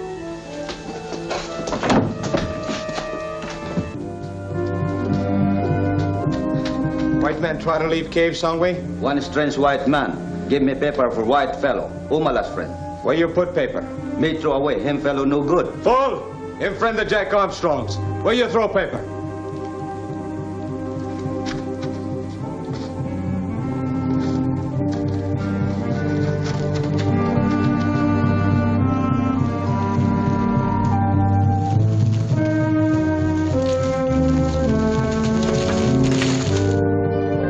Your friend in cave sent message. Jack, Billy. What is it, Uncle Jim? Message from Vic. What does it say? Master Annihilator completed. Area globe will go up today. Grood plans world conquest. Must stop him. We'll do all possible here. Vic. But what can we do? We'll go into action fast. You Muller, get all your men ready. We may have to resort to open attack. The aerial globe takes off from the fire pit. I'm going there. When you're ready, come to the cave. Be ready, quick. Hardy, get into these as quick as you can. You mean I'm going up in the aerial globe? Yes, with Professor Zorn and Dr. Alvira. You will have the privilege of seeing the result of your work. And then? Then you will see the result of mine.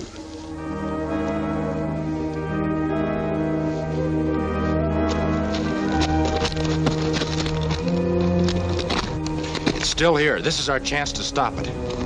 Maybe we could push one of those boulders down and smash it. If the first one didn't work, we'd never get a chance to use another. Get me that rope. I'm going down into the pit.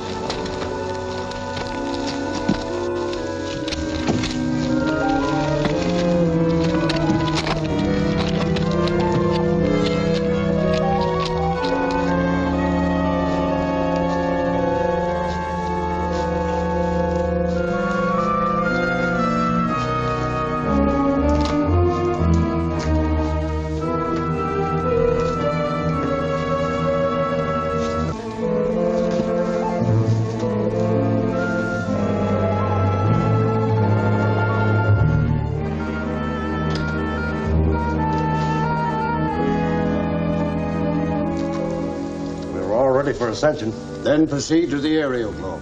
You had better keep in touch with me with supersonic sound. I will. And the moment you have used the cosmic beam annihilator, I'll broadcast our ultimatum to the world. Very well.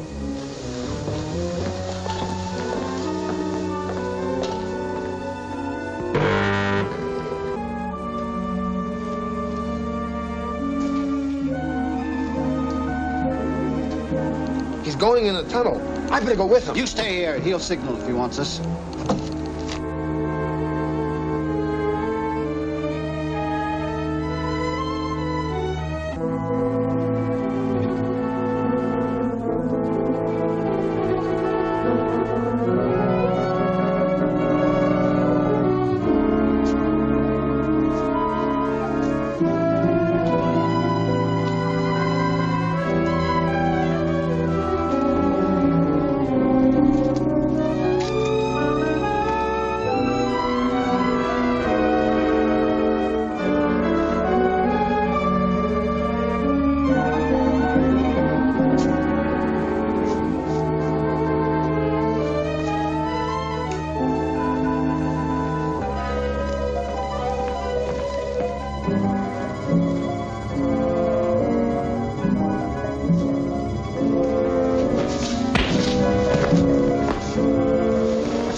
Everything in order, Lesseps? Everything's ready, sir.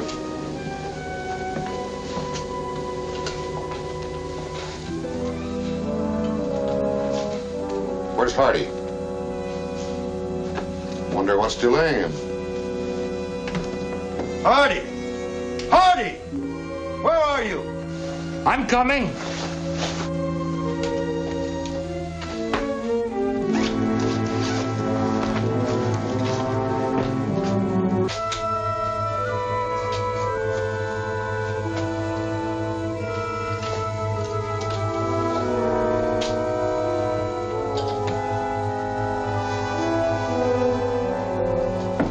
Where have you been? What delayed you? I fell down and got lost in the tunnel. Hardy, it'll be your duty to watch this instrument. Let me know when we reach zero gravity.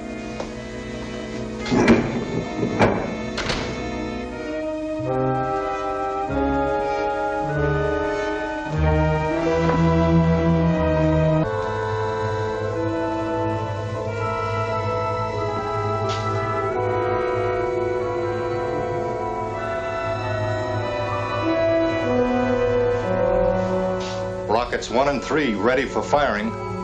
Rockets 1 and 3, fire.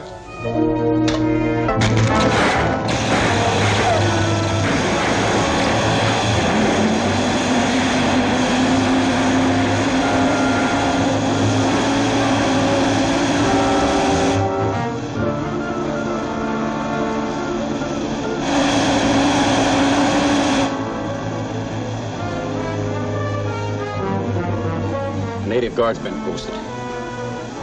He won't be posted long.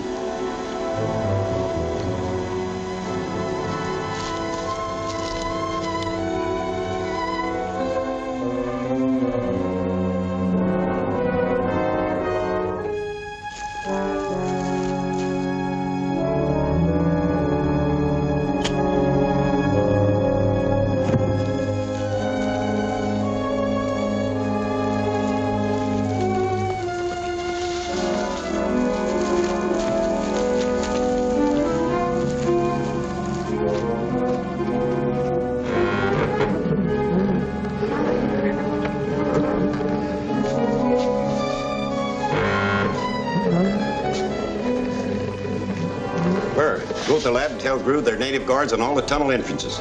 All except one entrance. Well, Selfer and I'll check through the tunnels to be sure nobody got in.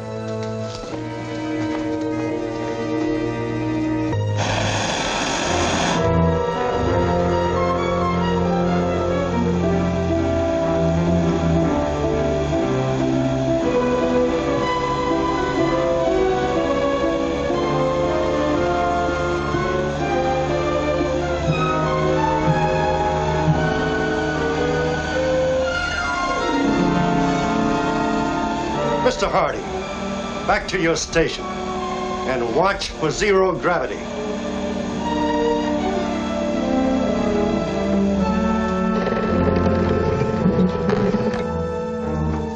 I've got some news about the natives. That is no longer important. It might be. Listen to this. Never mind, I said. What is written here will put all the would-be dictators of history in the class of amateurs. Listen to this. From this day forth, I, Jason Grood, am your absolute master. Those that disobey me will be destroyed. See, here am I rising to glory.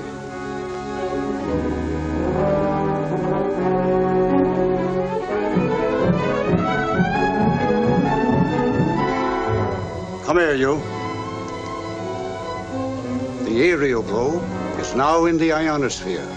In a few moments, the world will bow to me in submission. I'm trying to tell you the tunnels are surrounded by natives. And we'll fly an army to the island and exterminate them. How can you do that? Because I am the absolute ruler of the universe.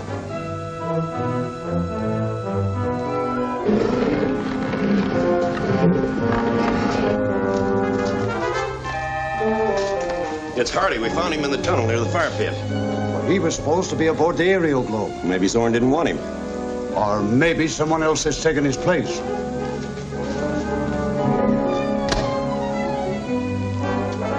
Grood calling aerial globe. Calling aerial globe. Grood calling aerial globe. Area globe to Grood. Zorn speaking. How many men have you aboard? 4, as planned. One of the 4 has no right to be there. We just found Hardy unconscious in the tunnel. Find out which one is an imposter and eliminate him. We'll follow instructions. All of you heard that. Start descending. Remove your helmet. Remove it!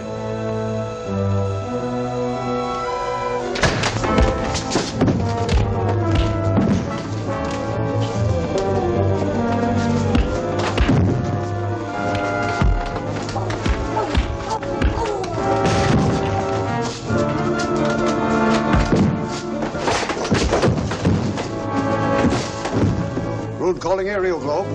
Calling aerial globe.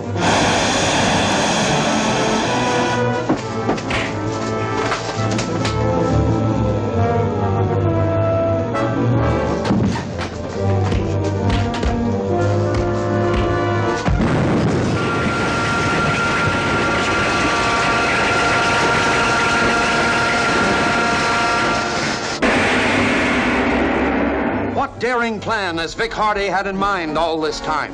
Will Grood be able to escape and live to plot again?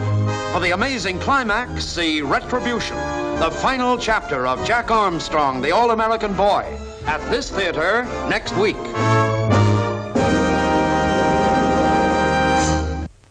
Jack Armstrong, Jack Armstrong, Jack Armstrong, the all-American boy.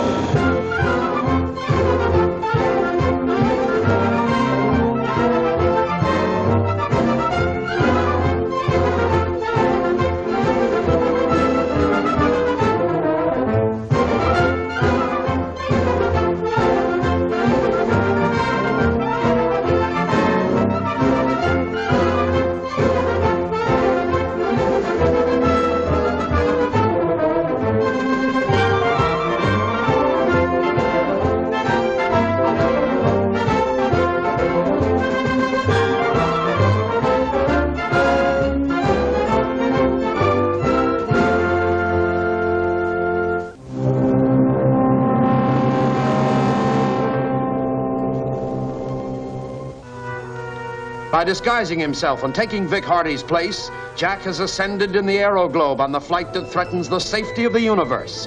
Grood learns of this and informs Zorn by radio. And now, as Zorn desperately checks the identity of the members of his party... Remove it!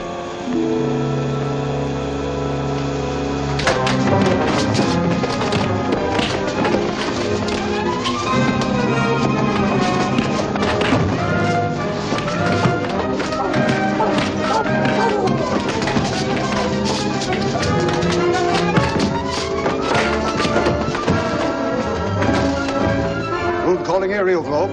Calling aerial globe.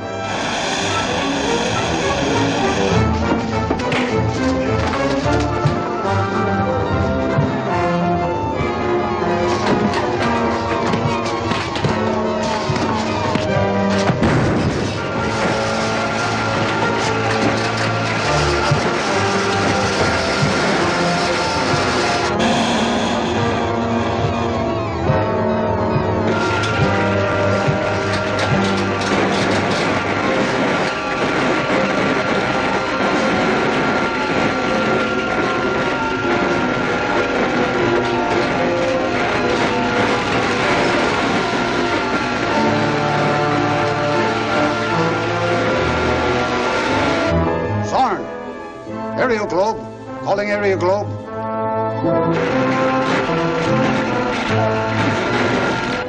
Aerial globe.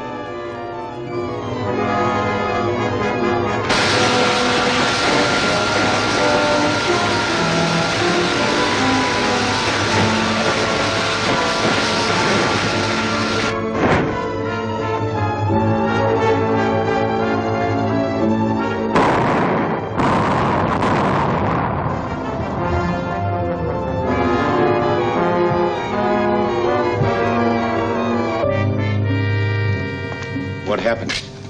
Nothing but a sound like a tremendous explosion. There's only one thing could have happened. The aerial globe has blown up. Then we've lost the cosmic beam annihilator and everybody who went aboard with it. Yep. But there's one thing you can be certain of. What's that? That one of the Jack Armstrong crowd was destroyed too.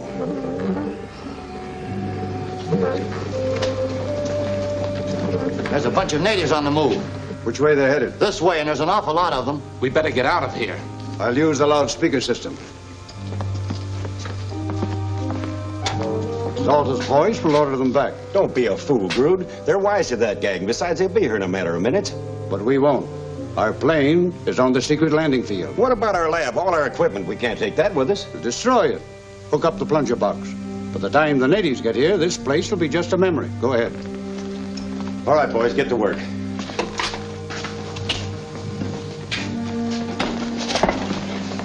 Stay where you are, gentlemen. I'm taking over. What's come over you, Hardy? What in blazes are you trying to do? You'll find out. Selford, turn around. Blair, put your gun on the table.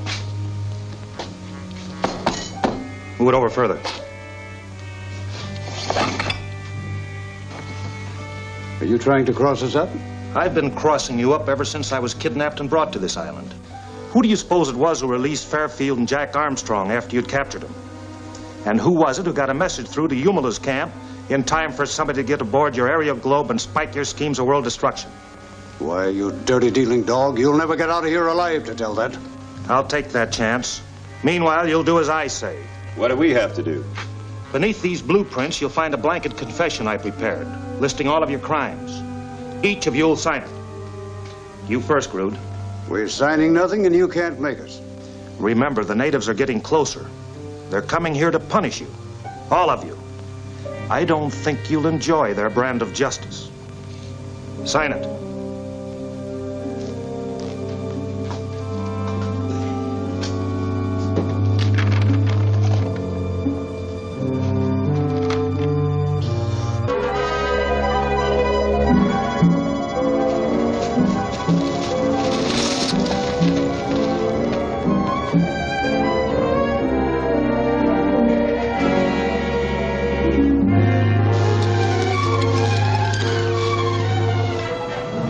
It's Jack!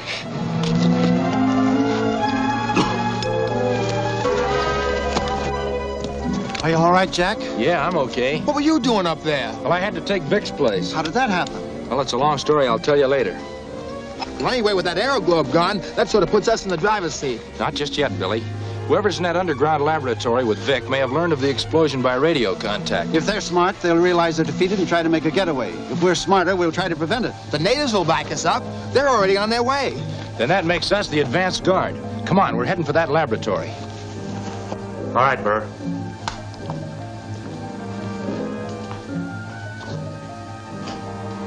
You're next, Selford.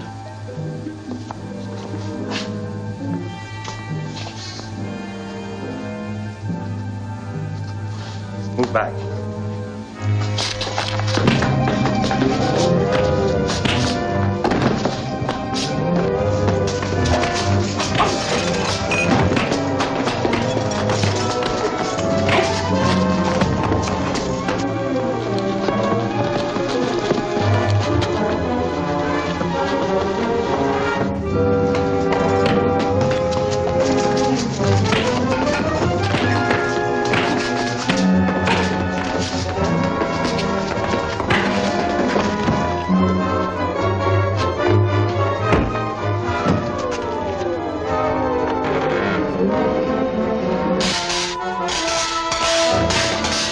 Out of sight, quick!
Thanks, fellas. They almost caught up with me this time. I don't get it, Vic.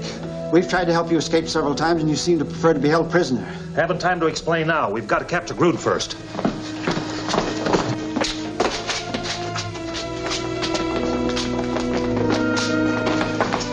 Keep going. I have a way to stop them.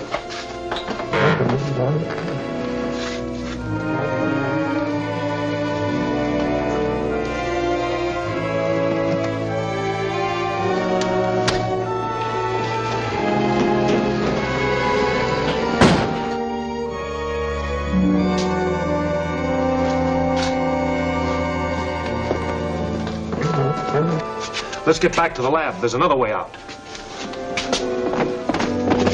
Another one. We're sealed in. What are we going to do? Do our best to break out of here before the air gives out. But how? I think I found a use for Pierce's cigarette case. We'll fill it with gunpowder from our cartridges and blast our way out. That's a good idea. But what'll we use for a fuse? A shoelace.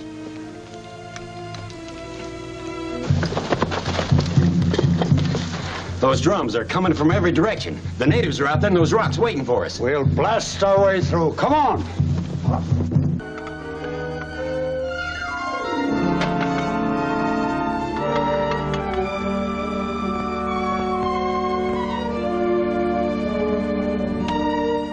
Now, let's all hope this works.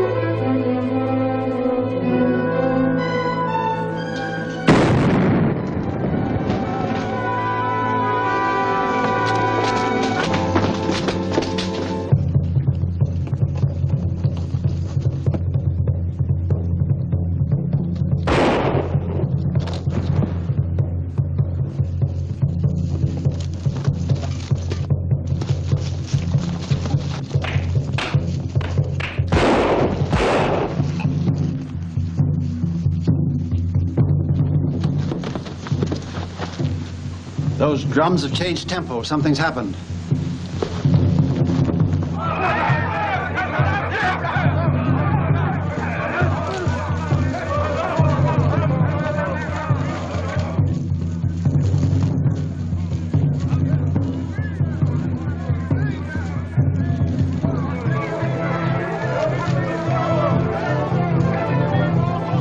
What's wrong, Yumala? White man Grood killed 3 of my people. Go that way. Grood has a plane in some secret field. Unless we can overtake him, we've lost him forever. Have your men cover the tunnels and laboratory. We're going to find that plane. Yo, how about see?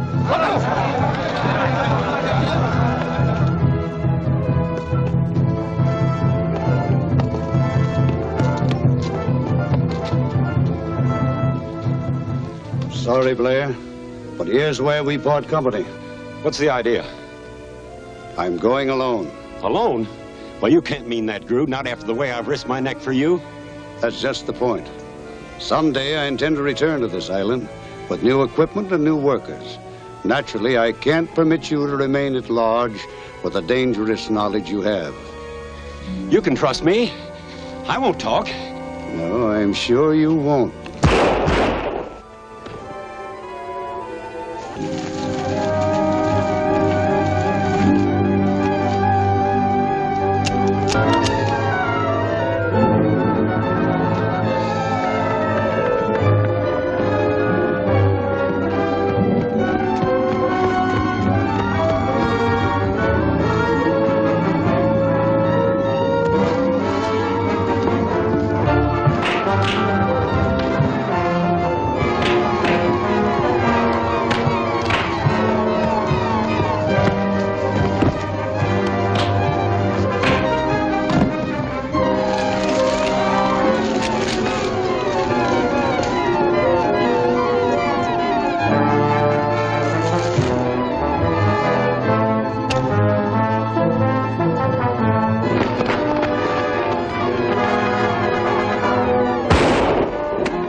Well, that's the end of Jason Grood.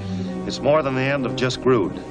It closes a book on an evil which might have overpowered and destroyed the world. Well, let's get back to the village.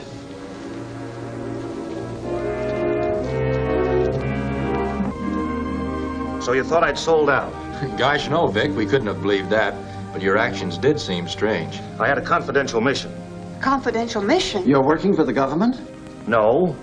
I represent a great organization that desires only world peace. They are on guard constantly against power-crazed individuals who attempt to overthrow constituted governments by force. That's one thing Grood hadn't counted on. That's right. And now, Princess Allura, you and your people can once again live in peace and security. You have all done so much, and I am grateful. How can we possibly repay you? There's a valuable deposit located beneath the sacred grotto. That's what first attracted Grood to this island. He knew the value of pitchblende. Pitchblende? Yes. From it is derived not only radium, but another element called uranium. You and your people will share in the benefits of this natural wealth. But you must promise to guard it against those who would use it for destructive power. In the name of my people, I promise. There's a trading steamer. Then that means you'll be leaving? Yes, Princess, we're going back to our homes across the sea. For more work. Perhaps another adventure. And perhaps a heaping home-cooked meal in a large economy size. Boy, am I hungry.